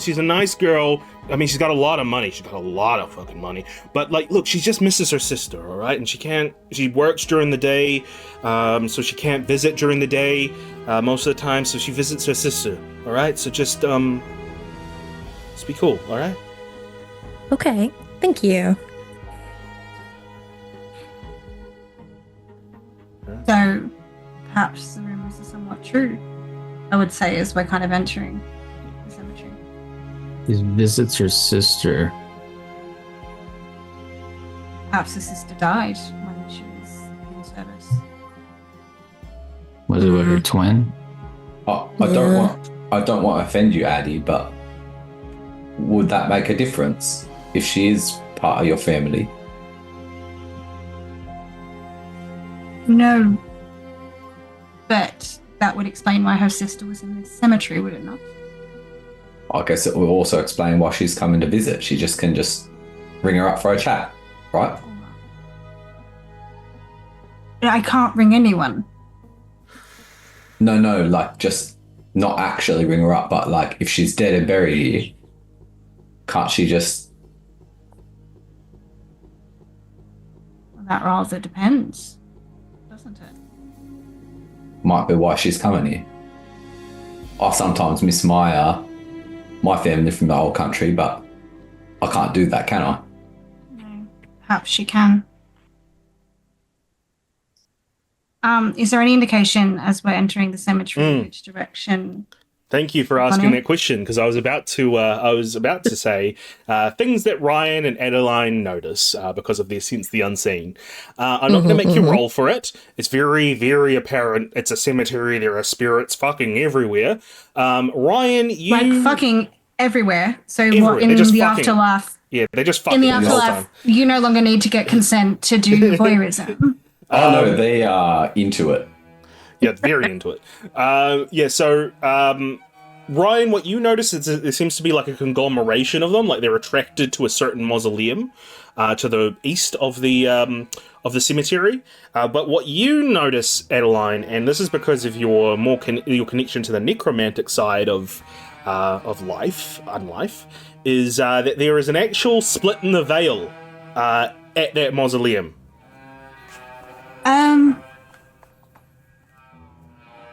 Do you all recall the glitching we saw? Yes, the word tear in the sky was used. I will say, it is different to the glitching. The tear in the veil is a different thing to the glitching. So you'd know that if that glitch was a tear in the veil, you would know that was what it was. Well, I think that Helena mentioned a tear in the veil when we brought it up. Someone mentioned a tear in the veil when we were talking about it, I think. Either way, there is a tear in the veil right above the mausoleum where spirits are gathering. Is that a we should be concerned thing, or? They said Monaco's in the east, right?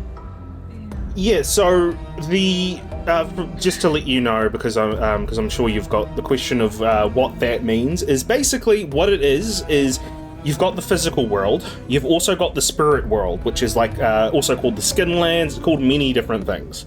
But that is where ghosts and all kinds of weird things reside. So the fact that there is an actual tier between these two sides of reality is dangerous in a sense of things can get out. Wow.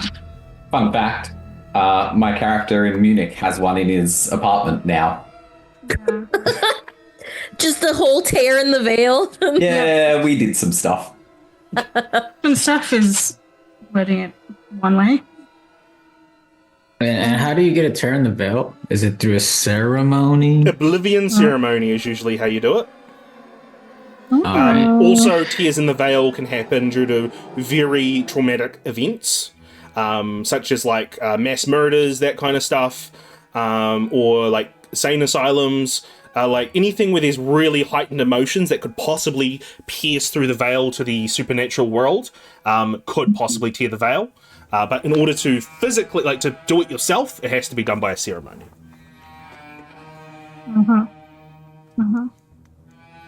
Well, there seems to be a large gathering of spirits right above that mausoleum. Yeah. So, I suspect that that's where we should be going, you know? We have to. Yeah, This I'm would- not a ghostbuster. I don't have anything that can deal with ghosts. Adeline? But they don't seem overly aggressive, at least at this point. But they are ghosts, right? Yeah. In fact, as Helena and Reggie say, like sort of voice their concerns. You both, Brian and Adeline, you see that that there are spirits that are like sort of circling around them, like in very close proximity that they're just not aware of. I think that you'll be fine. Yeah, I think you'll be okay. Okay. What if I get that stuff from Ghostbusters on me? The slimy stuff. If you can say the word, I'll give you an answer. It's And I'll whisper slime. to Reggie. Slime. Ectoplasm. Plasm. Plectum. Close enough. I vouch for him. Close enough. Do you fine. see any ectoplasm on the ground? I don't know. You guys can see more than I could. Is there stuff on the ground? No.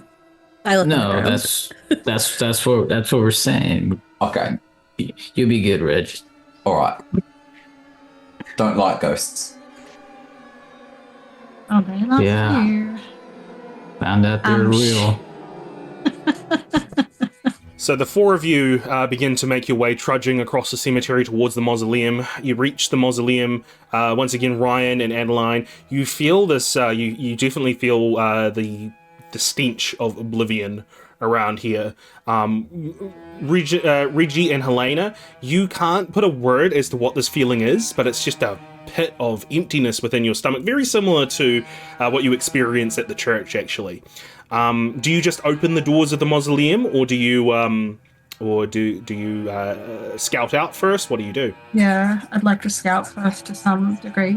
Okay, what would you be looking for? Obviously, it's a mausoleum, so there aren't any windows to check. But can we see that this is definitely like the mausoleum's been opened? Can we see that, Yeah. I'll say I won't make you roll. I'll just say you notice that there's like a disturbance in the dirt on the ground close to where the door is, which suggests that it has been opened at some point recently. And can we see any sort of light or anything coming out from underneath the door or around the cracks? No, just darkness. Is there a name on the mausoleum door? Yeah, Cynthia Black. No, sorry, Cynthia Vite. It would be Cynthia Vite. Did we know that Cynthia was the sister's name? That's one of the bits of information you got from your contacts. I was that just wasn't sure if we knew that her sister's name was Cynthia, because I wrote down twin sister, sort of Cain, dead, as in dead. Yeah, Cynthia. Cynthia. Yeah. Cool.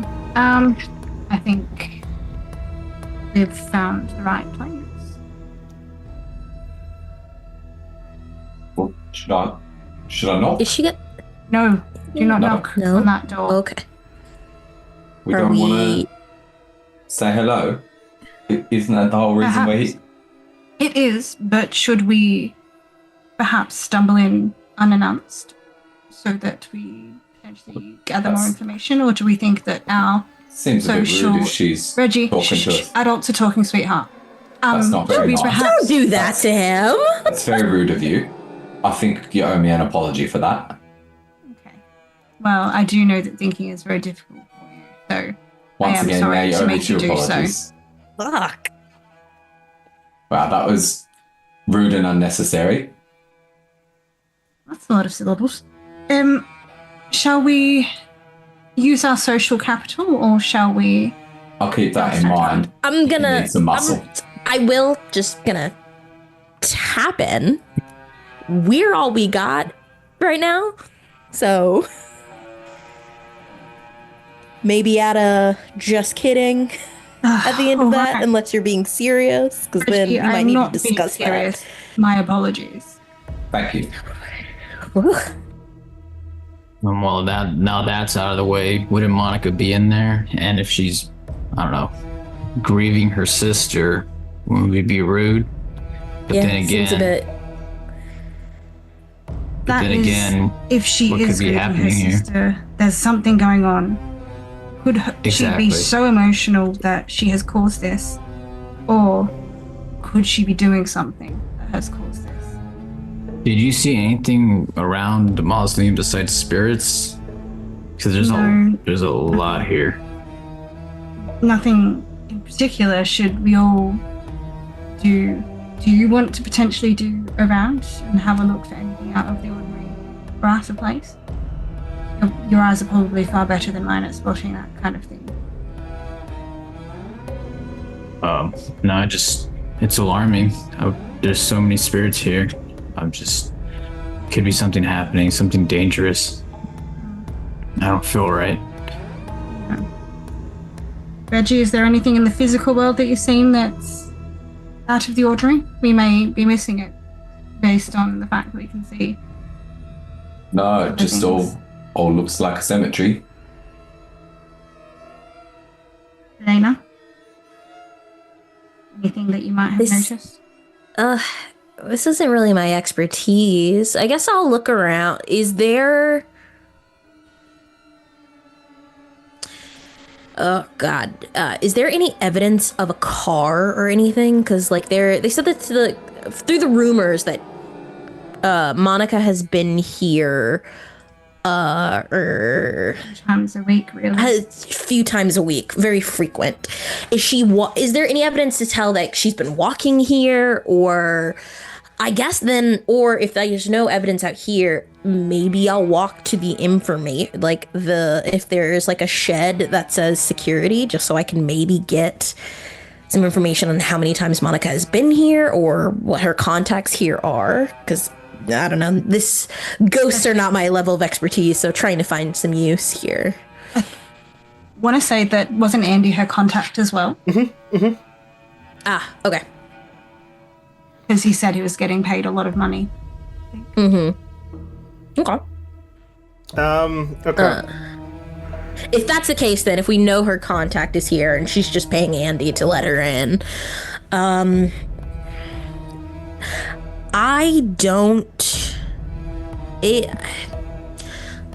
this isn't going to help make the decision, but I guess I would like to know, are we here because we want to know a ritual she's doing, or are we here to talk to her? Because at the current moment, we don't have enough leverage or any information to interrupt this ritual that she's doing. So yeah, that's kind of where Adeline's questions were going, is that do we go in and try and catch her in the act, or do we go in after knocking to potentially offer a sympathetic ear and not catch her doing a ritual of some kind?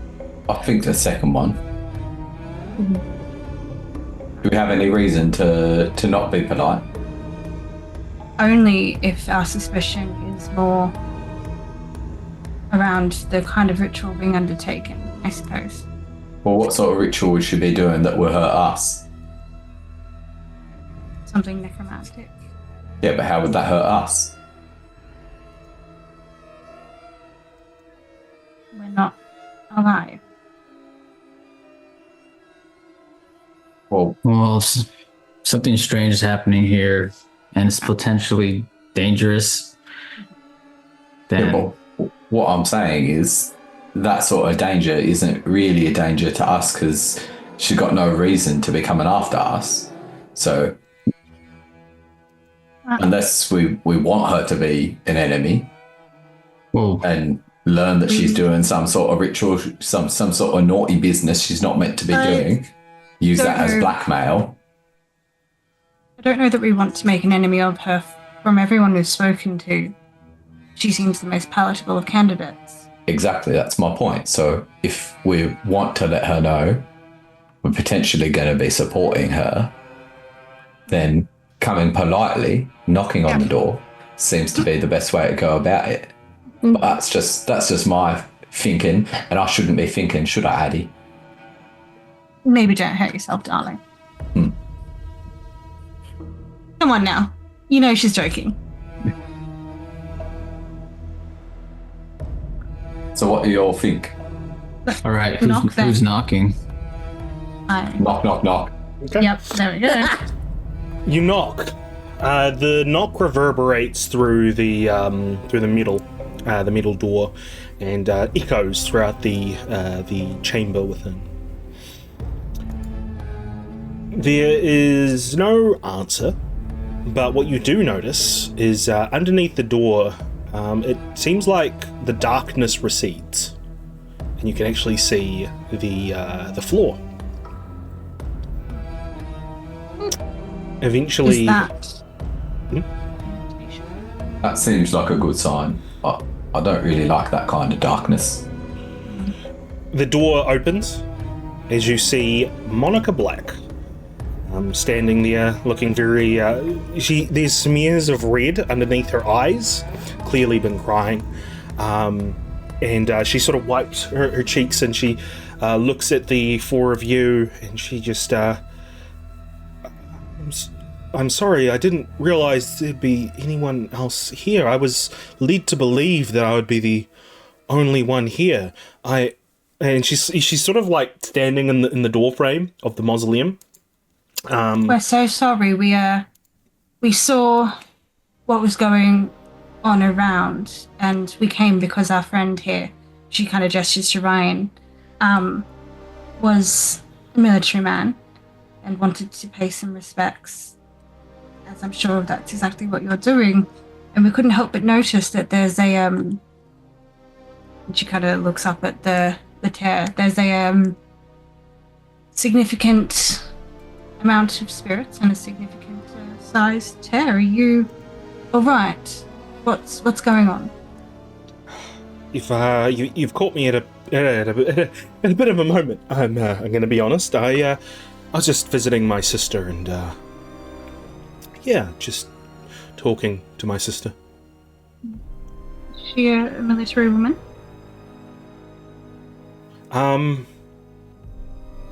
Not conventionally.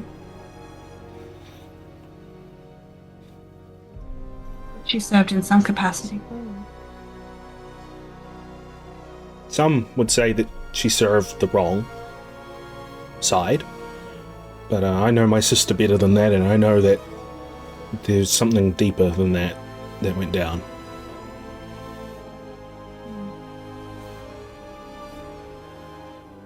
Yeah.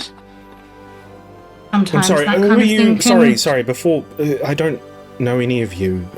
Who are you? Apologies. So sorry. My name is Adeline, and then she gestured around to the other three to introduce themselves. I'm Reggie. Ryan. Helena. Oh, nice to meet you. I do wish it was under better circumstances, though. But I didn't catch your name. Oh, Monica Black. Oh my goodness! Of course, I should have known. Apologies. And she'd kind of offer a little bow out of respect for the acting. She accepts it, but you can tell that there's like an uncomfortability behind her sort of look on the. Sorry, should I have not? I don't. No, it's fine. Everyone's so different with their differences. It's fine. Just treat me like any other person. It's okay. Though you don't know us, I would encourage you to do the same. It is middle of the night in the cemetery. We are all alone here, at least I assume so, based on what I can hear. Would you like to talk about your sister? Not really. No, not really. No. As she sort of gets out of the mausoleum and closes the door behind her, and sort of stands in front of the door. You actually see in her hands is like a sort of leather-bound black book, and there seems to be like some sort of staining on her fingers, some sort of dark staining on her fingers. And she says, "No, it's ancient history. And could we like? Oh, she's beautiful. Smash. She's weeping. And maybe Sim is a comforting shoulder to cry on. You know? One thing leads to another. Awesome. Can I use and I don't know what the polite thing is, but I have Panacea. Oh, Panacea? Yeah. Would it be impolite to use it? Or would it be... No, I don't think so. So you just need to do a rouse check for that, I believe. I won't make you do a roll since it's like we're not mechanically really doing anything. Yeah. So it's more going to be flavor, but I just need the rouse check just to see if you gain a hunger. You gain a hunger. So you send out your aura to Monica and sort of soothe her emotional state. And you actually see her shoulders sort of relax a little bit as she seems to relax a bit more with you all. And I can't remember. Are they aware that you're doing that, or is it? I'm not sure. I'm going to rule it that they're not. That she's not aware that you've done that. Yeah, because I feel like if she was aware, is it a Hikata specific thing? No, it's not. No, in fact it's a salubri thing, if anything. So anyway, she says. What? Okay, well, yeah. No, as I said, ancient history. I just come back here to talk with her. But I'm sorry that my attempts to speak with her has caused any concern for what you've seen. It's not my intention to make things worse than they already are. Oops. You tore the veil.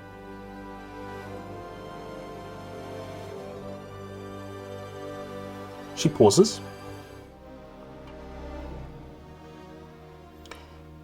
And she goes, "Yes, I did." You understand? Sorry, Joe, you go. Yeah. You understand how serious that is.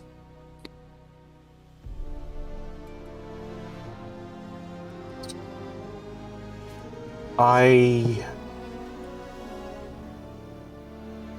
know enough to be able to contain whatever needs to be contained behind there. And I know how to close it. I'm just not ready yet. Did she come through? Can somebody give me a charisma plus persuasion roll? I prefer manipulation for me, but I think that this is a case of how comfortable she's feeling with you guys. So it has to be charisma. Sarina's probably the best for that then. Okay. Yeah, I think, just so I will say something so to warrant the role is, I don't wish to presume, one, how you're feeling. I can empathize. I have a sister of my own, and knowing the loss of her, I would do anything. Just give me a charisma check. It's going to be a low check because of what you've said, so thank you for saying that before you rolled. I just figured I had to say something. We're coming up at this woman. Yeah. With this hole in the veil. This poor lady who's grieving. Okay. Yeah. Okay. I will, just because of how dirt poor. But I'm at 2 hunger. I feel like I need to roll high to get this to get her to open up about something this raw. So I'm gonna risk it. Rouse to increase my charisma. Charisma. Yes. Okay. Does she find me attractive? Yes. Who doesn't? Okay. Yeah, but we. All right, and then 2. Okay, submit. I will spend a willpower, if I may, before you say the results to reroll. Oh, I think wait, it was a low check, yeah. so 3 should be fine. 3 will be fine. Okay, I won't make you waste the willpower. Okay. She just whispers. She like sort of looks down and she just sort of whispers under her breath, almost like, "She's not dead." Mm-hmm.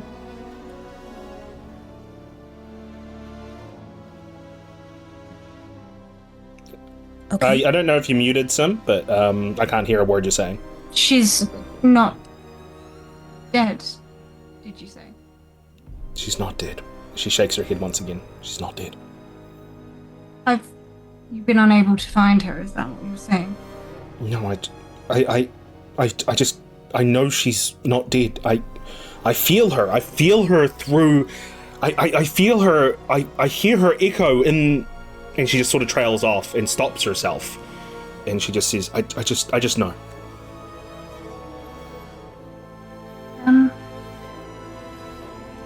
So that's why there's a hole. I'm trying to communicate with her. How long have you been trying? Since I got the feeling. When was that? Well, it's hard to tell. I don't know if I was just ignoring it due to the war that was happening, but once peace fell and the inner circle came and, well, the Justicar, sorry, came, I started to... I could feel her from... She's still there. Do you remember the first time you felt her back? Do you remember when it was? Or where you were? It was probably a few months back.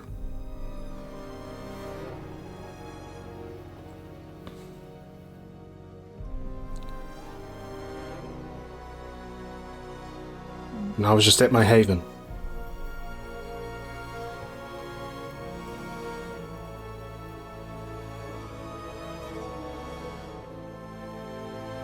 Had you met anyone new? You No. started to have the feeling.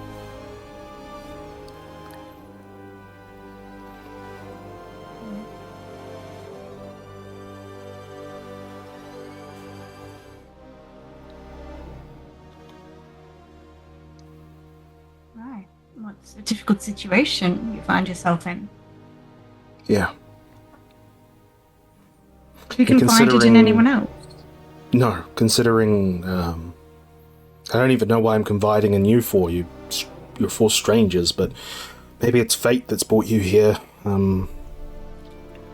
But, considering the lies about Cynthia before she died, I don't think anyone would be welcoming to knowing that the princess is back alive. Well, or is alive, I should say. Your sister's a princess? We were both princesses. Under Marcus Vi fucking Tell.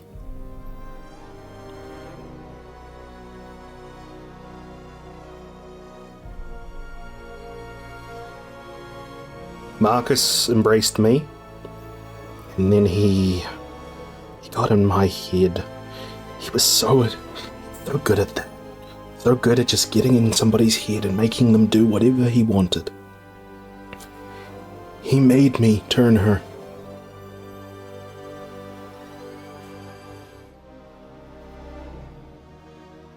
He forced you to turn your sister? Yes. And he took both of us as his quasi-brides, I guess. Just another trophy for another old white man.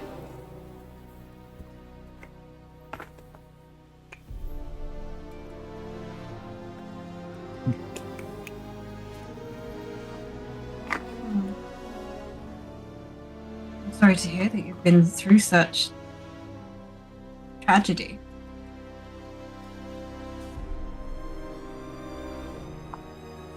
And she sort of composes herself. I hope I can impress upon you for that what I've said remains here. If I am to hear that any of this came out without me bringing it out, well, I know where to point to. And I will do everything in my power, even if I am no longer prince, to make sure that there is a blood hunt put on your heads.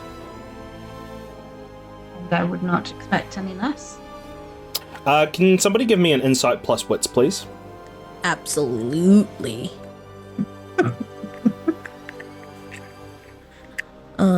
Does this have anything to do with her desires? The musical number. Yes. Yes. I'm going to say yes. Okay. All right. Any other modifiers I should know No about? other modifiers. The only ones in the cemetery are like stealth and survivals. Gotcha. 4. 4 successes. She is afraid. So she has put on this sort of... and it's just a very sudden, abrupt turn of face of being... Because she's been very sort of normal and very sort of human compared to many people in the higher echelons of the Camarilla. But suddenly she's put on this facade to threaten you that has sounded rehearsed from what she has experienced with other kindred and how they act. And it's coming from a place of fear rather than a place of malice. Understood. What are you afraid of?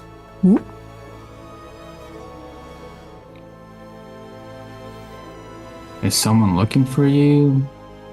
Someone after you? Someone could use this information on you?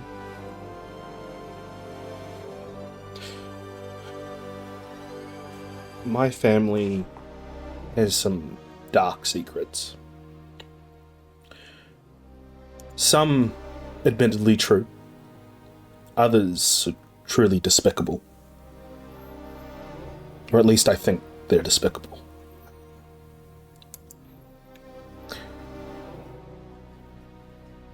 There are certain things about myself that I would rather not people find out.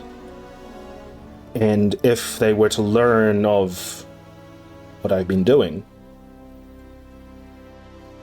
people might begin to connect the dots.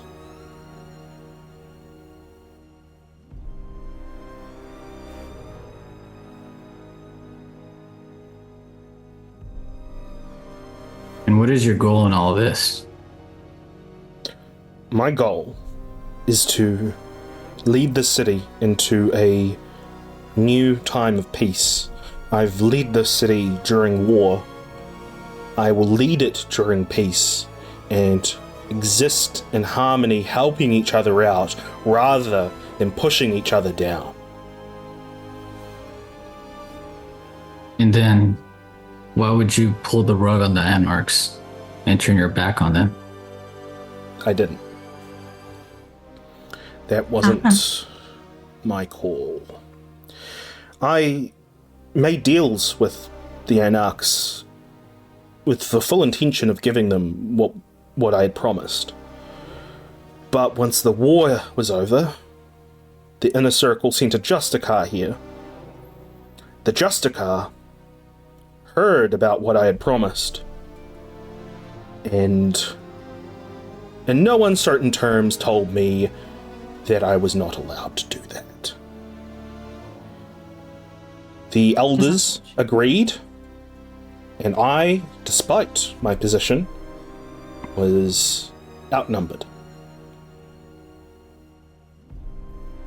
So this time around, if the Anarchs somehow help you, you would do that to them again?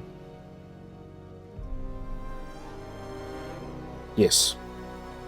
We've already made strides by leading the ministry into our city. I'm sure that's a first step. It's going to take some time to peel back some of these differences that have been built up over the course of generations. But we've led in the ministry, and I plan on not that being the end, but also that being a beginning of a new fruitful future for the city. We're too busy fighting each other. We were too busy fighting each other when the Sabbat were here. And now we're too busy fighting each other that the Second Inquisition is here. So if you continue following the elders, getting outnumbered, and if the Anarchs were to help you, and if they had any favors from you, you wouldn't be able to follow through, is what you're saying. What I'm saying is change is slow. It's going to take time. My position, when I become named Prince officially of this city, will be more solid. And with that, I will be able to rebuild our government to others that share my, what the elders called, radical idealism.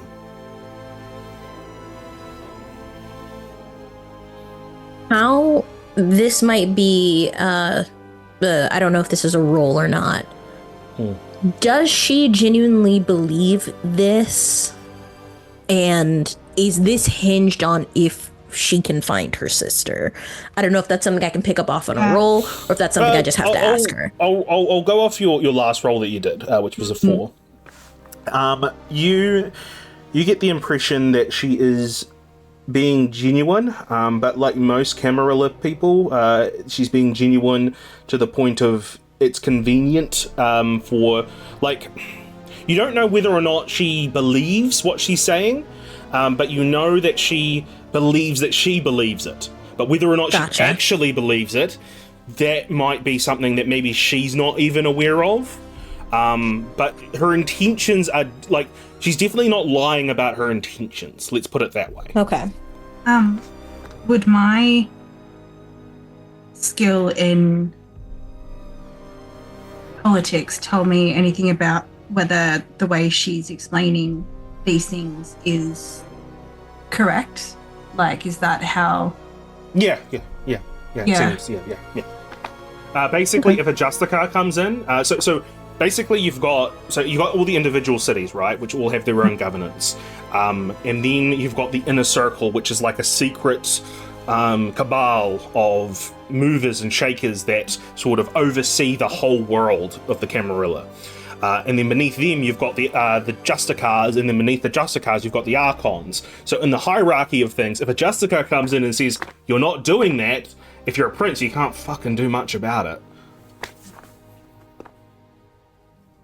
So I guess then the play is, how do we keep the Justicar out of Washington? Yeah, you don't. If the Justicar decides they're coming in, the Justicar's coming in. Well, obviously.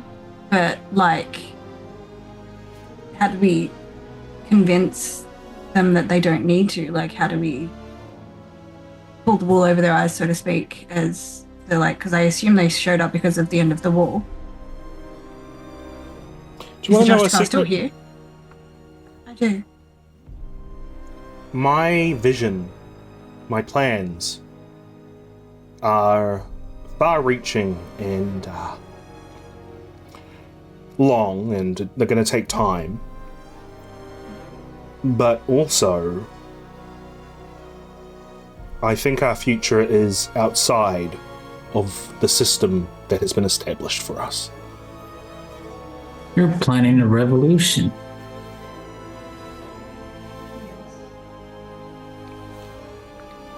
Those are treasonous words.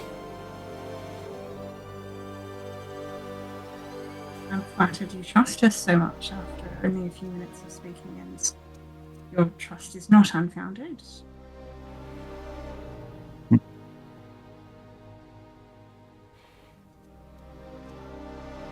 One more thing. Do you know about the Giovanni clan? I know my sire, Vital, had a particular hatred for the Giovannis. You know why? Because, according to him, they killed his love, the former Prince Marissa.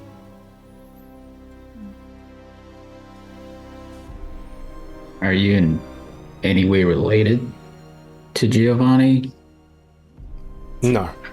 He wouldn't have sired me if that was the case. Or maybe he would. Just to screw the Giovanni, I don't know.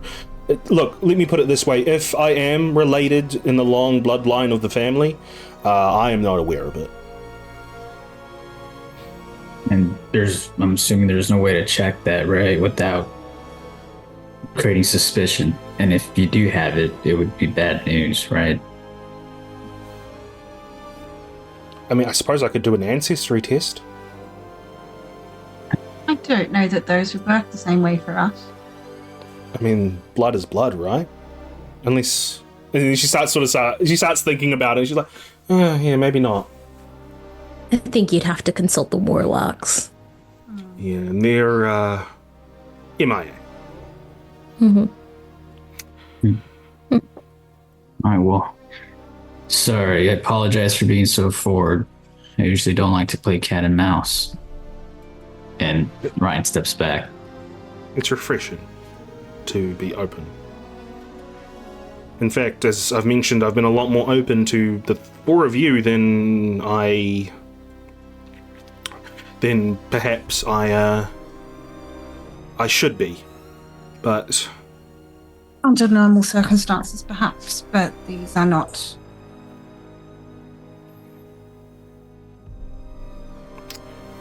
well, do you have any further things to talk to me about, or? Do you know a great deal about your other candidates who are running against you? Or are you just trying to run as honest a campaign as possible? She'll just tell you the same thing that you already know. Like, they're just the general impressions that you already know.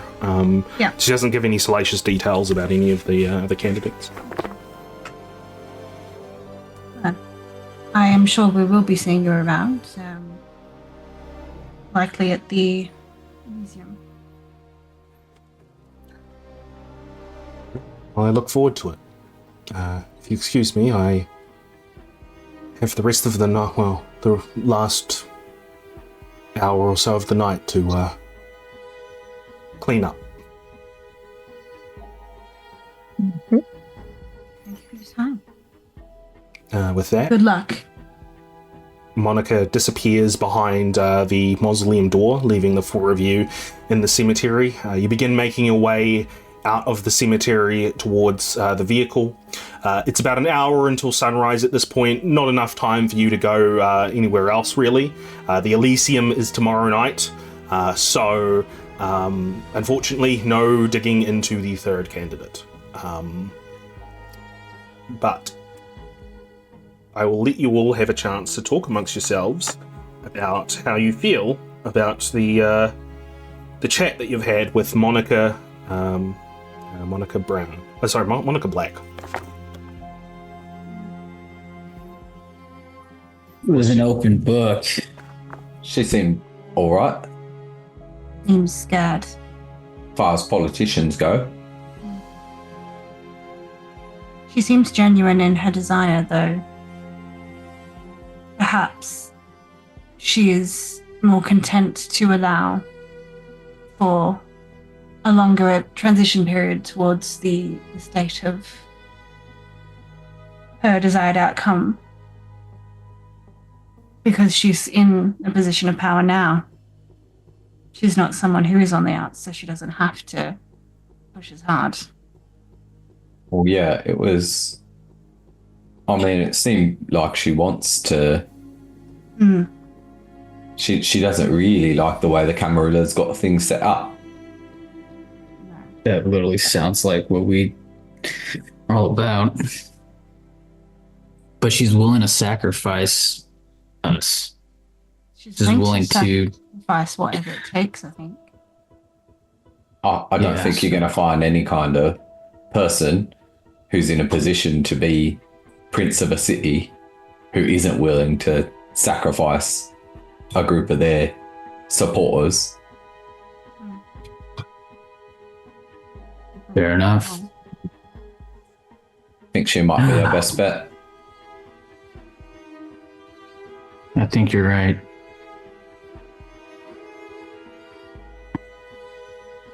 This Scott guy.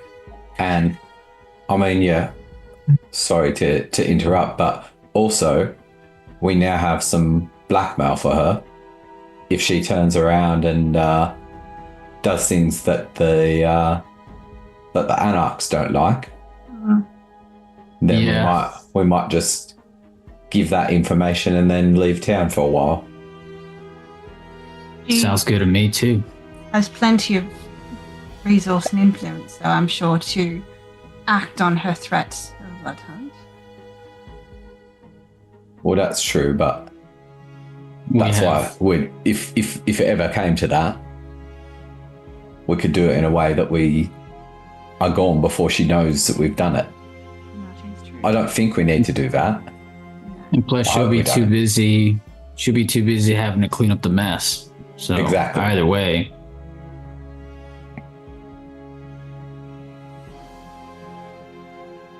So I think we're pretty solid. We got what the Anarchs want. We got leverage as well. We got the information we needed, and I think Monica is probably the best option. I think so.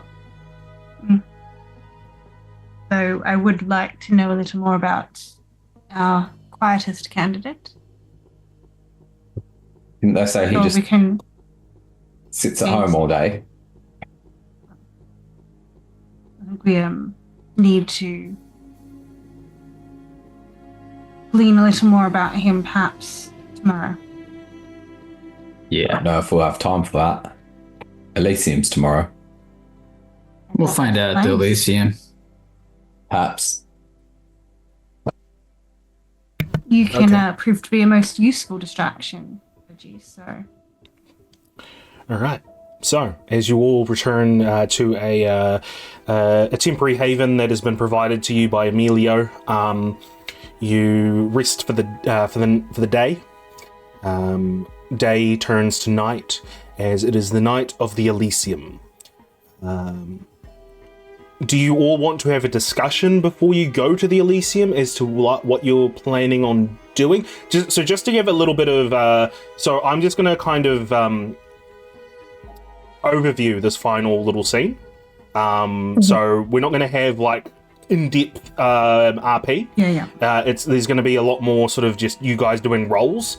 So it'd be good to sort of know what your intentions are at the Elysium, just so we can do some roles and then we can move on to the next point.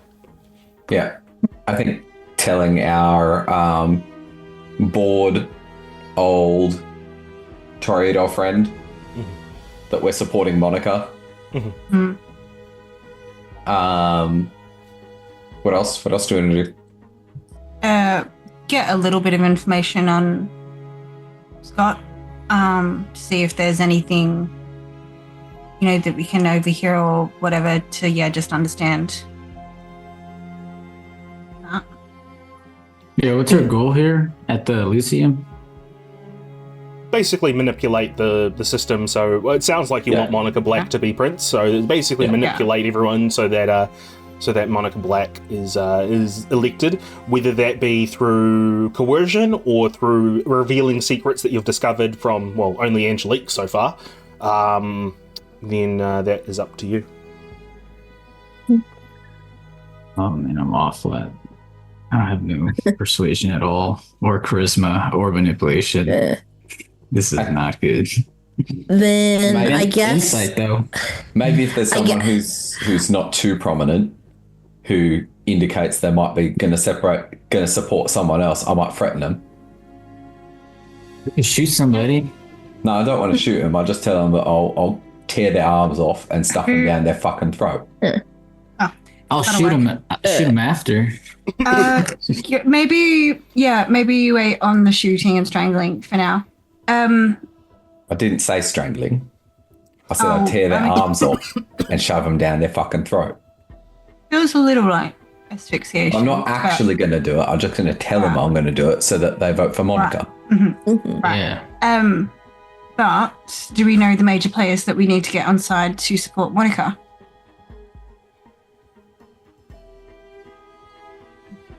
We've got one. Imogen would be one of them. So we're going to wheel and deal with the others, I'd have to assume. So, all right. I think I've got okay. I think I know what you guys want to do. Yeah. And we'll just sort of move forward with that. So the sedan makes its way to the Elysium, which is taking place within the John F. Kennedy Center for Performing Arts.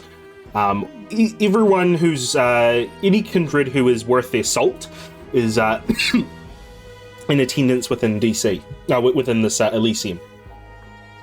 You also you spot the people who you've talked to so far, including some others as well, who I won't get into.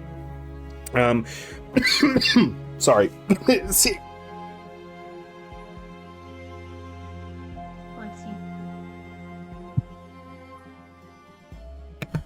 Right.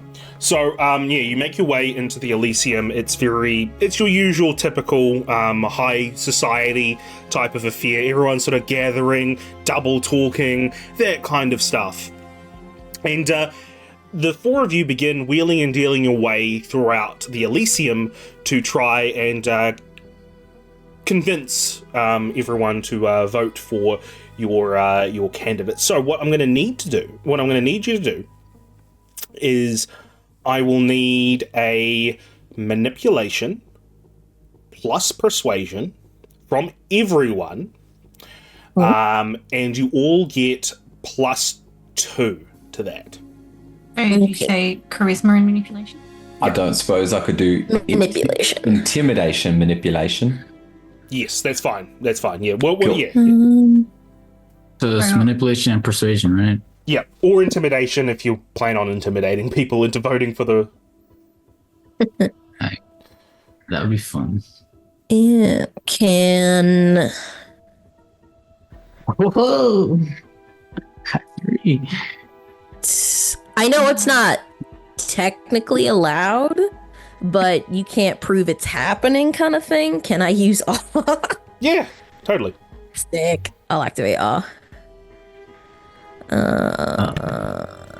But due to, I will say that due to the differences of the different people in attendance, you can't use the stunning. That's very fair. These are all middling levels to ancient beings who don't care about sex anymore. Mm. All right, here we go. Okay. I will. Do I want? I'm gonna spend some willpower because we're trying to convince a whole ass Elysiums, and I want to be able to put a little bit more oomph in it. 1, 2, 5s are not successes, correct? 5s are not successes yet. Okay, yeah. So I'll re-roll all 3. So submit. Shit. Right. How much Did have we me got? dirty. How much have we got in total? So we got 5, 10 with a messy critical, 13, 17.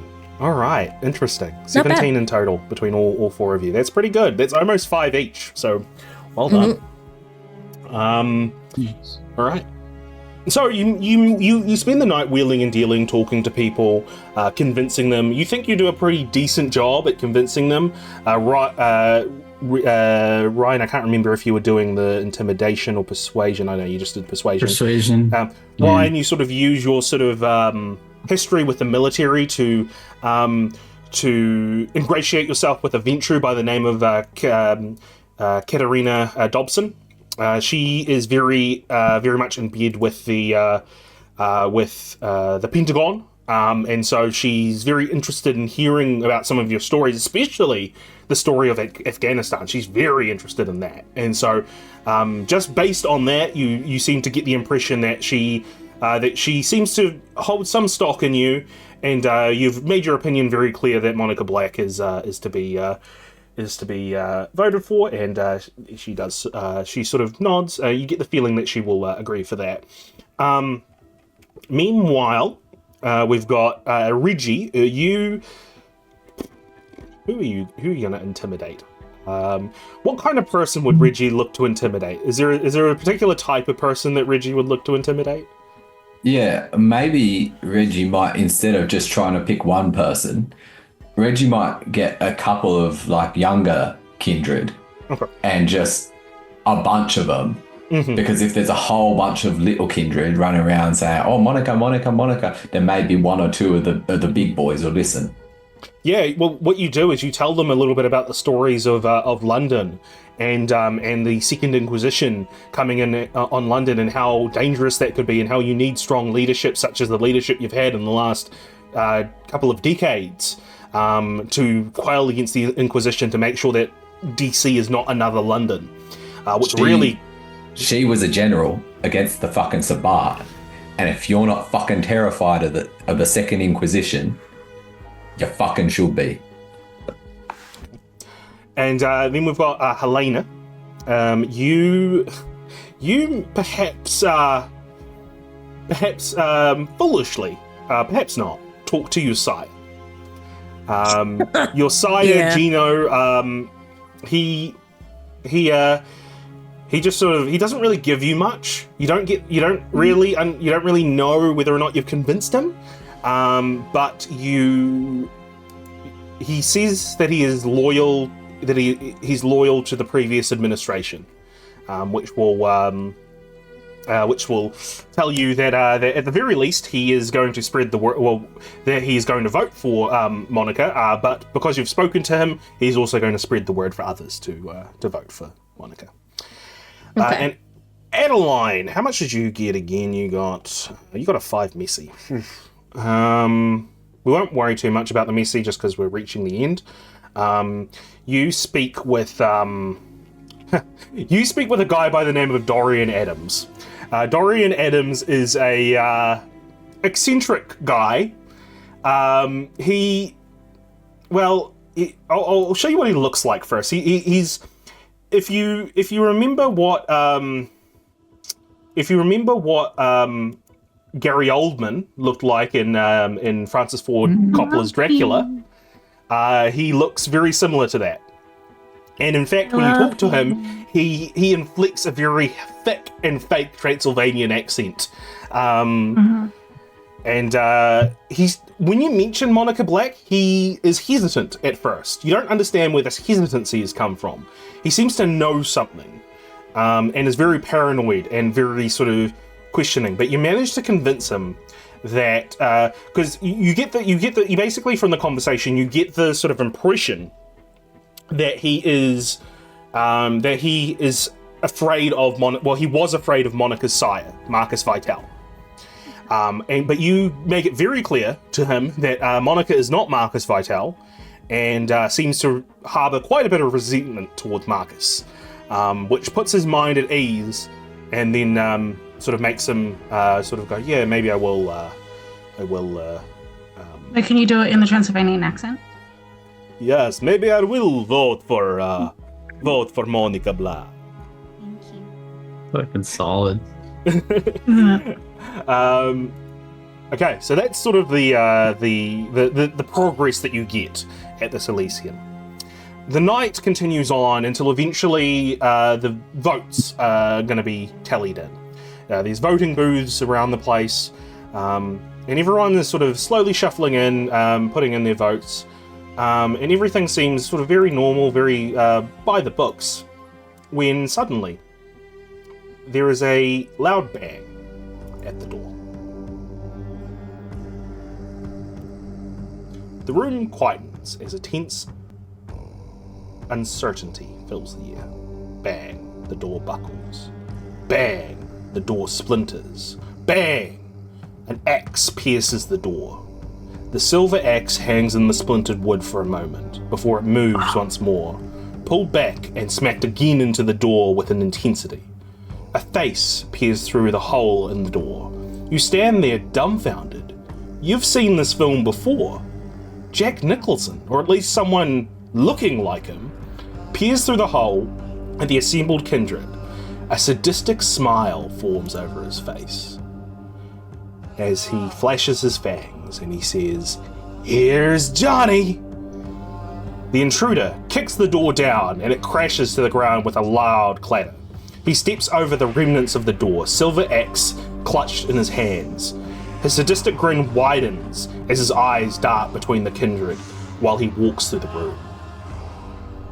Look at you all, scrambling around, vying for what little power you can attain, sniping, plotting, backstabbing, like any of it matters. You're all blind. Scott Levin steps forward, and he begins to exude an aura of daunting presence towards the intruder. Who the hell are you?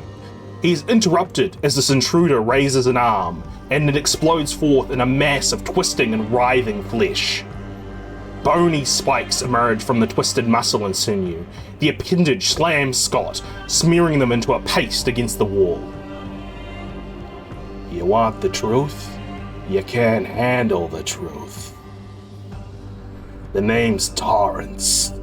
Jack Torrance. You know, I always said, I don't want to be a product of my environment. I want my environment to be a product of me. Years ago, we had the church, which is a funny way of saying we had each other. The Easy Riders were real headbreakers, true crusaders. We pushed our way in. Centuries after not being able to get a foothold in this city, we had the Prince, may he rest in peace. That's what Anarchs don't realize. If I got one thing against my fellow revolutionaries, it's this. No one gives it to you. You have to take it. The intruder, Torrance, stares directly at you for one chance. What will it be? Will you stop playing their games? Or will your vitae spill while you play the game of blood-starved gods? So, there's a moment, a pause, where you can discuss, out of character, what the next move is. Oh, I'm gonna fuck him up. I'm gonna die immediately. But Question. Is this guy, I guess I just want to get a read off of, did Velvet set us up or this guy up? I don't know if I can... Yeah.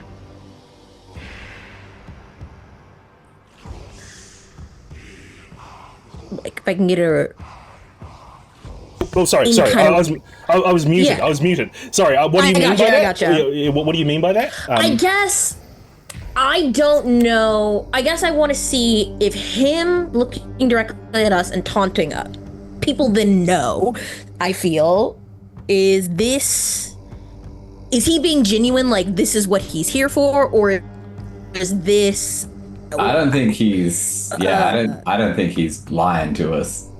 He's very upfront. Right, but I guess I'm trying to figure out if Velvet, like, if this was actually Velvet's plan and we were just... 100% not. 100% not. This guy is clearly Sword of Cain, clearly Sabbat. Yeah.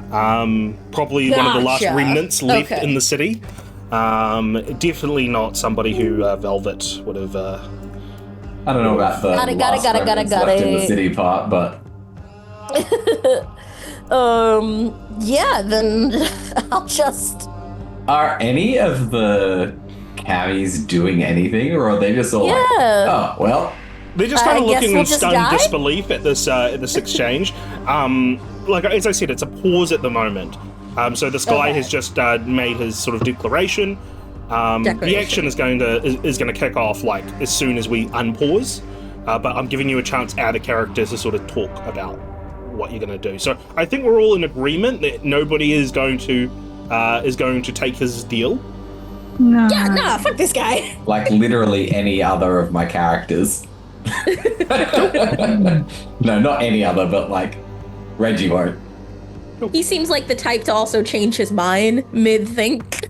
Yeah. No, And he's like almost declaring war against all the kindred. So well, he's just declaring war against the Camarilla and the Anarchs. but because of his abrasiveness, so he's not necessarily homey.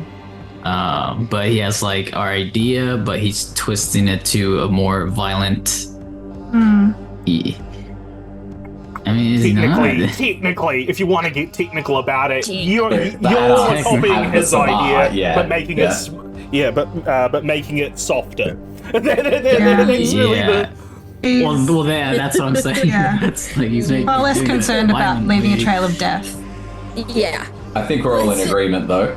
Yeah, say nah, So, not for me. TPK? Excuse me, sir. I have to say, your entrance has been incredibly impolite, and I'm going to activate my feral weapons. Cool. All right, let's get into action. All right, what's everyone doing on this turn? Well, I don't know if it will do anything, but he does have to roll if he wants to hit me. I will activate Daunt. Cool. I will use Cloak of Shadows and find a high point. Cool. What about you, Adeline? What are you doing?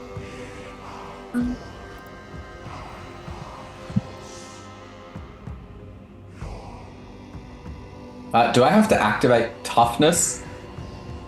You're already tough. Yeah, I think it's just passive. I'm not 100% Okay. sure. Cool. Yeah, I think I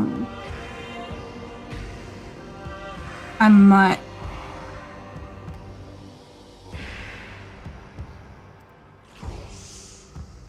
even. Can I sense the unseen as my first thing, or is there anything to say that it warrants No, that? yeah, I'm I not going to guess? make you waste your turn with that. No, there's nothing to see. Okay. Then I am just going to, I guess, try and move to somewhere that feels a little bit more safe than right in the Okay. action. Currently. Cool. All right. Can you give me? Okay. So, Sarina, I believe you were going to activate an ability. Is that what you're going to do?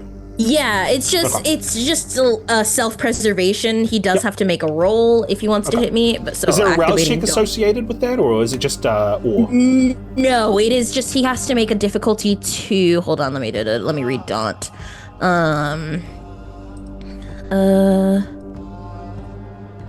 Resolve and composure difficulty 2. Cool. All right, that's cool. All right, that's cool. All right, so that is your turn. You activate that. Ryan, can you give me a let's call it a survival plus dexterity roll? Sorry, Reggie, were you going to hit? Oh yeah, I'm fucking going for him. Strength plus brawl, please. And Absolutely. Adeline, give me a stealth plus dexterity to or composure to try to find a way. Alright, he's going to roll. Christ. 5 successes.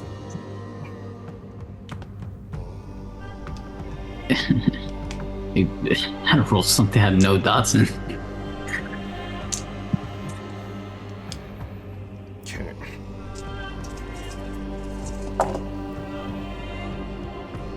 Oh wait, what? Stealth? No, it's right. Yeah. No. Okay. There's a lot of chaos going around at the moment. So Ryan, you're able to find an area, sort of you're not completely hidden, but you're somewhat hidden.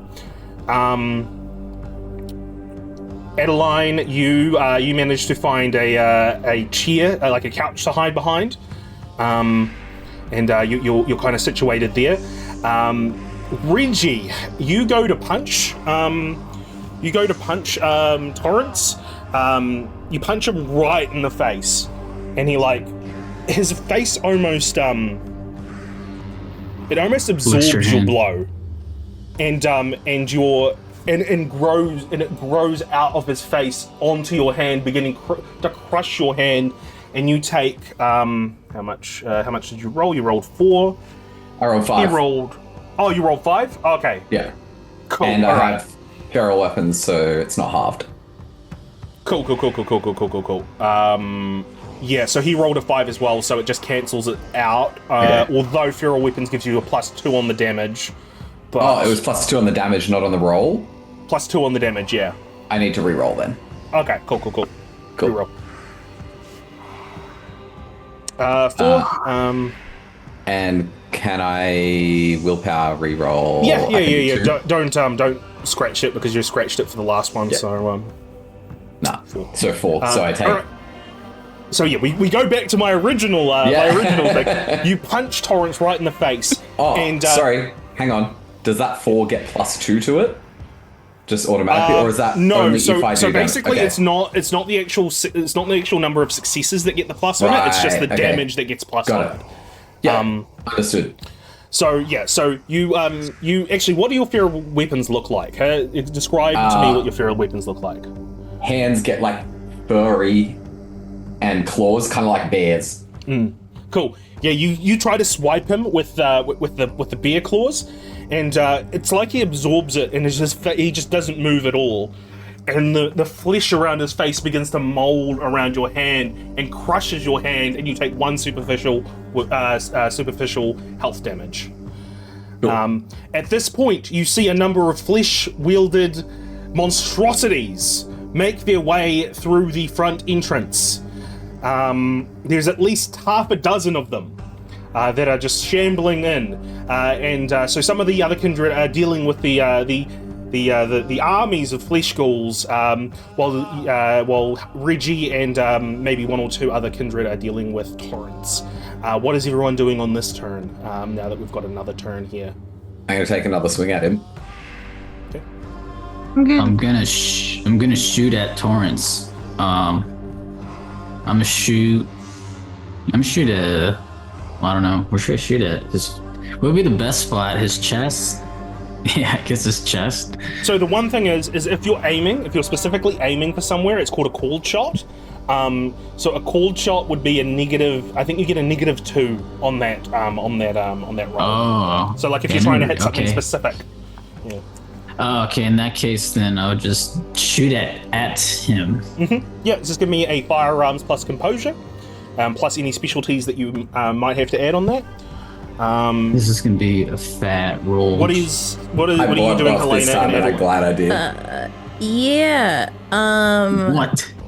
I know there's a roll to try and get someone's attention in order to use dominate on them. Mm-hmm. I can't remember the roll off the top of my head, so let's just go with a manipulation plus leadership or something, like just something that makes sense. So manipulation plus something. I'll let you decide what makes sense. Yeah. I would say leadership persuasion doesn't seem like it would make much sense here. So I will attempt leadership just to try and I want to try and maybe shoot a compel off to help the others because I got nothing to help in a fight. So just roll that. What about you, Adeline? What are you doing? Yeah. I would like to activate Cloak of Shadows, please. Yeah, sure. Yeah, you become a shadow behind the couch. Yeah, thank you. Because I also have nothing, but I don't really have anything. Did you want a willpower reroll, Helena? You know what? Might as well. This is. I think if there's any time to reroll, it'd be now. Yeah. Oops. I didn't mean to total of 3 do successes. That. Chris, how many had to re-roll? Anything that's below 6. That's black dice. Anything below 6. Okay. Alright, that's 4. That brings a total to 3 successes. I got 5 total.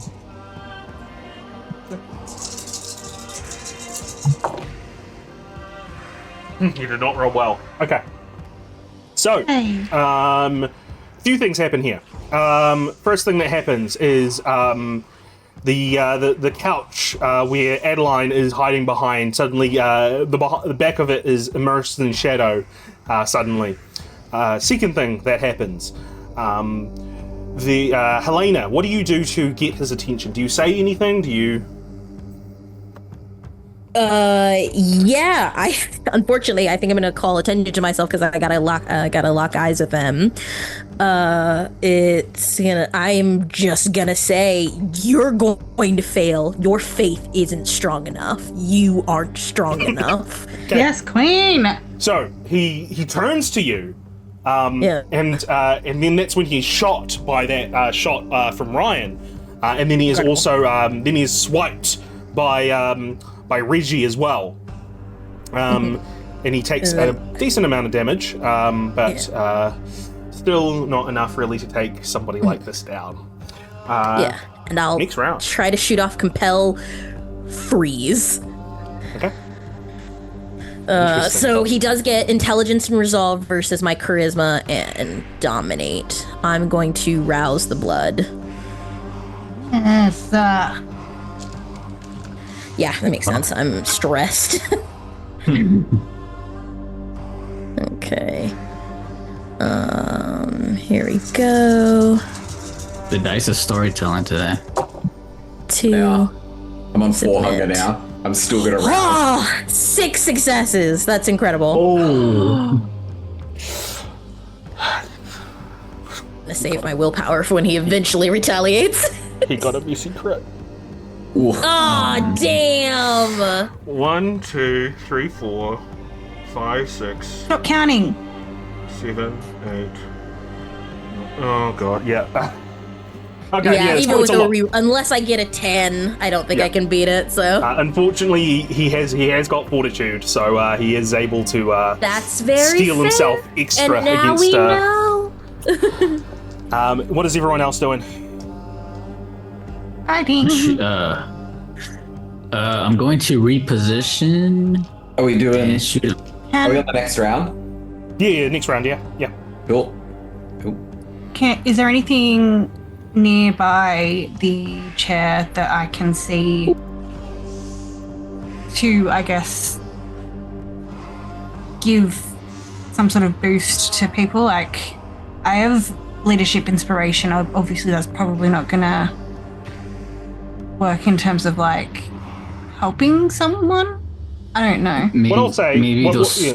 I'll say is you can forego your turn by calling out somewhere like a weak spot that you spot with torrents, and that will give Ryan a +1 on their firearms roll, assuming they haven't rolled their firearms roll yet. Oh, I haven't done it yet. All right. I assume that's what you're doing, by the way, Ryan, is you're going to shoot again? I'm just gonna keep shooting him. Yep, cool. Bang, So bang. composure, firearms +2. Oh! How's that? That was Okay. juicy. All right, so Helena, you say to him, you tell him to freeze, and he does for a moment, and then he just smiles and he just says, "You call me weak, kid? You ain't got the right blood to do that kind of shit." And then that's when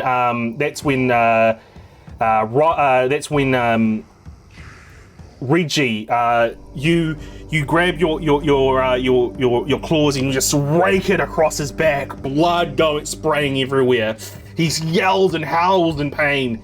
As that's when Adeline says, "There, shoot him there," and that's when Ryan lets off a shot, shoots him in his leg, busting his kneecap wide open, and he sort of falls to a knee. He sort of looks around, and he sort of sees, and he sort of hisses at the four of you, before beginning to look at attacking again. That is when a maniacal laugh cracks through the area, the Elysium. this gives a pause to the action for the moment. Even the flesh creatures seem to also be paused as well. And you see Father Carmine maniacally laughing, and he just says, "Fools, you are lambs that have been led to the slaughter. You stand no chance against the majesty of our Dark Father, his children, and their children. You are mere babes in the dark, desperately clinging onto what little ego you still hold. Allow me to show you the folly of your crusade, and remind you the universal truth. Darkness consumes all."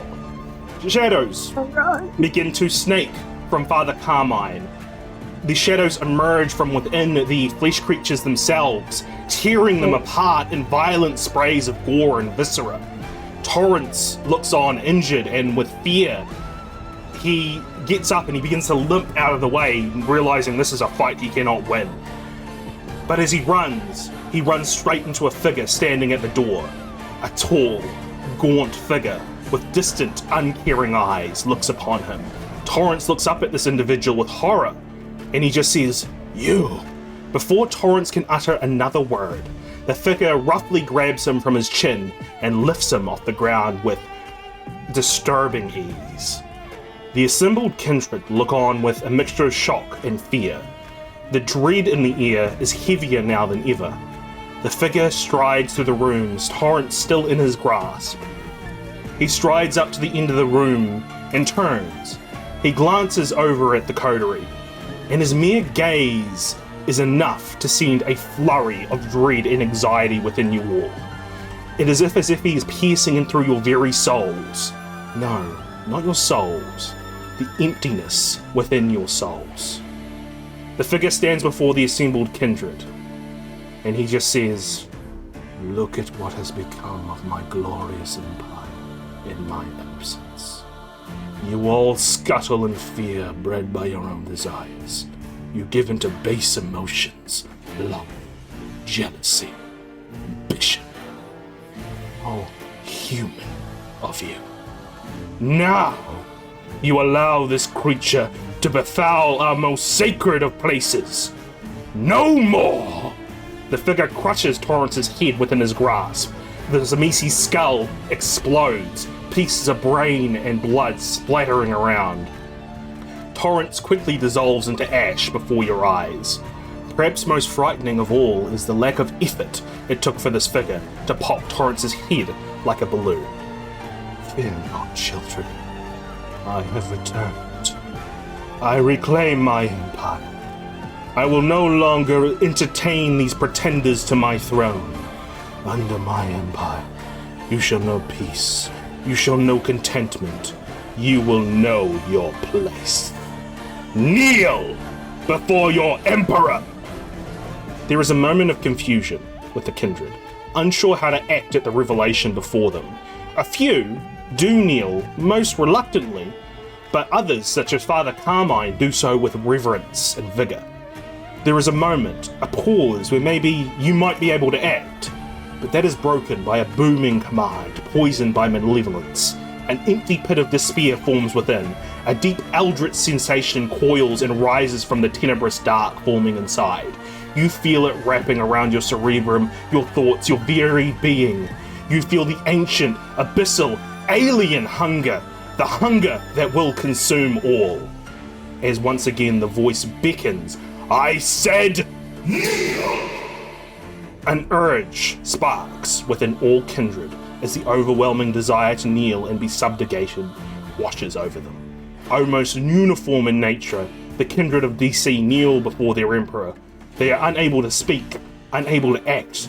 All they can do is obey as their minds spiral into deep existential dread. Father Carmine stands first, and he makes his way next to the figure. "Assembled kindred, it pleases me, and our Dark Lord, to welcome back to the city what we have been sorely needing. Champion and absolute Lord of DC, conqueror of the Sword of Cain, protector of the Empire, the Cainite who will unite the world, was once known as Prince Marcus Vitel. Now he stands as your Emperor. Humble yourself before Emperor Lucius Sejanus. The kindred in attendance can do nothing but remain under the impression of this heavy subjugation within their minds. Emperor Lucius Sejanus sits before his kneeling subjects, taking it in for a moment. A new chapter has opened for DC tonight. The birth of an empire. And that is where we end this one-shot, everyone. I'm gonna go. Damn! That was fun. That went very long. Holy fuck. Jesus. Okay, that was a long fucking session. Thank you all for hanging in for that long. But we managed Girlfriend, to you get put through a group of yappers in a room together. What did you expect was gonna happen? That's true. That's true. We're I've only gonna got yap. myself to blame. Yeah, I've only got myself to blame. But no, thank you all so much. All right, before we wrap things up here, let's say goodbye to our cast, starting with Joe. Go ahead, tell us who you are and where we can find you. I'm speechless. I'm JoeJotaro at twitch.tv/JoeJotaro. I stream Wednesdays and Fridays. I am Kieran, aka Karadan0, and I stream on Twitch, twitch.tv/Karadan0, usually Mondays and Fridays. And Reggie's a bit scared right now. He doesn't seem like a very nice person, this Marcus Vitel. Thanks, Reg. I'm Sarina. You can usually find me over on Madbird on Twitch. I play some games there with a lot of other role players. It's been a lot of fun. And can we get out of here? Is that a possibility, or are we just floor I guess we'll mats find now? out eventually when we return to DC, the fate of these characters. Yep. Yep. Hi. I'm Simone. aka SimoneIsSimone, aka SimoneIsSimone, aka Simone is Samantha, aka Karadan is one, the objectively superior Karadan. I don't stream at this point, but you can find my lovely wife Emma, ex Marie with 2 E's, on Twitch. She streams like 4 times a week, and I can't remember the days. More than Top of 2 my head E's in MX Marie. 2 E's at the end, Kieran. Don't pretend our audience is silly. They know. Still in character too much. And I was your storyteller, Unemployed writer. Thank you all so much for being part of this and getting a glimpse into what's going on in Washington D.C. It's pretty fun being able to set up some of the meta plot that I had written all those years ago. But anyway, if you want to follow my stuff, you're already where you need to be. Subscribe if you haven't subscribed. Follow if you haven't. Follow on Twitter. Twitter? Fucking Twitch. Jesus. Twitter doesn't exist anymore. Who's she? But I yes, don't know her. we'll see you all in the future. And goodbye, everyone. Bye. Bye.